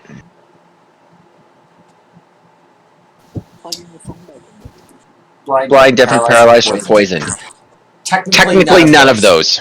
You are literally just seeing an illusion standing in front of you. It's just an illusion spell, not a disease. It's not an acid trip, which you think you're on. You lose the spinning sensation. There's literally a panel in front of you that's moving back and forth and making this colorful rainbow effect. This is some low quality drugs here, Charlie. On and off on me here, huh? Oh my gosh. What am I help? Help what? Help me stay awake at night? Well, slay a dragon? You know what? You know what, Charlie? You know what? Just now, okay? Just now. Look out, there's a minotaur behind you! Poof, you're gone. I'm sure there is. Oh, actually now, he made you disappear. Alright, where are all you going? Because she's just in the other room. I think. Please tell me you hear loud gnome yelling from the other room. Just incoherent screams. By the way, Solani, you're trapped in a cage that's slowly lowering towards lava. Great. Charlie, bring Hani back. You know, help in the conversation. Somewhere. I'll let you all go for a while without bothered. What does everyone think about trying to get that black crystal that we were supposed to get after the train? Yeah, it's long gone. It's long gone? That's near the boneyard with all the necromancers. It's a good place to start. Very powerful gem. Really amazing. I don't mind because that's really important, and we said we were going to be doing that, but we never did, so... Yeah, but they kill a lot of people. I don't know if you guys can handle them. You can try. They're pretty powerful. Okay, if Charlie's actually looking out for us, maybe we shouldn't try that. The king, on the other hand, wants to send you against some sort of ancient beast. He thinks is bringing on the mana. Not really sure. Speaking of which, just mirrors, they're getting a lot of mana in this room. Oh, you guys notice the whole floor is about ankle high in just some sort of fog. Look at him. So, Charlie, what are you planning right now? This isn't me. I can't do anything about this. What do you mean This is something that was said previously. I remember hearing somebody talking about this. Is it dangerous, Mr. Charlie? Not for me. For you all, well, not sure how it affects the candle. But the rest of you, could be dangerous. Could lose your minds. Is there any place you'd recommend for us to go, Charlie? Where do you think we should start? At the beginning. That town sucked. Okay. Yes, it did. I remember that town. I don't We think can go shopping again. We can share the pie shop. We can go shopping. I know the perfect pie salesman. Oh my gosh. That is a town to Ethan, okay? It also has a good library. Oh, yes. That town. That's a different town than the original town. They're talking where you tried to kill the tavern owner. Well, I guess you probably tried to kill more than one of them. But that's not the point. The point is there's a tavern owner that was run through by an arrow.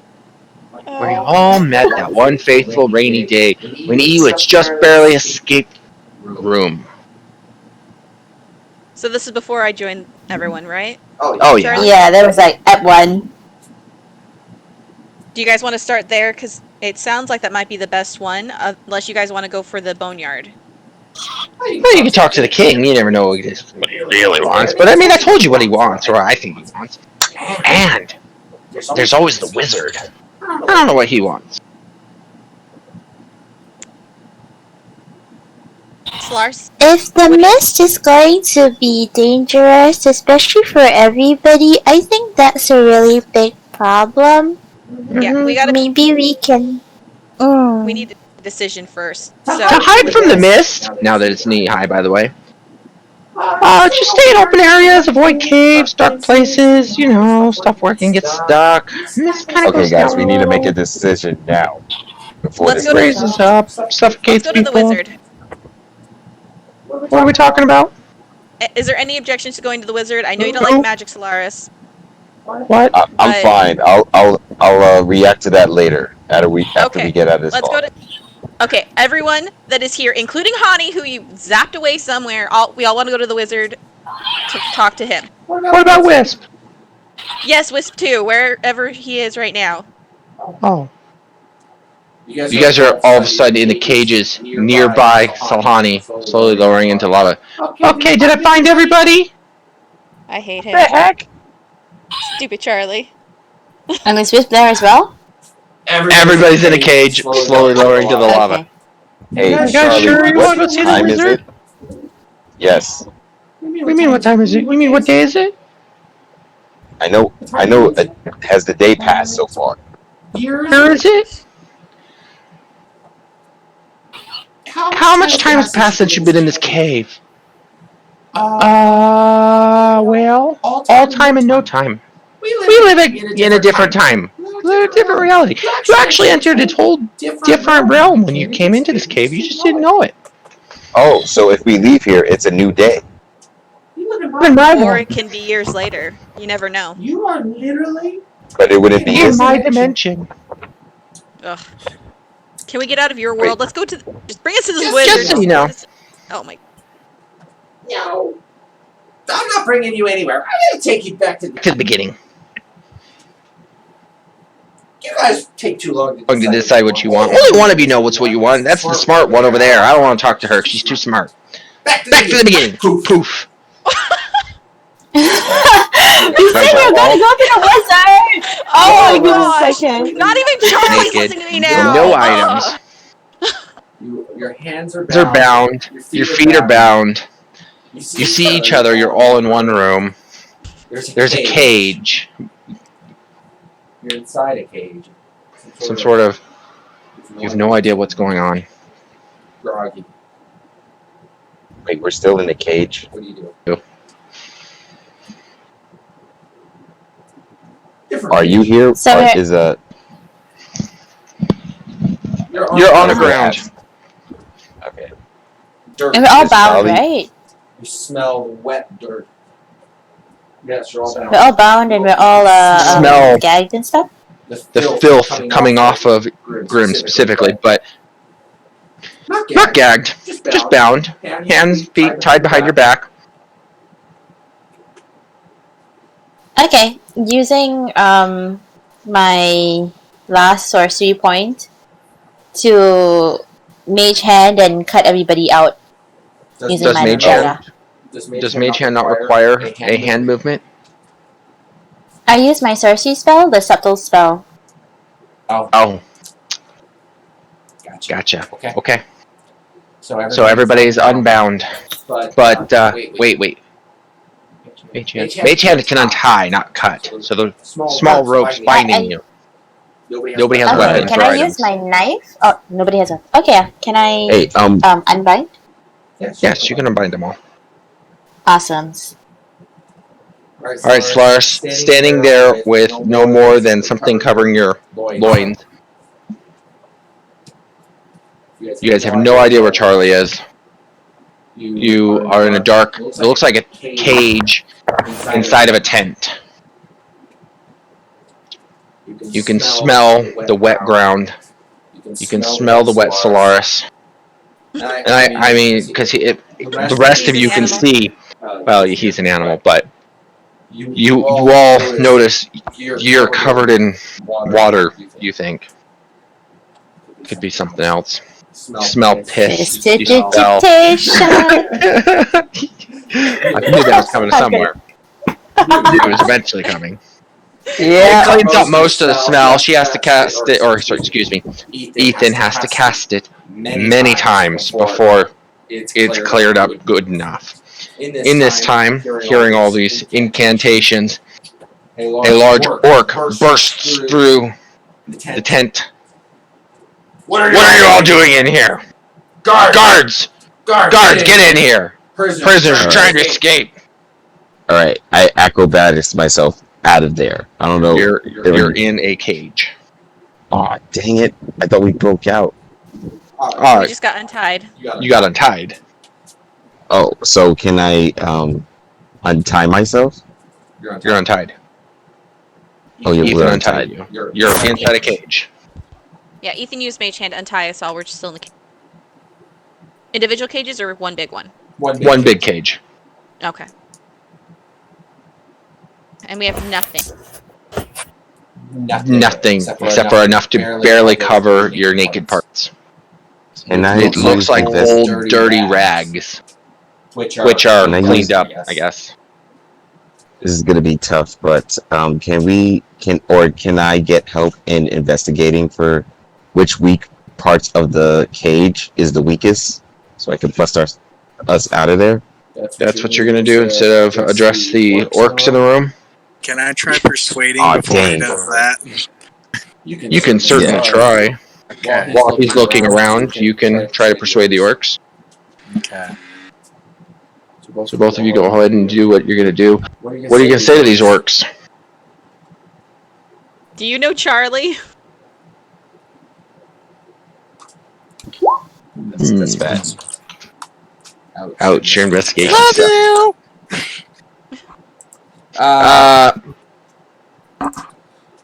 No. The orc looks at you and says, "Quiet, prisoner. There's no Charlie here. Who do you think we are? Captain Longtooth will be here soon." Oh, I know that person! They're like my best friend from Gnome School! Deception! I don't know! I'm trying here! You're failing. Excuse me, Mr. Orc, may I know where we are? No. You know where you are. Why would we ask if we knew? Quiet! And he picks up a rock and throws it at you. Like, why don't you untie me and say that's my face? You are untied. Everyone's ready. Are we in a cage or something? You're in a cage, Yeah, Yeah, unlock We're all in us. the same cage. Yeah. Put me down and say that's our face. The orc picks up a bow next to the wall, takes this weird shaped arrow, all kind of wavy and knotted, puts it in the bow, points it at you, says, "One last chance. Be quiet, or I let loose this arrow." Alright, so Laura steps in front of Grim. I mean, like, if we don't want to be quiet and you want to just let us out, what if we... I think if anybody has attacked us previously, they generally die, Mr. Orc. Looses the arrow. Hits Solani. Oh, dang it, no. Solani feels no damage.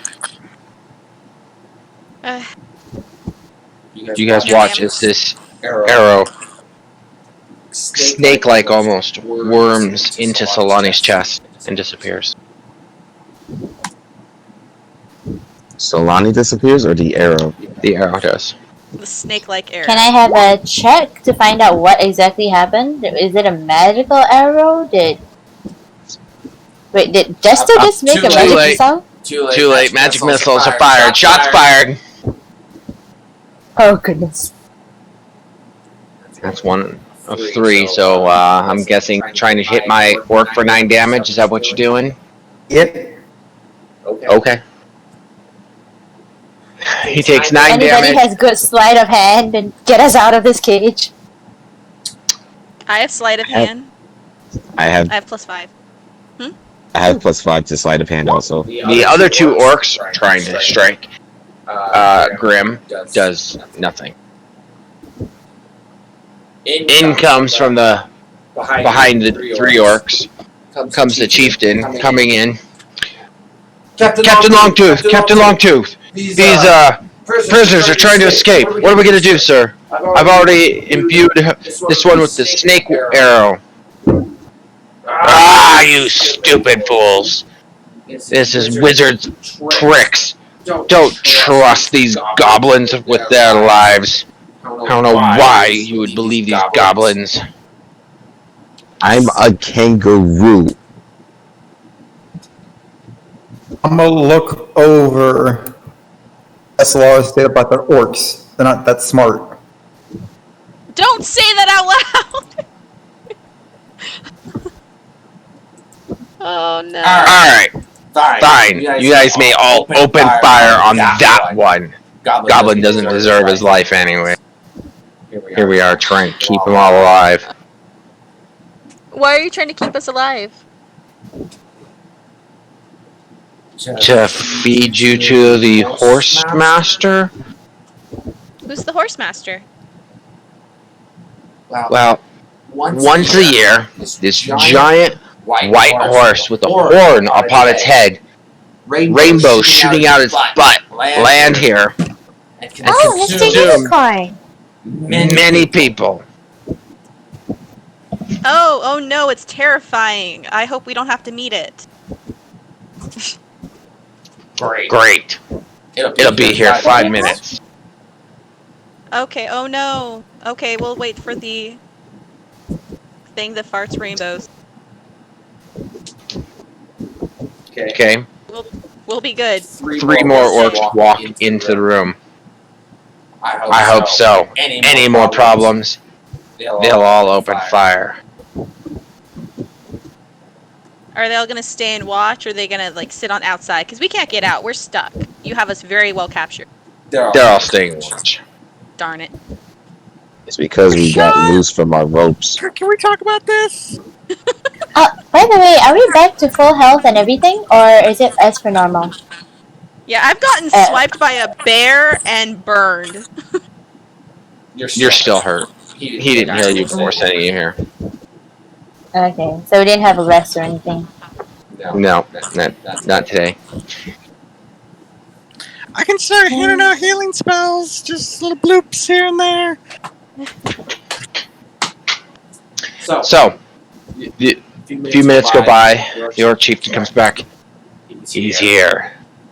And the orcs pull down the tent from around you, and you guys can look up as a giant unicorn, 3 times the size of the one you saw before, comes in with 3 more unicorns about the size of the one that you saw before. Can I check if they seem like they actually are evil, or was it more like the unicorn that Charlie showed us? Is that an investigation or a perception?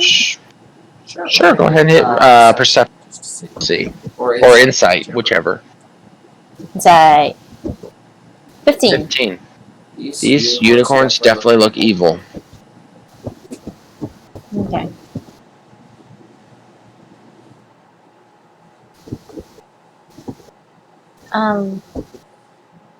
Miss Miserio, you were saying from the unicorns previously that they wanted to attack me first? So, should I go out first or something?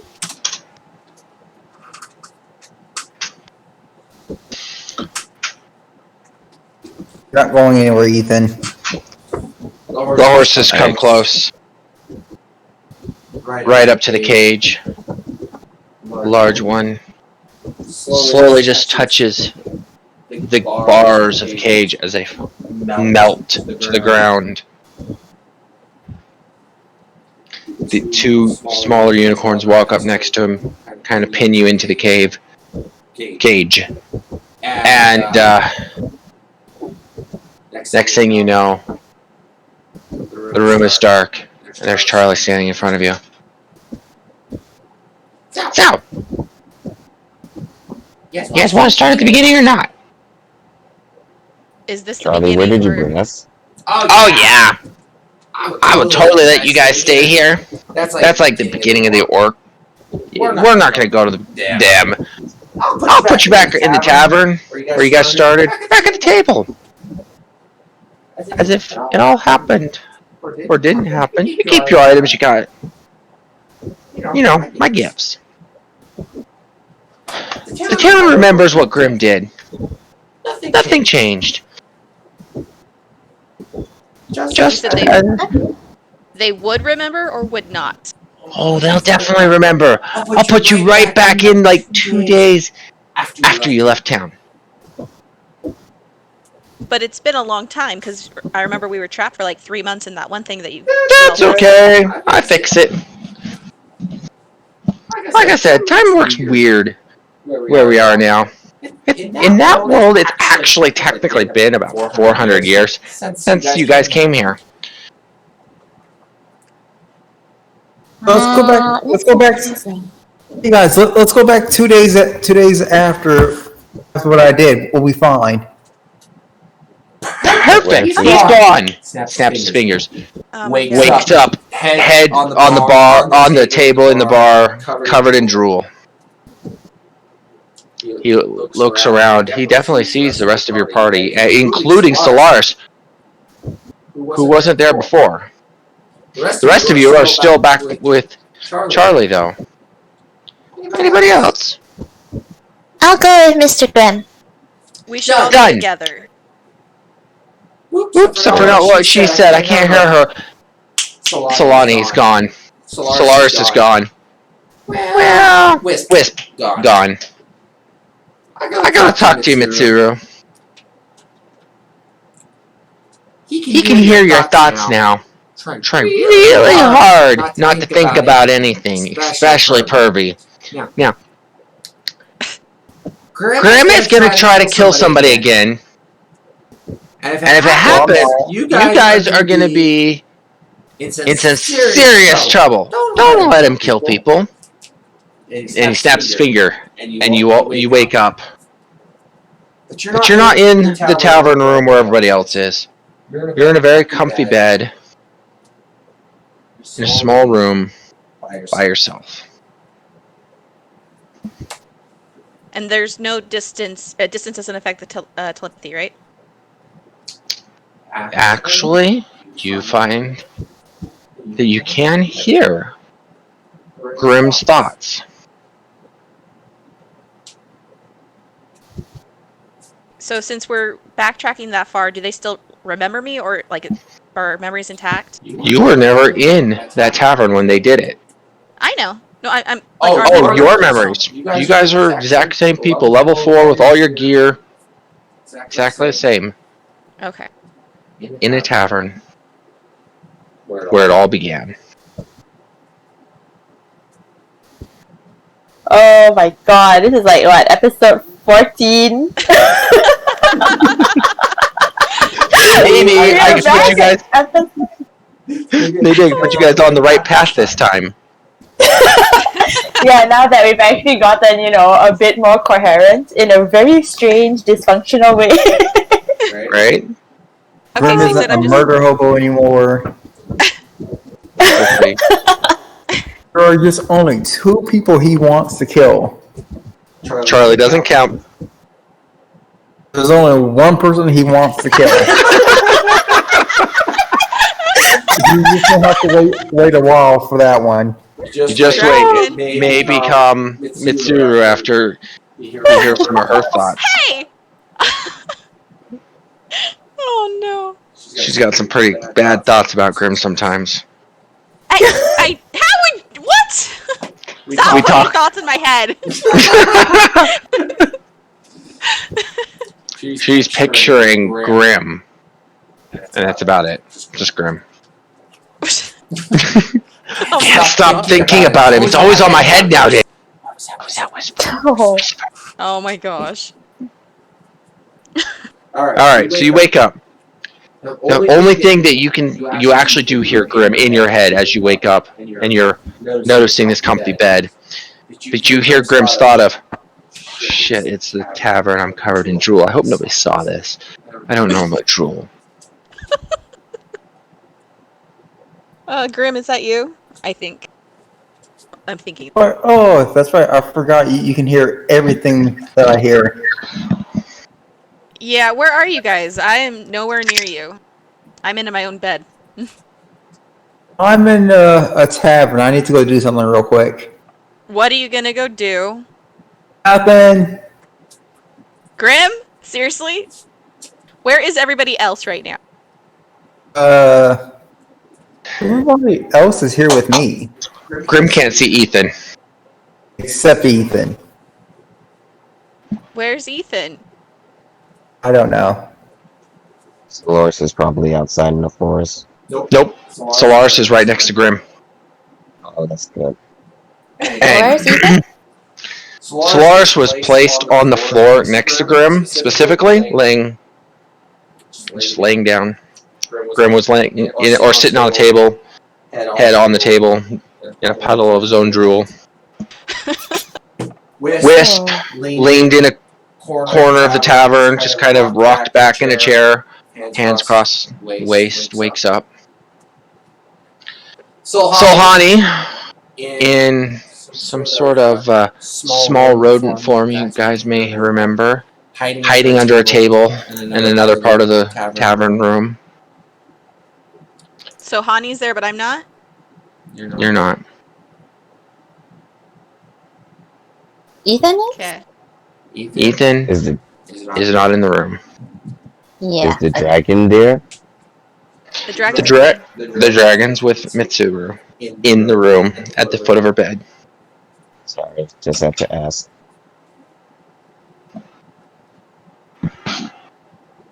So Grim, what did you need to go do real fast? Because the stories I've just heard. need to pay somebody. Pay, as in with actual money, or Actual blood money. debt? Okay. Nothing bad's gonna happen. Don't worry. Okay. Grim, out of the corner of your eye, you spot the bartender. Looks like he just got up groggy in the morning himself, switching shifts with some very scary looking lady. He gets up behind the bar, starts slamming cups down. Alright, you lazy dirt bags!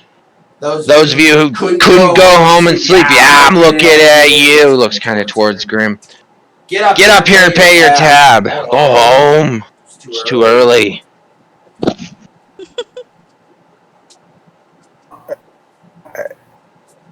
Grim doesn't drink alcohol, so what exactly would he have been drinking? You do see a cup there full of milk. I'm gonna go up and pay for my cup of milk. Okay. Looks at you. Yeah, that's about 6 silver for that one cup. But those last 4 that you chugged down here, according to your bar tab, it's another 6 silver each if you don't mind. And the meal that you ate, whew, man, that's a big tab. That's another 4 silver. You got a good run in there, son. It's not half as bad as that kangaroo who passed out on the floor. Ooh, doggy. He's paying for himself. That's fine. Who are you? You're a good man. Thank you. Makes me happy to hear that. Is there anything I can do for you? You want to stay around for breakfast? Yeah. Alright. The name's Bob, by the way. Billy Bob. Awesome. Well, Grim, you go have yourself a seat. I'll order you the big breakfast. Is that cool with you? Thank you. Alright. I'll have it sent on out.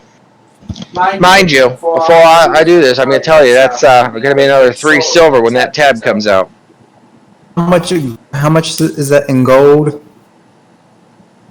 Man, you're not even coming close to it. So 100 silver equals 1 gold. Okay. I don't think I have any silver. So he'll spot you. You hand him 1 gold, and he'll give you the rest. Silver. Never mind. Wisp, you guys look across and sees that she has some strange flask in her hand, clearly empty. You have no idea what kind of yellow color liquid was in that. At least it's not a rainbow. Oh, goodness.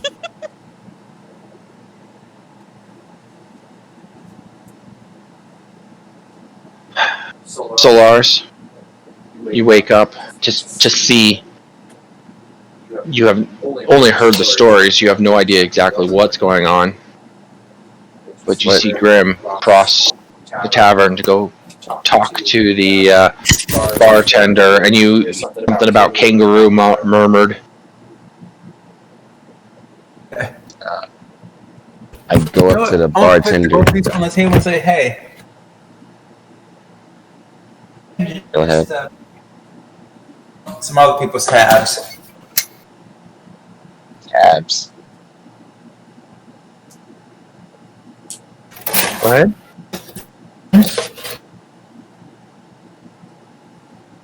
You guys hear as it rains outside, thunders. Door slams open, and quickly in runs a small boy all the way up to the counter. You guys don't recognize this boy, but you remember the scene. You remember what plays out next.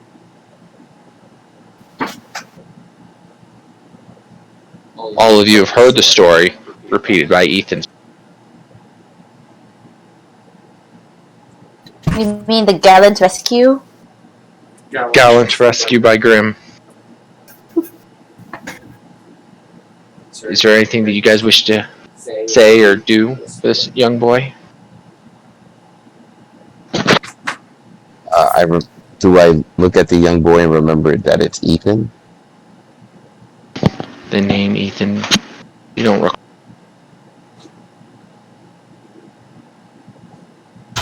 I'm gonna look down at the boy and say, "What are you doing in the bar?" Ethan, you don't remember much about your trip for some reason. You just escaped the room. Which room? Oh, okay, straight. Yeah, got it. Ethan's gonna look up and just like, I'm searching for something very important to me. You seem very familiar, mister. I'm a soldier. I've probably visited your town before. Maybe. I'm just here to know which town to go next to. and then he turns to the bartender and just like, Excuse me, Mr. Bartender, sir. Do you know where I can find out more about magical items and magical books? Bartender says, what do I look like? Sort of magician? No. Order something or get out. Somebody who knows where the best place to go? Yes. Luna decided to come find me finally. My wife's been asleep for hours. Bartender says, I don't know. Go find somebody else in town. I don't know anything. Ask this fine gentleman. I don't know. Order something. Get out of here.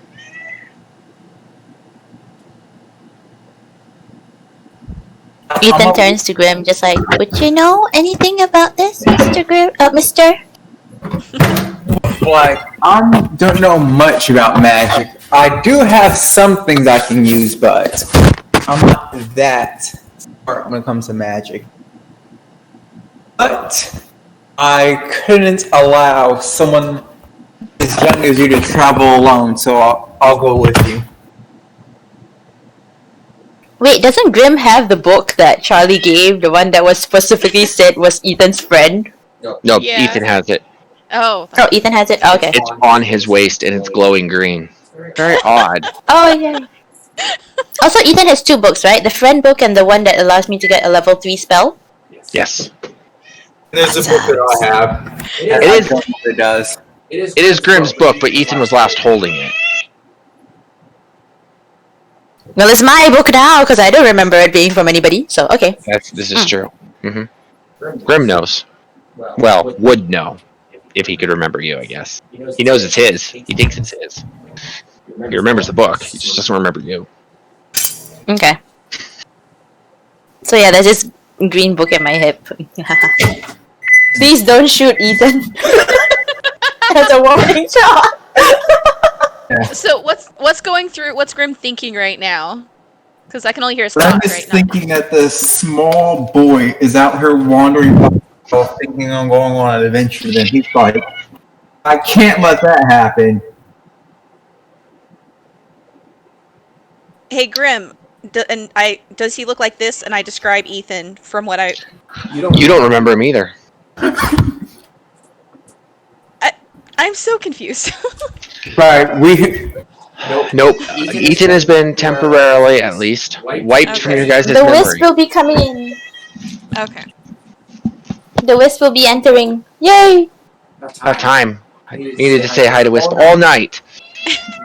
Well, yeah, and Luna wants to say hi too. Yes. Hi, Luna. It's very Hey, charming. baby. How are you? I'm just gonna say, boy, you cannot be traveling on your own. I'm not traveling alone. I have this with me. And I pick up and I take the book and show Grim. My child, you look like a gust of wind could knock you out. I'm gonna assume everybody thinks Ethan is a girl because unless said otherwise, Ethan's still in the dress, right? Oh, yes, absolutely. That's exactly it. Yep. Oh, he's got worse then. Oh goodness. He sees this, what he thinks is a girl trying to travel by herself. He's like, you cannot wander around like this. So, I'll be tagging along with you to make sure that at least to find some, at least until I meet up with my soldier buddies. Okay. But I don't exactly know where I'll be going next. If you don't mind, I would love to have company. I'll gladly join you. Hey, Grim. Your meal's ready. Thank you. I'm having it delivered to your table. It'll be there in just a moment. You get something for the child too? Sure. What's the child want? Not time to order something.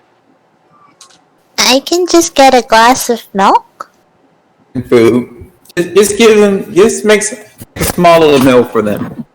Alright, glass of milk and a baby's breakfast. Gotcha. How much is that? Already paid for it. Don't worry, I owe this fine gentleman some money for last night. He was up protecting us. Well, I guess he passed out before his duty was over. But you know, he was hired to do a job and we didn't get screwed over, so I'll give him this meal for free. Kangaroo! Come pay your tab! What tab? You know, you were up eating all night long, you ate 3 frickin' meals. The amount of whiskey you drank was ridiculous. Got the tab right here. I don't drink alcohol. And also, I eat my food outside. Look, do you want me to say your name out loud? Because it's on the receipt. I'm sure it's you. Say it out loud. Not gonna. Solaris, the kangaroo, martial art, way of the shining warrior fist thingy. It's got this like 16 titles on here. I don't want to write them all. Gross, a monk. Who? Oh, you remember all Solaris. that? Oh, great. Of course, the monk doesn't know how to pay. I didn't pay for this stuff. I was just watching you. Okay, Solaris, you can stop being cheap. Pay your tab. Because you guys I take just flick a Hermione coin or at the Todd- bartender. That's it. Flick a gold coin and then that's it. It's not me, so fine then, whatever. Alright, I'll take the gold coin. I'll not slander your name. Bites the gold coin, make sure it's authentic. Puts it in his pocket. You just said you wouldn't slander my name and you just had to bite down a gold coin. Hey, I gotta verify the gold coin's real, alright? I'm not slandering you, I'm just verifying from my own pocket. I didn't say anything. You are correct. Did you do that with Grim? No, you didn't. Yeah, sure. I gave it. This is my bodyguard, man. I hired him for the last 6 nights to protect this place, and he's done a darn good job. I haven't had one deadbeat start a bar fight. You just said he slept on his duty. You know, once an hour or two. As long as there's no fights, he did his job. I don't care if he's awake or asleep, as long as his job's done. Damn fine fella here. Damn fine. Solaris, you're making a big deal about paying up a debt you owe. I don't drink. That's This literally is my where martial you arts. wake up in a panic because you don't know anything that's gone on throughout the rest of this adventure. You're in that bar and you don't understand a word why him and the bartender are actually getting along. Not to mention the bartender is painting him in good light. Alive? Alive. Well, he didn't die technically, but he tried to get killed. But yes. Yes. So I wake up and I don't say anything, but I stare at everything as if my eyes are gonna pop out. Okay. You also notice that your axe is missing. Which one? The battle axe. The Warhammer? Yeah, the battle axe is with Ethan that remembers none of you guys. This is true, but you do see the battle axe across Ethan's back. Charlie had a fun time messing with us tonight. Still is. Okay, cool. I'm gonna. Is there a drink in front of me?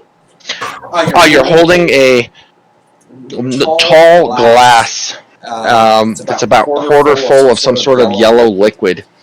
Can't remember exactly what it was in it. I'm It gonna looks like blame apple on the juice. liquid. Yeah, it looks like I'm apple blaming on the juice. liquid.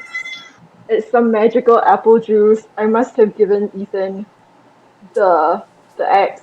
You don't remember Ethan. I don't remember it. Oh, I don't remember Ethan. Okay. You don't know who he So is. nobody This remembers child, Ethan, is it? this child is in this room. Yeah, nobody remembers Ethan. This child is in this room with your axe. His book, which apparently he hasn't noticed that Ethan has his book. He remembers the book. You remember the axe. Solaris, you notice bag of slugs also on his belt. On Ethan's belt? On Ethan's belt. Oh my gosh. Ethan has all our stuff? Okay.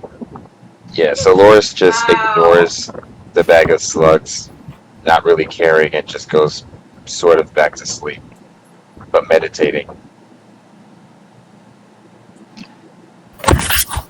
So all of us remember each other except Ethan. Yep, nobody remembers who Ethan is, and Ethan.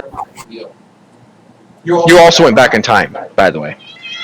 And I'm not in the room. I'm somewhere in a... not even sure where I'm at. And through Grimm's point of view, you are watching this entire scene play out, which, of course, you were never here in the beginning, so the only thing you know is Ethan's interpretation of this, which you know goes very bad here soon. So I know his interpretation, but I can't remember who he is, so I can't put face to knowledge. Yeah, but you just remember the bar scene. There was something bad that happened to a small boy in this bar scene. Okay, so and I can actually see through him and hear what he's saying, or is it just... You know what's on his brain. So the fact that he's saying something obviously went through his brain at some point. So yes, you kind of hear what he's saying. Okay. Oh, question. Do we have the same gold as before, or do we have? All of your items are still on you, Except for the ones that's on Ethan. except for the ones that are on Ethan. All right. There's a cat in the background. What's one needy sounding cat? That's her normal. That's why I kick her out of my room usually. She talks so much. It's ridiculous. She's affectionate. No, she's not. She doesn't like to cuddle. She doesn't like to be picked up. Oh, She sounds likes like to mine. complain. It's Garfield. She likes to complain and then attack anything that comes near her. Kinda. The language of love, words. There you go. Ah, So the language I of think- love, screaming. I think to Grim, from what I remember, there's something bad supposed to happen to a kid in where you're at. I don't remember who the kid is, but something bad's gonna happen, so you have to be careful, okay? Well, everything will be fine. You're worrying too much. Grim remembers the entire scenario the way it was, Oh. not the way that Ethan told it. Which is why Grim is acting like nothing's happening. Okay. And so since he remembers, then I go see through his mind. If he's choosing to remember the whole thing. Nope.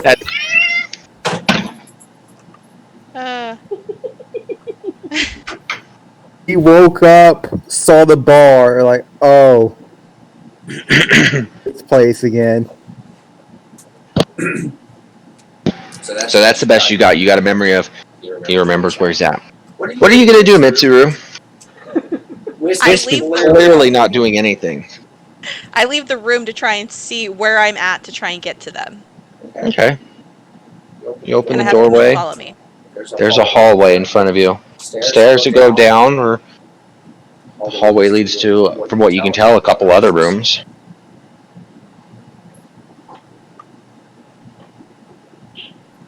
I kind of want to go explore the other rooms, just because, Okay. before going down. You gonna start opening up all the rooms as you come across them, or you just gonna look at the doors, or what are you gonna do?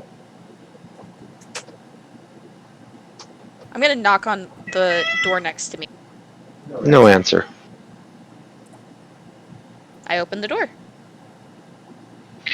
You open the door. Inside the room, you instantly have the smell, the sensation. I'm not going to describe that, but clearly goes through your head. You've smelled this. And figures are moving around in the bed. One's giggling. One's moaning. I shut the door. And Grim can hear what I'm thinking too, right? Oh, Grim has exact knowledge of what you're thinking. He must think to himself, well, what is wrong with you? I opened a door. That's my mistake. I shut the door and I walked downstairs. I'm clearly in an inn. Maybe you should knock and I close did! doors, you know. You saw that. I knocked. No one answered. More of a reason why you shouldn't have walked in. Curiosity killed the cat. So what? I go down the stairs. Down the stairs, you enter the tavern. Everybody else is staring there. Small boy at the counter. You look. Is that your bow? Girl. He has my bow too. Ethan has everything apparently. How did that even? I hate Charlie. What does Ethan have of Solaris? Ethan's sitting down next to Grim eating breakfast. As if it's nothing. Grim not even caring who this kid is, just, hey buddy, have some food! I walk over to the little boy after saying hi to Grim and everybody. It's like, hey guys. Little boy, what's your name? Hello. Girl, right? You can call Little me. girl. Yeah, girl. Yes, see, little girl. Oh, little girl. Sorry, that's right. In a dress. But if you said boy, then yes, he will respond because he does not. Realize. Yeah. Little one, what's your name? Hello, you can call me Ethan. May I know everybody here's name? I know you're Mr. Grimm. Turns to Grimm. Turns to Solaris. And you're Mr. Solaris, martial fighter, way of the sun, war. That's not my name.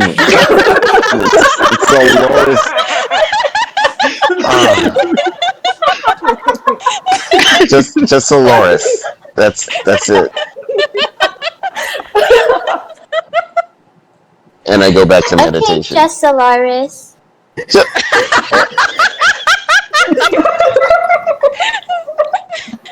No, sweetie. He just means his name is Solaris.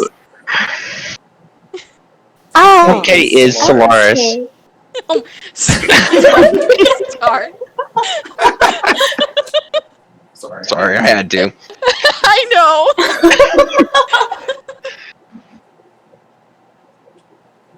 So continue, Ethan. Mm-hmm. May I know what everybody else's name is here? Looks at Wisp and you and Sohan. Yeah, so these are actually. Oh, you don't see Solhani because she's under the table still. Last I checked. Okay, Awake, so- but under the table. In an animal form. Gotcha. So that person over there, that's my friend Wisp. My name is Mizu. This is my friend Camille. Floating With behind me. raccoon waves. I love it. Hello, Mr. Wisp, Miss Miserio, and Creature Camille. Yep. So, I noticed you have my bow. How did you obtain that item? To your knowledge, you've always had it. Mm-hmm. I don't understand what you mean. I've always had this bow. It's something that I had for a long time already.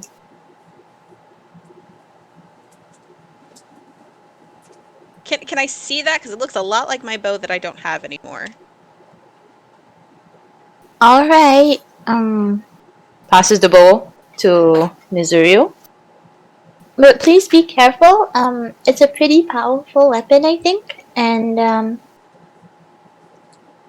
I'd like it back once you're done.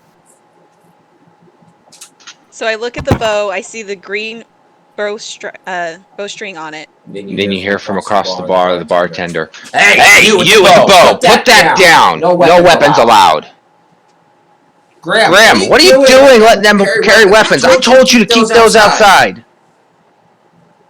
Yeah, my bad. I didn't see it. Can you please put the weapon away? I hand it Such back a great to security guard. I'm just look at Veselaris like, hey bartender, can you call the guards for me? That's your job! I look at the bartender and say, I apologize. Yeah, but I can't exactly leave and get the guards at the. Watch these people. Fine. Barmaid! Poke your head out and call the guards. They're just right across the street. Last I checked, them lazy bums. Why do we need to call the... I think in my head, Grim, what are you doing? Why are you calling the girl? No reason. What are you... No reason. What are you doing? No reason. There's a reason. What is the reason? I'm just gonna assume you guys are like making expressions at each other while doing this, like no words but expressions. So Ethan's just gonna look between them and just like, Please call them off. The barmaid goes out the door. You hear some shouting. Solaris leaves to go to the forest. Before Solaris can get out of the door, two guards open it up. Hey, kangaroo! Get out of our way. We're being called in here, so I don't know what's going on. Guards, can you take that kangaroo to the cells for the day? What the hell are we gonna do that for? What did he do wrong? He's just been very bad here. He's been detrimental to my work here. Ask the bartender if I did anything wrong, by the way. You're gonna have to try to get out of paying his tab.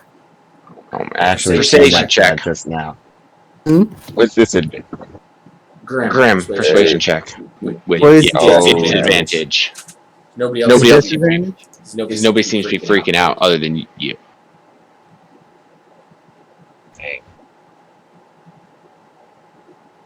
know what? Never mind. Fine. Alright. Well, what do you want us for? I wanted to treat you guys to nice meal. Oh, how gracious of you, but we're on the clock. Sure, we'll grab something to go, but, can't really, you know what? Throw in a mead, we'll hang with you for an hour. Deal? Okay. Sounds like a deal to me. Alright. They go and sit down next to Ethan. So Wisp slides up to Mizuru, and I tug on her shirt a bit to get her attention. Hi, Wisp. What's up? I lean as high as I can go and whisper so that nobody else can hear. And I say, "What's wrong with Grim?" Grim, of course you hear this. Just thought about that.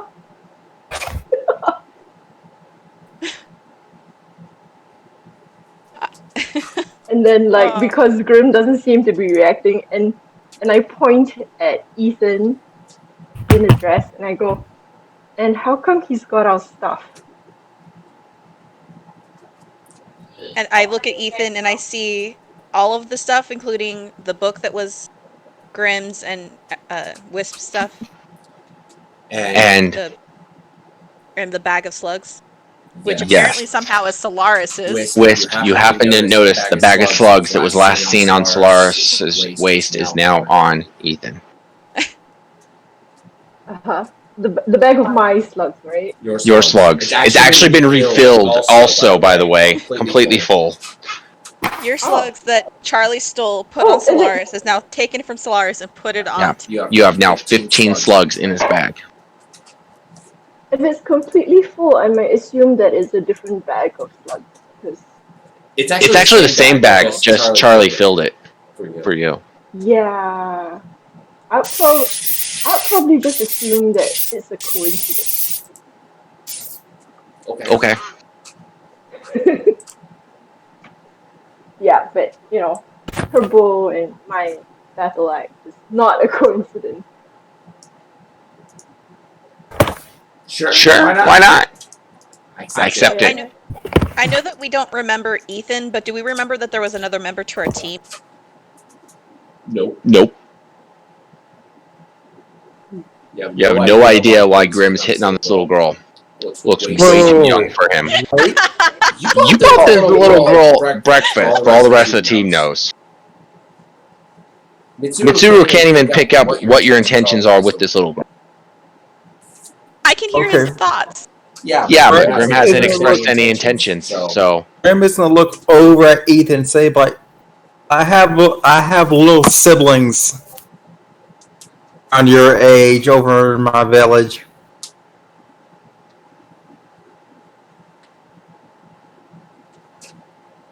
Ethan doesn't respond, apparently. Oh, wait, you're talking to me? I thought you were talking to everybody else. Oh, okay. Oh, where are you from, Mr. Grimm? I'm about like a 2 days trip away from here. It's a place where a bunch of high elves live. Don't take kindly to... We accept most people except for orcs. They're too ruthless to be with our kind. I see. Can I do a history check to know exactly where he's talking about? You can try, sure. Not all of your memory's gone, so I don't see why not. He may have mentioned it to you on your travels. I mean, like, this place which is nearby, I'm assuming I know where I am. Do I know anything about this elf stronghold? Oh no, apparently not. Apparently not. You guys definitely have the map for this location. One of you, I don't remember which one of you has it. I know Wisp and Ethan had it at one time. Me, I have everything. I have everybody's everything. How am I still standing? I don't know. Magic. You have just recently realized how heavy that battle axe really is. Not to mention, you're wondering why there's a sword on your waist as well. Sword? Grimm's guessing? Grim sword? Oh no. Oh my gosh. You have Grimm's book for sure. Okay. What does the book do? She has your green book. Your adventures. But she has a sword that she never had before. Sorry, what? Mizur didn't give any answers. And Grimm's acting like he knows this person a little bit more than Mizu and myself. So I slide up to Grimm. And I do the same thing. I try to get his attention. Grim, do you notice me waving at you? Awkwardly. Hi. Grim notices but ignores you. What happened? Oof. Grim. Wisp is trying to get your attention. Grim. Yeah, I'm gonna look over at Wisp and say yes. Then I would point at Ethan and go, how come he has our stuff? How come she has our stuff? Oh no. You know what? Entering with us, so everything will be fine. Like, hey, but all that stuff. How are you carrying all that stuff with you? Well, it takes a lot of effort. Actually, I think I'm searching for this person called Wisp because I'm supposed to pass this note to them and this battle axe. I stick out both my hands, one for the note and one for the battle axe. On the note, it reads, "From Charlie. Please accept this upgraded battle axe. I'm sorry you missed so much. Please rage more. Sincerely, Charlie."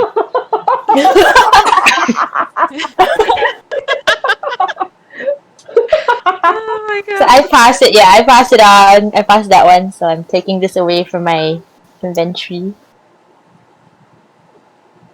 I fold the note grinning so widely and I put it carefully away in my pocket. Okay. Your battle axe has +1 to hit. Sorry, what? +1 to hit. And +1 to damage. So therefore it's known as a +1 battle axe. Oh, nice. That's expensive. Oh, yes. Most of your gifts were excellent, and I thought the only thing that Wisp could use is better chance to hit. Oh yeah. True. Mind you, Ethan has recently cross-trained into Barbarian, and it's been threatening to outdo you. I will rage better than anybody. Well, We have a not Gohan level use rage it. during the cell games. I'm joking. She didn't really do that, but it was funny. DM was saying it. No, that was all his idea. I just backed it up. Okay. Right, Grim? Your idea. That would be hilarious. It would be pretty hilarious if Ethan took A-level Barbarian. It'd just be very funny. So I look that at was Wisp. a misroll. Oh shoot! I used up a good roll. Battle axe, yeah. Only clicking. Yeah. All of a sudden, Wisp, looking at the battle axe, swings it and smashes through the table like it was butter. Bartender goes, "Graham! What's going on? No!" pulls his club out. You ain't gonna get rid of these vagabonds. I'll get to do it myself. Starts. Grim is just gonna stand up and say, "Okay, we need to leave right now." Act like I'm pushing you out. The table, how big is the table? Oh, it's definitely. Oh, I can't use my mending on the table, can I? No, 'cause she did pretty good damage to it. But it is a 5-foot circular wooden table. Yeah. No, I can't do that. Okay. I asked So the off I barkeep, go. how much is that table? Well, that table probably cost me 2 gold pieces at least. Oh. You can take it out of my pay. Let's go. I only owed you 20 silver after this breakfast. Fine, whatever. The local wizard will probably frickin' mend it. Get out of That here. local wizard. Mr. Bartender, who is the local wizard? I don't know. Talk to the police station. Okay, thank you, Mr. Bartender. Turns to Grim. I'm going to the police station now. And starts to go. Grim little one. isn't say, hey, remember when we company, you shouldn't be going along by yourself. Let's go. Me and my friends can travel with you for safety. All of us? Yeah? All of them? Are you guys sure you want to accompany me? I don't think I'll be able to pay you for this service. It'll be fine. You guys are greeted out front by a man in a robe, hooded, kind of masking his face. Children, are you the group of adventurers I have sent for? Yes, we are. Depends. What's the job? The Church of the One has a task for you. It has to do with the mana. There's a giant wall of mana trying to devour the world.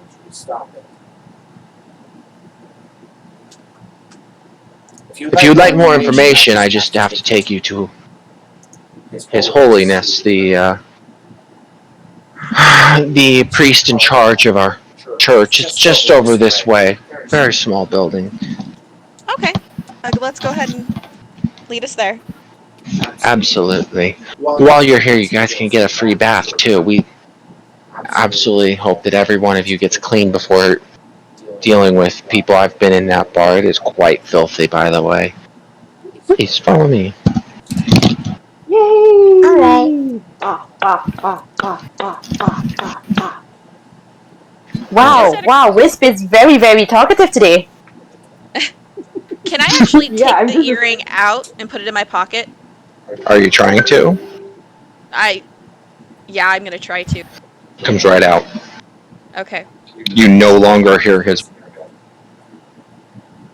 So I look to Wisp and I'm like, okay, so we don't always have to hear each other, but I will keep this, and I put it in my pocket. So I turn to Wisp and I say, so what did that letter say? Charlie's involved. And then I pass her the note so she can read it herself.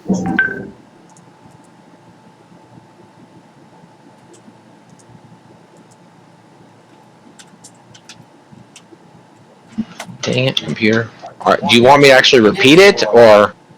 No, it's just if Wisp, like, maybe hand. Yeah, she hands it to you. And so after reading it, I look at Ethan and say, do you know who Charlie is? Does Ethan know who Charlie is? I don't think so, right? Ethan does not remember Charlie. Ethan remembers nothing outside of leaving that room. Ethan shakes his head. I don't remember meeting a Mr. Charlie. That's a very easy to remember name. because this note came from a Charlie, and the note came with the battle axe that went to our friend. So you don't remember Charlie giving you this stuff? I must have picked it up when I first started the adventure.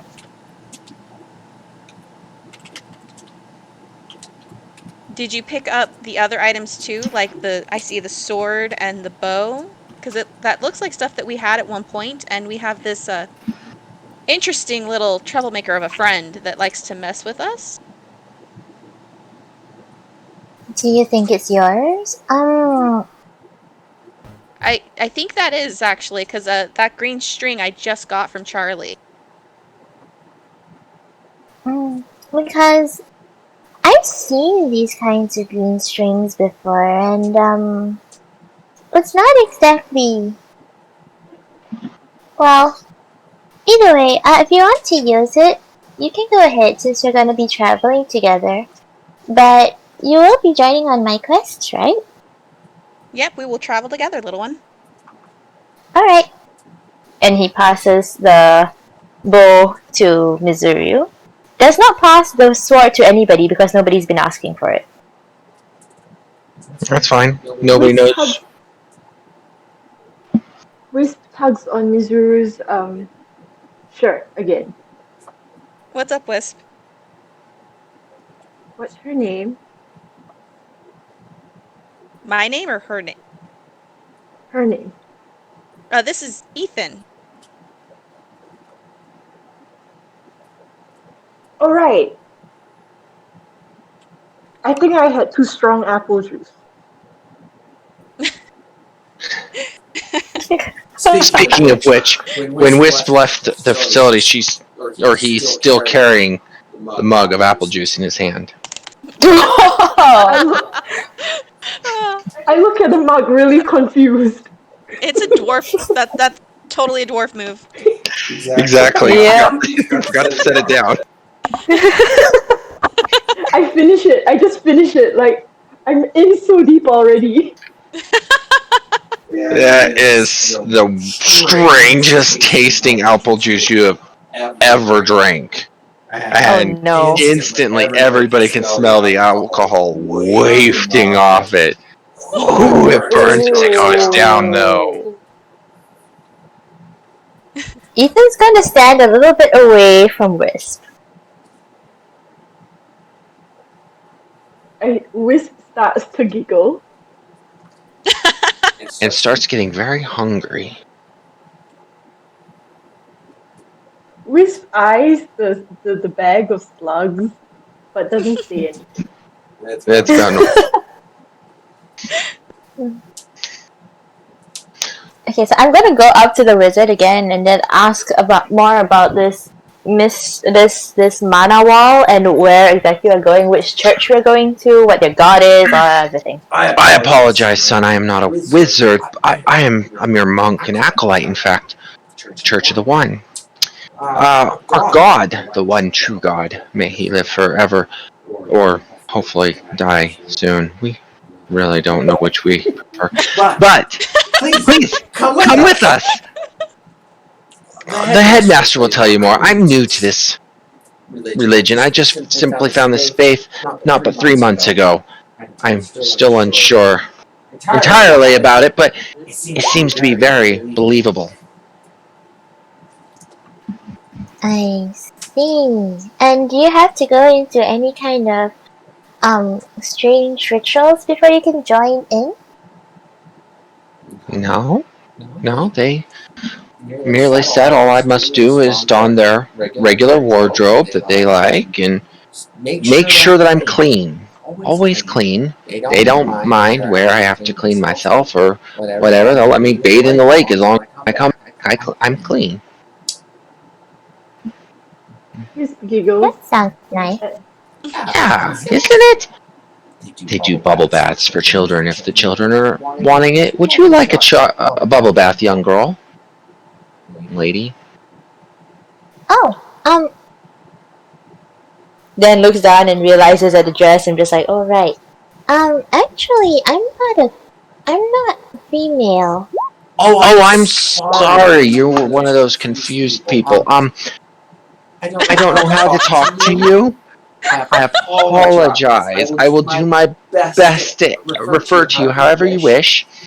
It's alright, it's so wrong at the same time. Oh,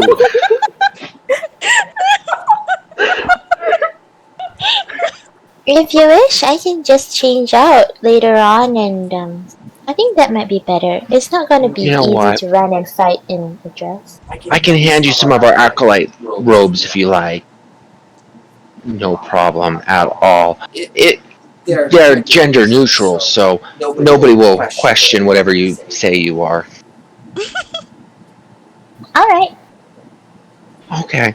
Well, here we are, and you guys, small building. As you go inside, this tub over here in the back, right in front of that giant cross triangle thing. Star. It's a star.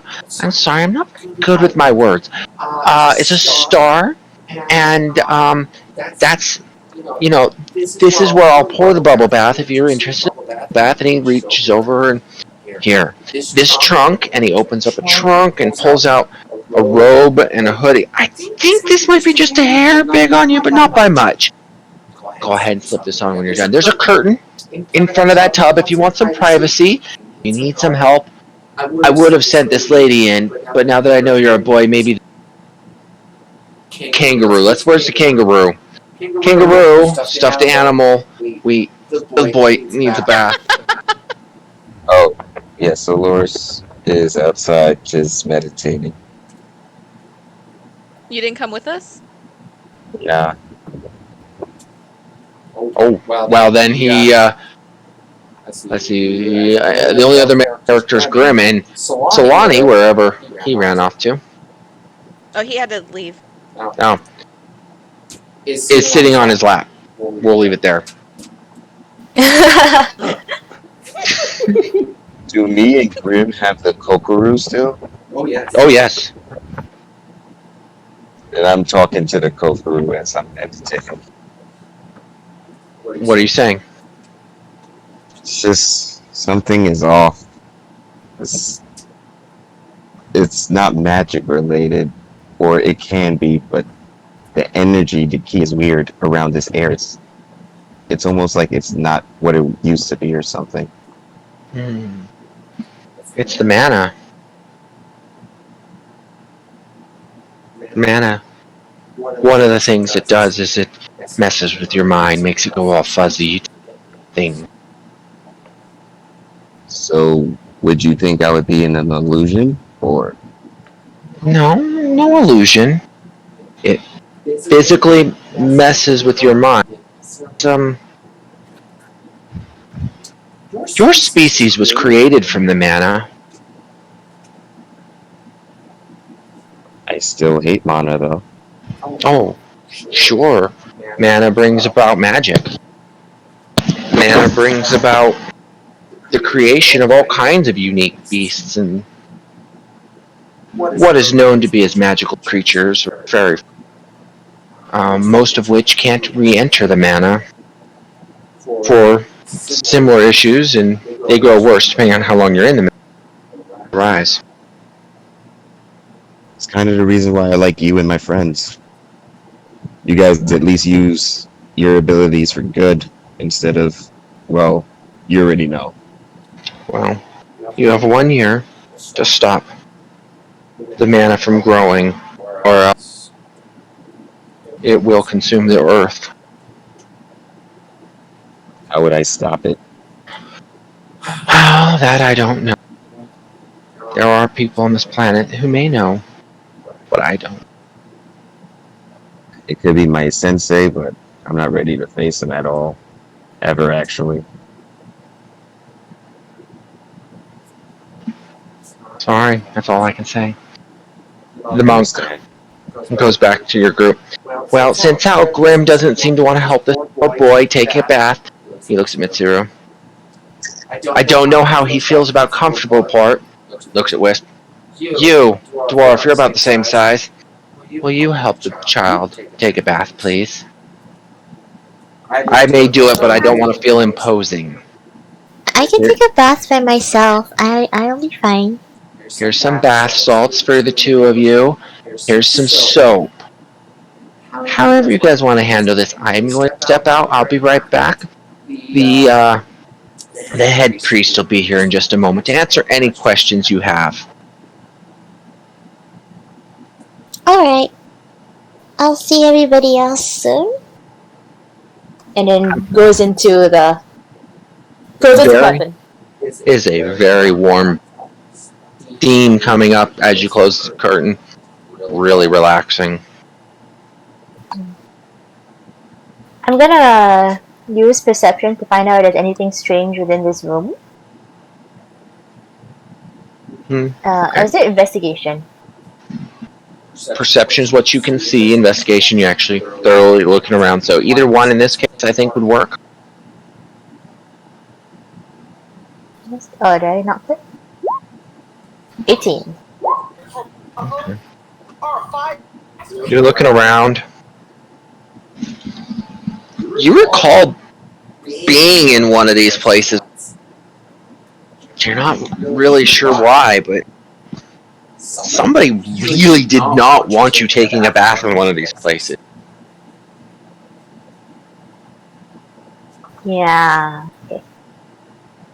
Well, is there anything strange inside here? Like, any way anybody can look in, look out? Nope. Okay. Otherwise, you see nothing. Okay. I'm gonna check the water, see if it's safe. Yeah, like I said, it's very warm, very inviting. Perfect temperature. Relaxes you the moment you slip in. Okay, turns to Wisp and just like, Shall we go in? Wisp blinks and shifts uncomfortably. So is there just one bath? Yes, just the one bathtub. Just the one bath, and it's just Ethan and I in the room. Yes, and it's big enough to fit the two of you. Like it's like a large round barrel, about 3 feet tall. There's a bench so that two people can face each other and sit down inside this to bathe. And where's Mizuru?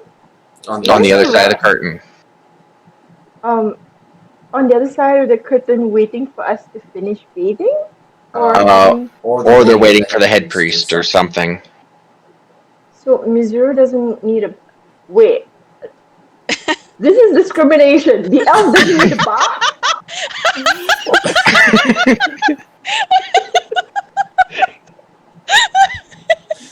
No, it's because Ethan's a boy and didn't want to put Mizu in because Mizu's a female. And, well, Grim didn't say anything. Grim didn't. So. Yeah. And Grim's just waiting around. Yeah. Yep, apparently. Okay. So okay. Then I just slip out and I slip through the curtains where Mizu and Grim are at, right? Mm-hmm. And I glare at Grim and I just gruffly say, "Get in."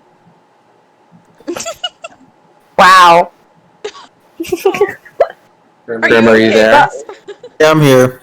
What do you do? Well, whatever happening, Ethan's already taking off his clothes, so. Okay. Grim, Wisp is telling you to get in the bath. What are you doing?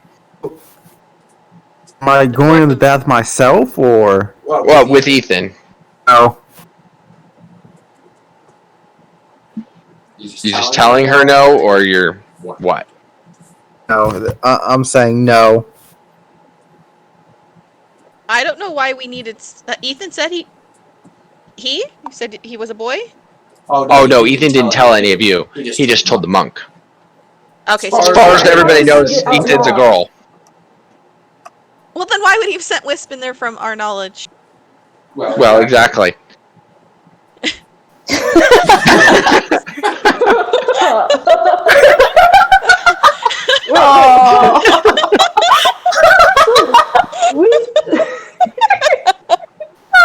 Oh my gosh.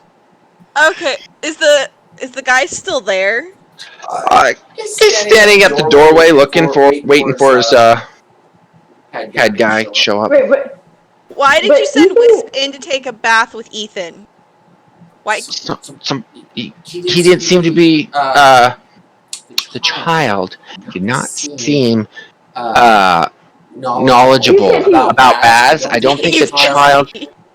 I am not allowed to say gender. Child was very specific. Gender neutral.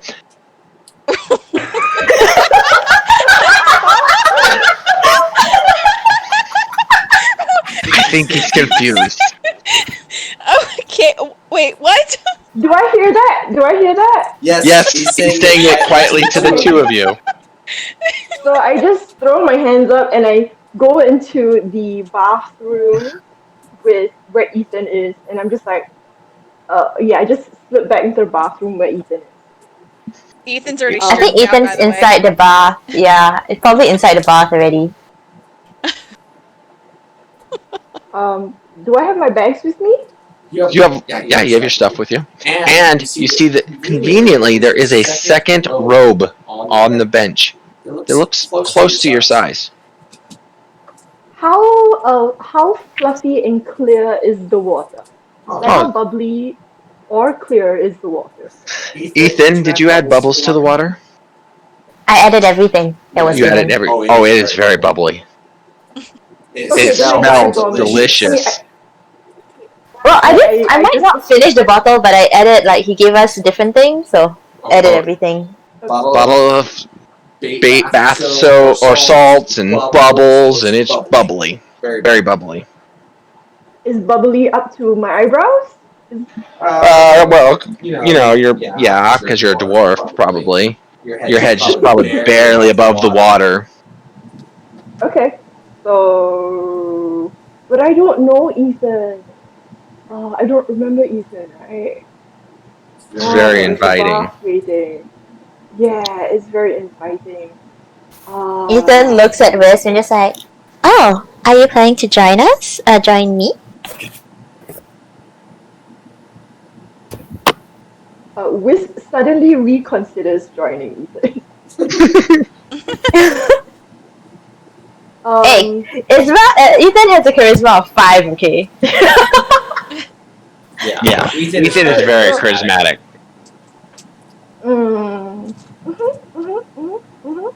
Ethan, go ahead and roll perception. I mean, not perception, persuasion. Oh my god. 12. Not very persuasive. Go ahead and roll a wisdom check versus persuasion.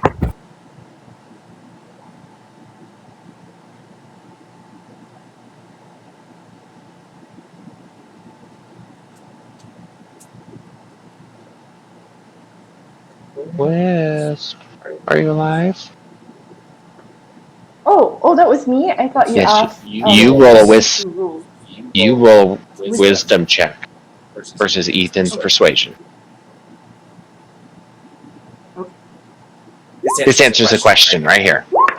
21. Oh, you can totally make up your own mind.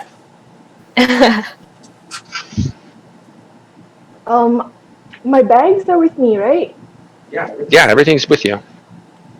Okay, cool. So I take out the rainbow cloak or blanket or what's that? It was a cloak. Cape. Yeah, I take out cape, yeah, something like that. the rainbow cape and I string it around like just so that we've got 2 private places now. Okay. And then I just take off my clothes and jump into the water. I don't remember adding that. Ooh, I need to put that in the magic items. I have that added. I do remember giving it to you. Okay.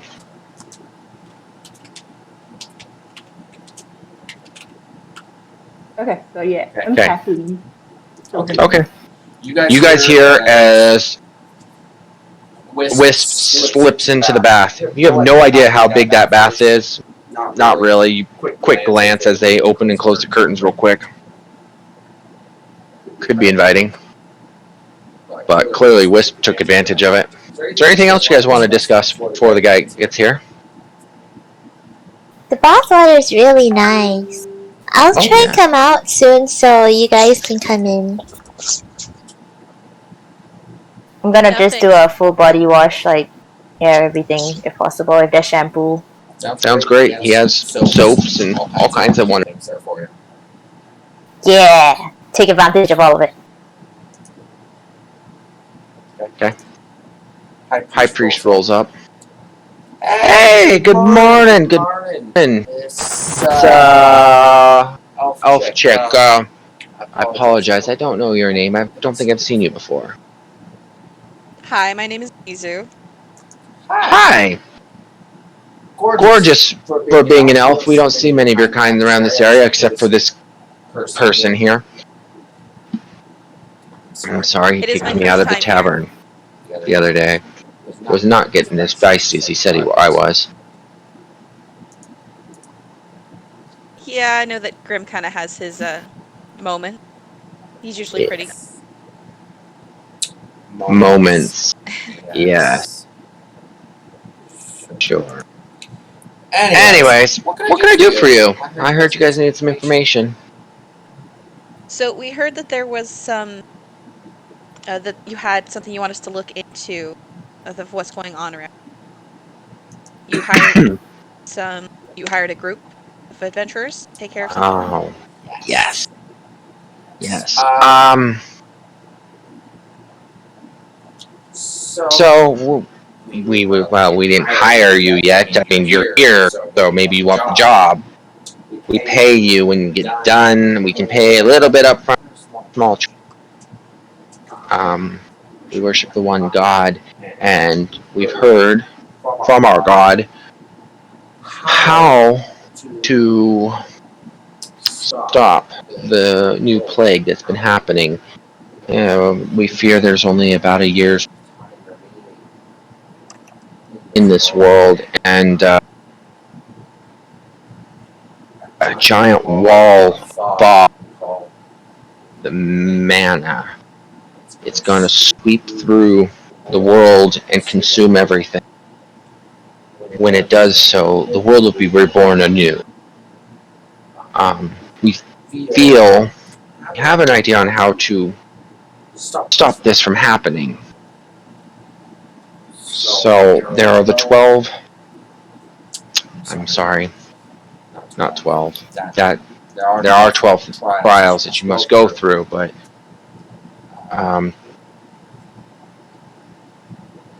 there are 9 great creatures primarily responsible for this happening. One of the trials happens to do with this genie's cave. Many people have tried to enter this cave and none have come out. Genie's cave? Yes. Oh, God. Grants you 3 wishes for going in. That's one of the trials, one of the first trials, in fact.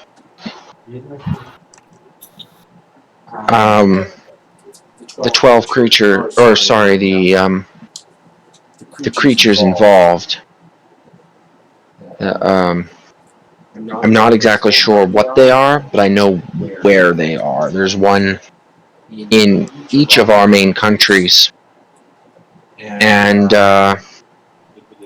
creature type differs depending on which country you're in, but we do know the one here in the Greymane Empire is a dragon, a gold dragon specifically. And it is the source of mana in this country.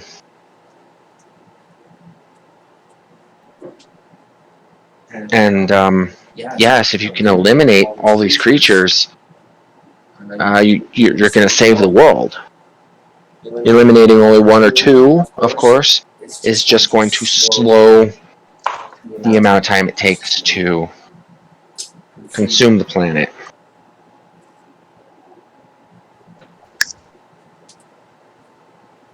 Do you have a map to each of the whereabouts of each creatures? Or would we have... I don't have a map per se. I could tell you roughly where it is if you have a map of the Empire itself.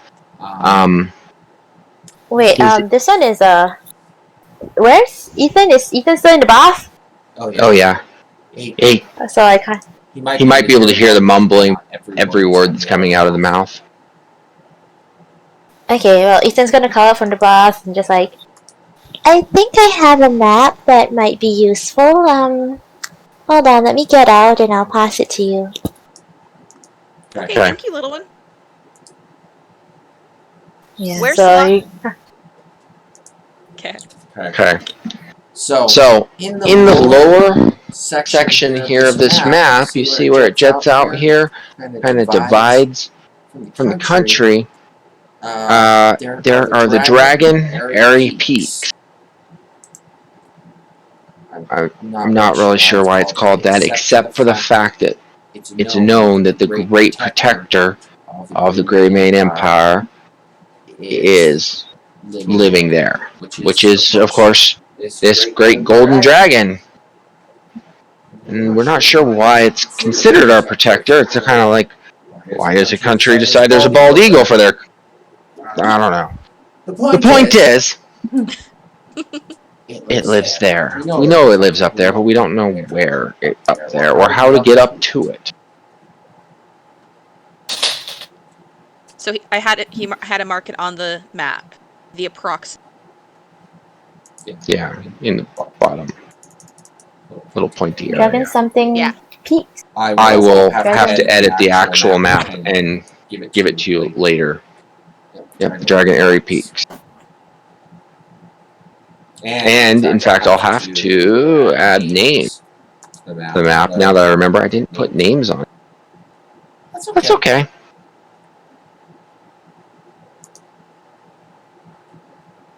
That's the Mithril Wood over off to the right, correct? Yes.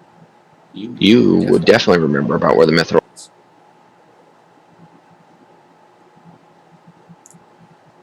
Okay. Well, thank you for this information. Do you have any other thoughts on the situation? Like maybe the means to get there? Like a train? Here in this...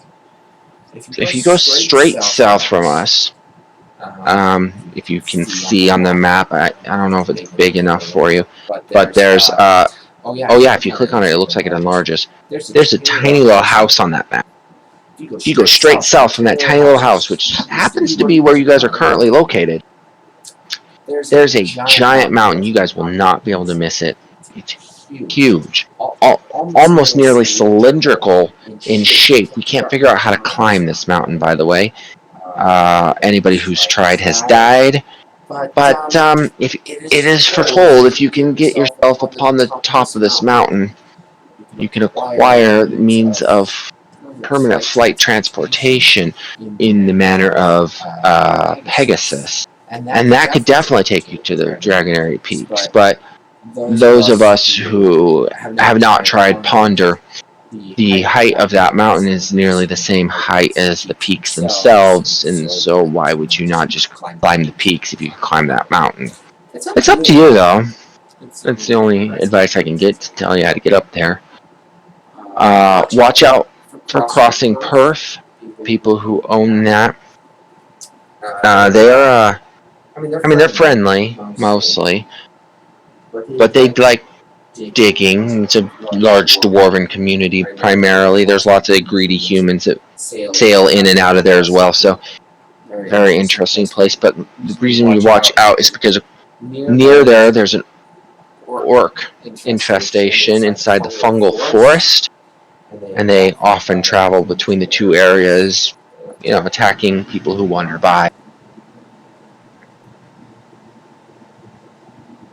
Orcs, you say? Yes, these are not your average orcs. These have been changed, we believe, due to the mist. They're very green colored, very lumpy, less humanoid than they normally are.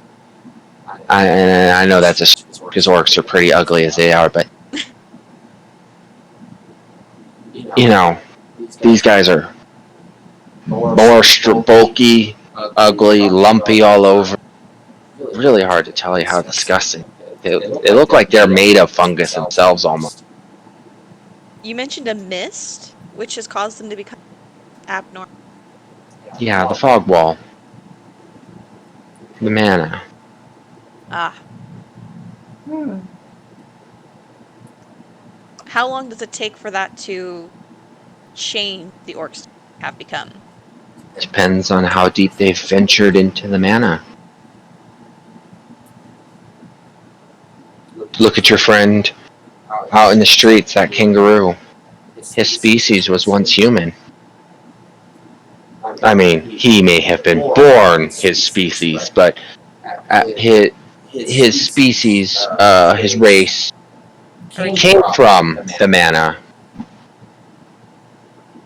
I didn't know that. Or at least that's what we believe.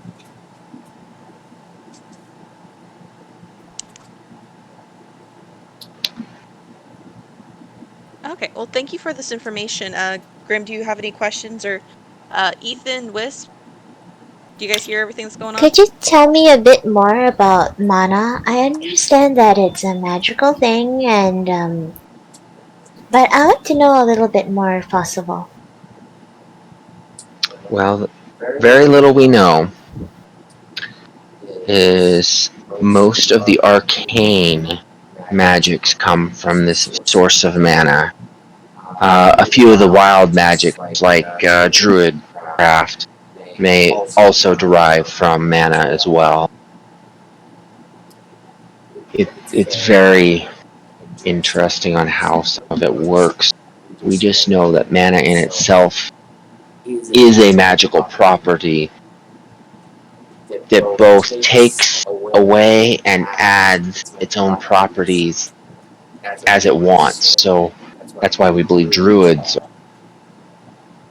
really in touch with mana. They live in the wild,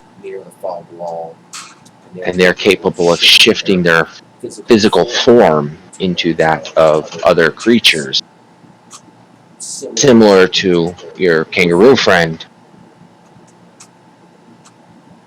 And what happens when the mana takes over if, let's just say, we are unable to stop it? Well, we do know the first thing that happens is it greatly affects your brain. Small temporary exposures will remove memories, people, places, things. You ever met a man named Charlie? Yes. I don't believe so. You should ask him. He knows all about stuff. He's the one that taught us what we know. Surprised. He seems to have his finger in every pie. The greatest dwarf ever to live. Dwarf? Huh? Charlie's a dwarf. You didn't know. Oh, I was just imagining a random magical person.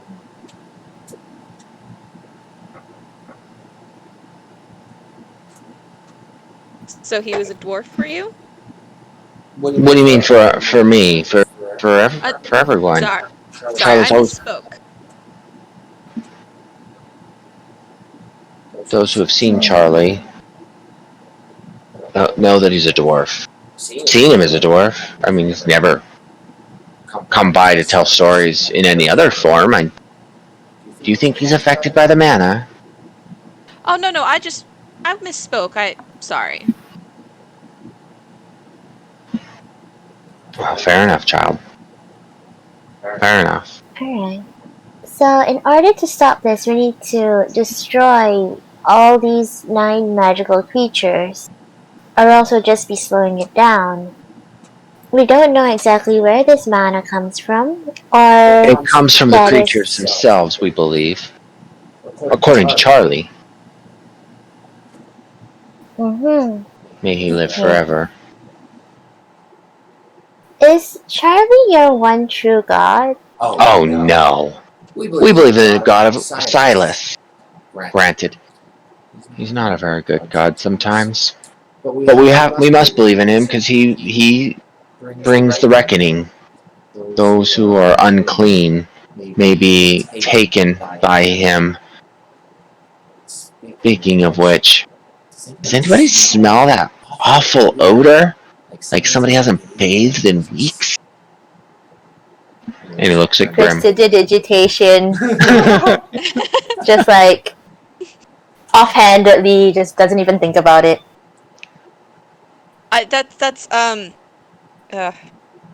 Shoot. Graham, are you hungry? We probably need to get you something to eat, dude. He may also be falling asleep. I think both him and Solaris, yeah. Nah, I'm good. I've been listening. We weren't sure. I haven't heard either of you in a while. Oh no, the storyline is so great. I'm just listening to it. Oh, good.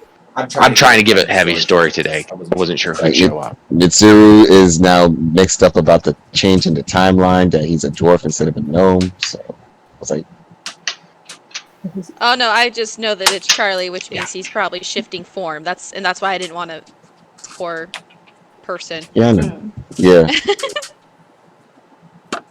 Can never trust Charlie. Whatever. Okay. Silas. Do I remember? Do I know anything about Silas? Like in any kind of way or form? It definitely sparks a memory. And he goes, and here's a pamphlet. Are you? Oh, you're wearing our robes, poor child. Did we find you starving on the streets again? My acolytes, they're just so merciful, are they not? Here, have some food and this pamphlet, of course. And all of you, here, rations, what we can spare, of course. And they give you this pamphlet. Church of the One God! Wow. It definitely reminds some of you. I remember.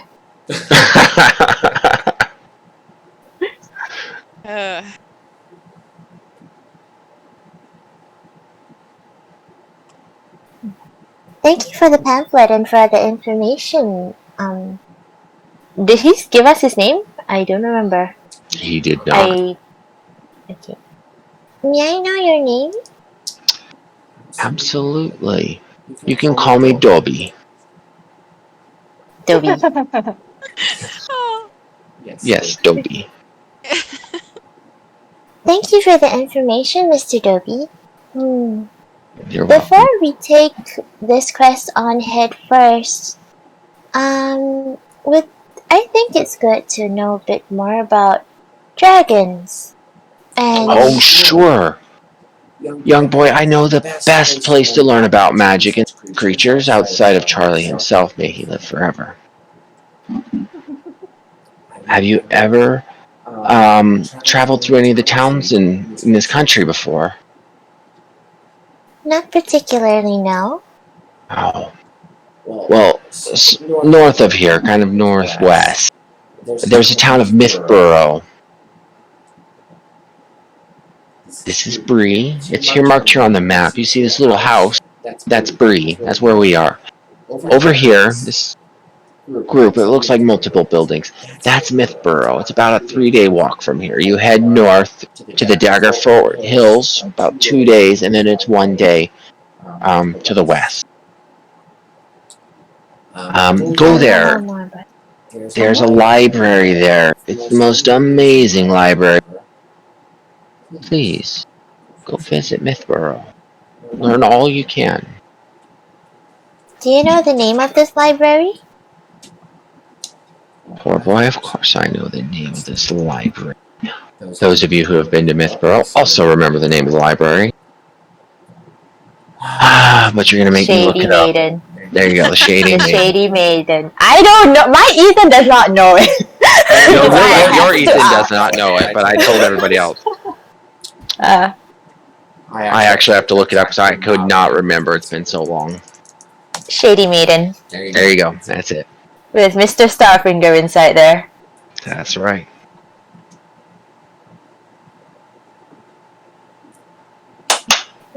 There you go. He gives out all that information. Grim knows exactly what it is.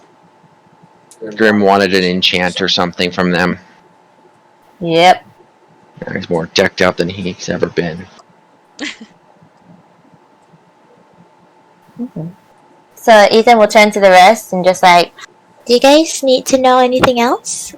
Is this the only church around here? In this town, there is one other church. I'm not really sure. Something Trinity. They worship these three gods, and one of them is a god of nature, I think, and one of them is a god of death, and one's god of life. I'm not really sure exactly how it works. I don't study their religion, but there's definitely another group of people that live in here. Alright. Do you think they would know anything about this mana? To be honest, I don't put much faith or stock into those other group. They seem kind of dim-witted, if you know what I mean. But you can try. Alright. We might as well, just in case. No scrap of information is too small when going on such a quest. Sure. They're on the other side of the town, near the well, and the run-down building. You'll have to go right past, and you'll be there. Okay. Turns to the rest of the group. Does anybody else want to do anything? I think I've gotten my questions asked. Graham, Wisp, do you want to see?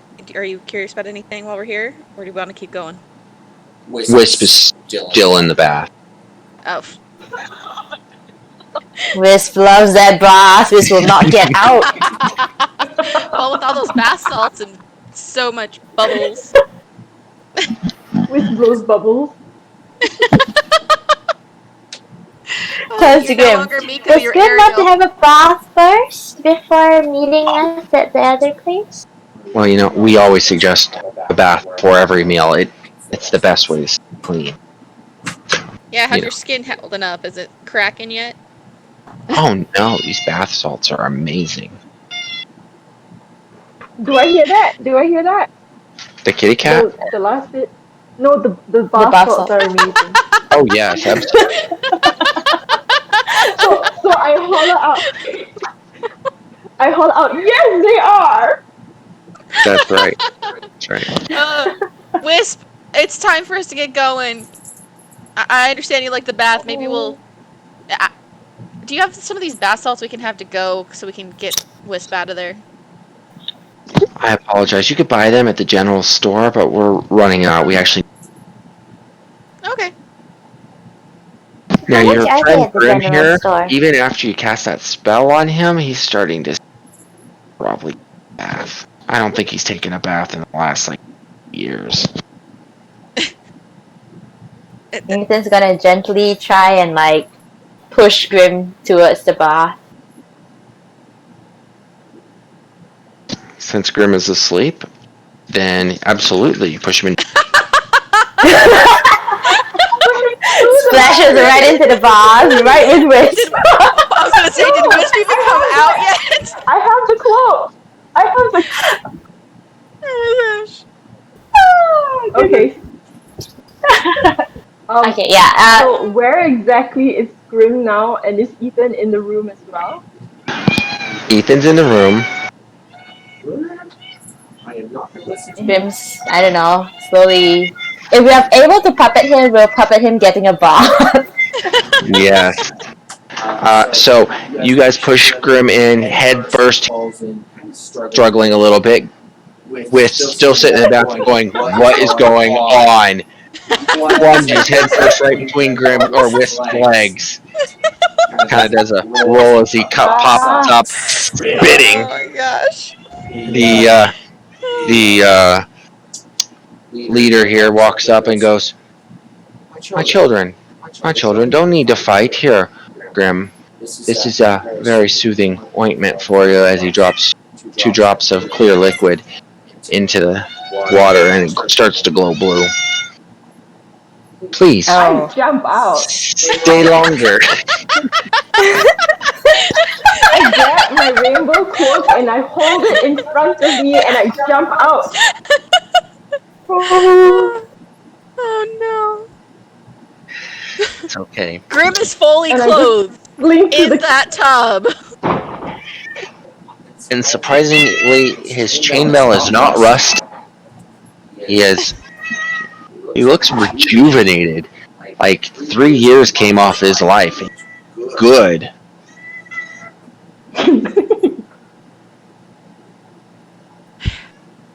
Okay. Grim, are you okay? Let's I help him out. Grim doesn't want to get out. All of a sudden, just wants to get clean. Scrubbing his parts and soap and got really great cleaning before he finally climbs out of the bath. Standing there, completely in his clothes, dripping like a wet dog. All right.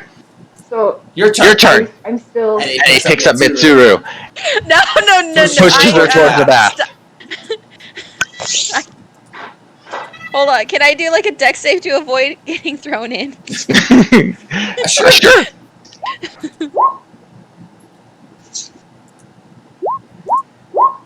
Dang.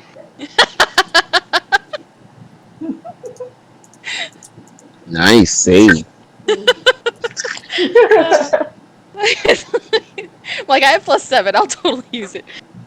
It's like, don't touch me. I don't like being touched. Ethan, Wisp, either of you want to push her in? Oh my No.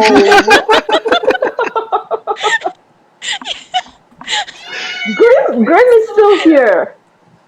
Grim is trying to assist you in pushing her in.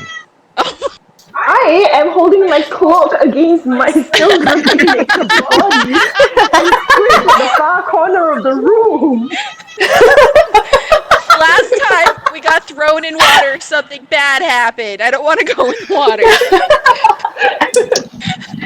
Granted, you weren't there the last time they got pushed to the pond at the church, were you? Nope. The only one was in the invisible house or building that we went in, and it was like a pool. Yeah, that was totally different. This water was so much more rejuvenating than that. It's the only experience I have. I don't trust it. The leader says, people in this room. That's right. The leader looks at Ethan and says, "Are you a boy or a girl? I can't tell today. Look, anyways, here's a bottle of this liquid. It's rejuvenating. It'll make you feel 3 years younger. 1 drop of the water. If you put more than 3 drops in the water, it has other effects. But here, take this poor liquid. It makes you feel better when you take a bath. You won't get clean." Thank you very much. You put 2 drops in there. You said one's enough, and any more just other stuff? No more than 3. No more than 3. We Do you know what this is called inside here? What this liquid is? Yeah, this is moon juice from the moonberries. Got moon juice. Da-da-da-ding. How much is this? I will pay you back for it. Well, it's not truly expensive. We get the moonberries from the local druids, but I suppose it usually runs us $1. You stay off that, cat. 1 cat? Yes, 1 cat. No, 1 gold. 1 gold. Okay, well, I'm just gonna pass him 100 silver. Okay, that's the same thing. Yeah. Here you go. Thank you so much for the information and the experience. If we do take this quest, what is going to be our remuneration? Well, since how this bottle was going to be your bribe reward, I mean, to start going, obviously you'll get much more better rewards when you come back. In fact, we have a church in the town we're sending you to, the Smithboro. They're definitely pay you better than we can, of course. And we will be collecting any reward money if you come back to or from them. Now, if you'd like to start the quest with us, of course, we all have to put your group's name on the books with each of your signatures, of course. What is your group's name, by the way? I know we obviously didn't ask too much there. I only met them today, actually. I'm not quite sure. And he looks at Mitsuru. You're obviously the leader of this organization, outfit. Do we actually have a group? Well, you guys did have a group name. But But Mizu has the chance to change it now. you can be called Benny Hill. Oh. Oh my gosh, hold on. I don't know. You put me on the spot. I should have thought about that first. Well, you can ask your friends for help. Yes, Solaris, what do you think? Grammarly can help. Grammarly? I don't know why Grammarly is trying to help you. I asked if Solaris and Grammarly appeared.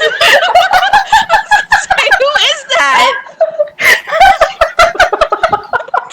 What just happened? That's hilarious. I'm doing a bit of work on my computer at the same time, and so that kind of came. I didn't realize my computer speakers were on. Sorry about that. But yeah,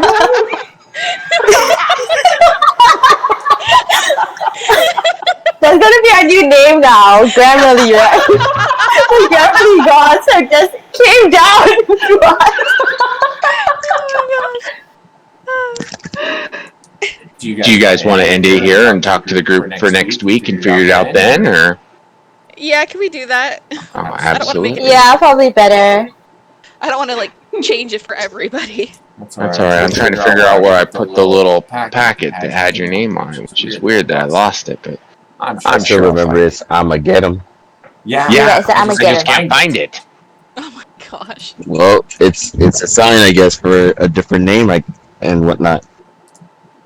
Maybe. That's exactly what I was thinking. It'd be great for you guys to do that. Yeah, I'm not sure we remember. can. Go ahead. Huh?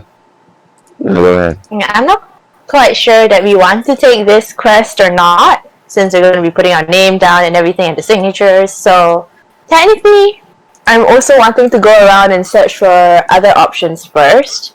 This is as a character. Like, as a player, just like, this is the main quest, so I'm probably going to be putting our names down anyway.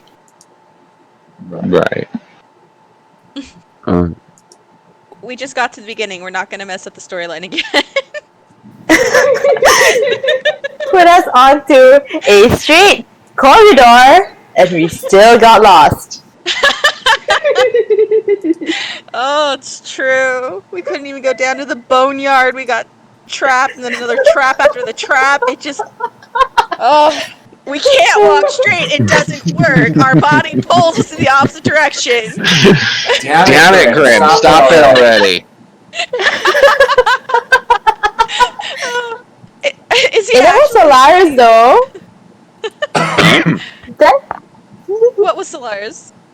That time was Solaris. After the bone thing, he wanted to go to this new place in order to identify all the stuff. Yeah, it's true. Yeah. I didn't want to use dangerous magic. Yeah, that's true. It's a valid reason to try and get things figured out. It's just we didn't know it was a trap. Yeah. It was. We should have just went straight down into the hole, but we went along the road where Hani wanted us to go. Well, came from, and yeah, we can't go straight ever. So we're gonna try to actually follow the directions of the actual storyline. We don't want to start Or over Charlie again. might put us back again. Charlie might put us in the tavern again. It's like, This is going to become try it Groundhog again. Day. Oh, Oh, goodness. it's Majora's Mask. Come on, that's exactly what it is. Sure. And maybe next time, 3 of you won't remember the whole party. We're not. Oh, is there any way to actually get our memory of Ethan back? Nope. Well, that's I mean, it's a good thing as well because unless you want to keep having Ethan as like, you know, Grimm's little right hand man. That's right. That's right. Okay.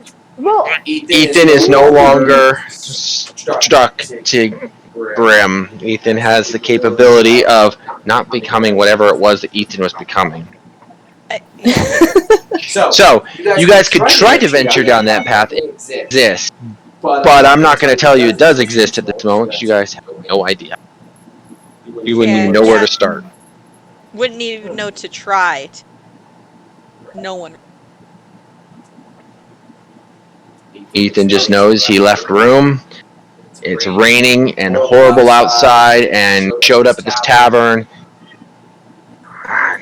You know, he knows about all of his levels and everything he has on him, except for your guys' stuff, which had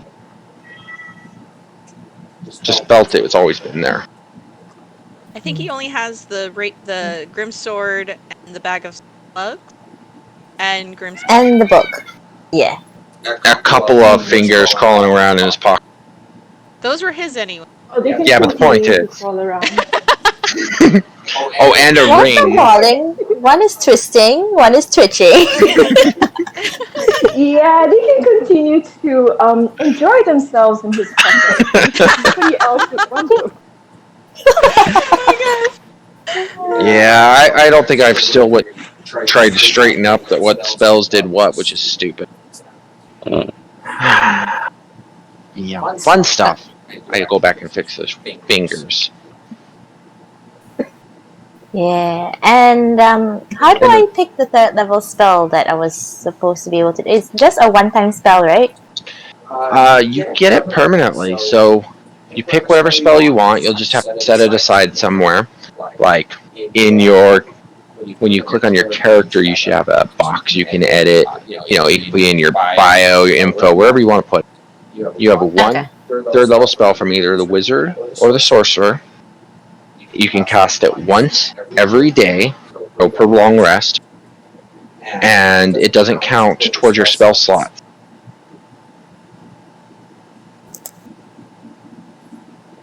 Awesome, yay. I can choose a 3rd level spell. I need to look at my 3rd level spells. Specifically the ones that I want. Book. If you read the book to learn the spell, the book disappears. Cannot be used a second time. One time. Okay. But I also have Grimm's book, which is the book which I was looking for previously anyway, right? Or is it a different book? It's the book of your adventures from Grandma. I see. Okay. Speaking of which, it's completely empty right now. Okay, I was gonna say. And maybe he could read that, but nope. So I have technically an empty book that I can use. Hey, I have free paper. You can certainly try. It's clearly magical. What about Grandma? What about Grandma? I still have the rock. We all know Grandma. You have a rock. Have you inspected this rock since you went back in time? I thought you said we still had our memories, just not about Ethan. Have you inspected the rock? Oh. Haven't thought. You are not. That's the question. You went back in time before Grandma wrote anything. Oh. So the spell and it has not been activated, most likely. You are not currently attuned to Grandma. Okay. So we lost Grandma. Well, I still have the rock. Just because. And all of her cookies are gone from anybody's inventory. Aw. I always have cookies. And they lose their magical power after 24 hours anyway. Which is okay, because you're right, they're still cookies. And you get more the next day. Love. You don't lose the power of grandma's love. Exactly. That does not have a 24-hour expiry date. Well, you know. So are we still going to keep playing, or were we calling it a night for the... I assume you guys are calling it a night so that I can actually write a story instead of pull it out and fix a couple of the magic items I've given you guys. And Okay. Because otherwise I'm going to inspect the... Like, do I at least know what it does, or we're just on a tune to her? oh yeah, you remember everything about the rock. You know all about it. Okay. You're just no longer attuned to the rock, so Grandma's not going to appear. Okay, that's fair. And Grandma doesn't remember you. Yeah. Time travel.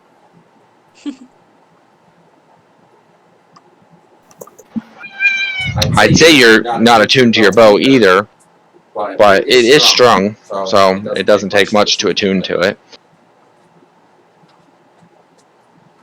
Speaking of that, if anybody knows D&D slots, you can be attuned to 3 magic items at a time. Not all magic items require attunement.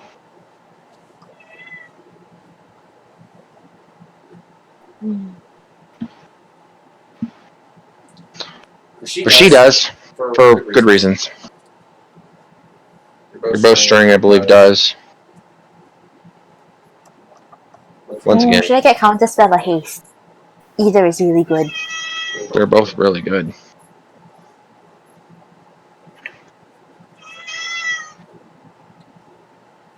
I can't tell you, because the one I want to tell you is either going to it's going to just kick me in the butt no matter how I say it. So I can't say it. As a DM, certain spells can ruin a lot of plans really easy. For me to even point out which spells they are, you know, kind of sucks. I'm thinking Counterspell simply because, like, our previous time we had 2 people who ran off because they cast Invisible on themselves.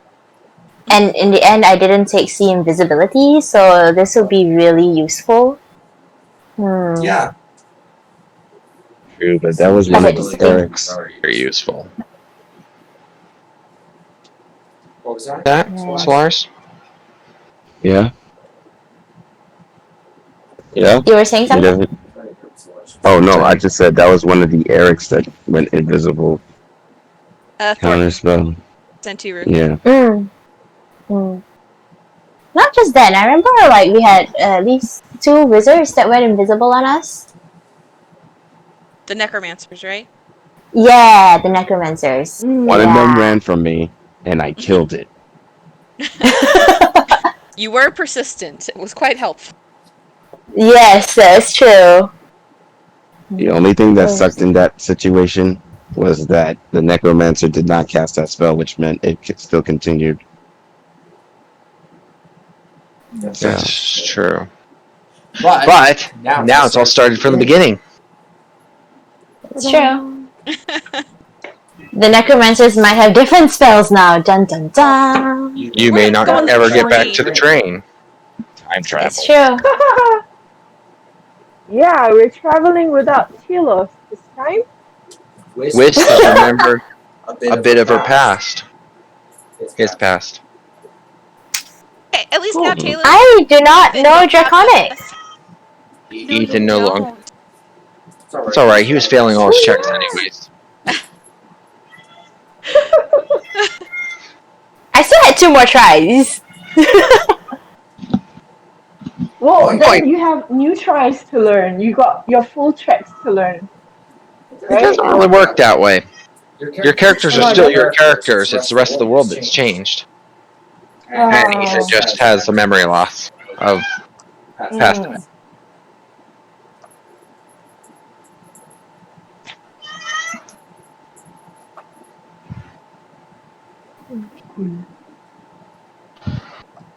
Cool.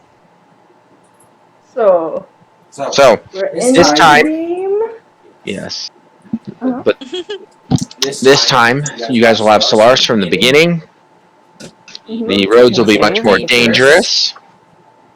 Hopefully you guys can stay on story instead of killing everybody.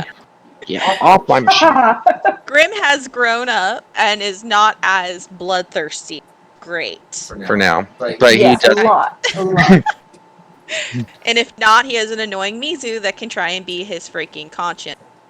This is true. And when Ethan learns about it, everybody but Wisp has magic, so they're all cooler than Wisp. Oh! What? Oh, in Ethan's eyes, right? In Ethan's eyes. Technically, I don't have magic. I just have cooler key abilities. Look, to Ethan, shooting balls of light and lighting your fists on fire is magic. Similar enough. It is a power. It is something that you can control. I'll take it. It's great. It's not just brunt attacks.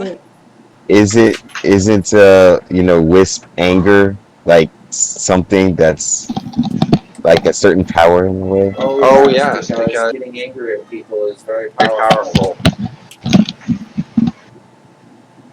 It just hardens his skin more or less, you know? That's it. You can't really tell that rage is happening, so all of a sudden he's angry. And he's kind of shrugging off a lot of the damage drunk. You know, kind of what happens when you get angry. The adrenaline flows. You won't like Wisp. That's right. Hulk smash. Sorry, Wisp smash. Wisp smash. Wisp attempts to smash. Hopefully that. Harmless when Wisp hammer miss. Angry. Wisp hammer miss. Wisp hammer. Yeah, that is so true. Wisp is so harmless. Cat's fault. So harmless. Yes. I just got into my wife because my cat is being obnoxious and clawing at things. Yes.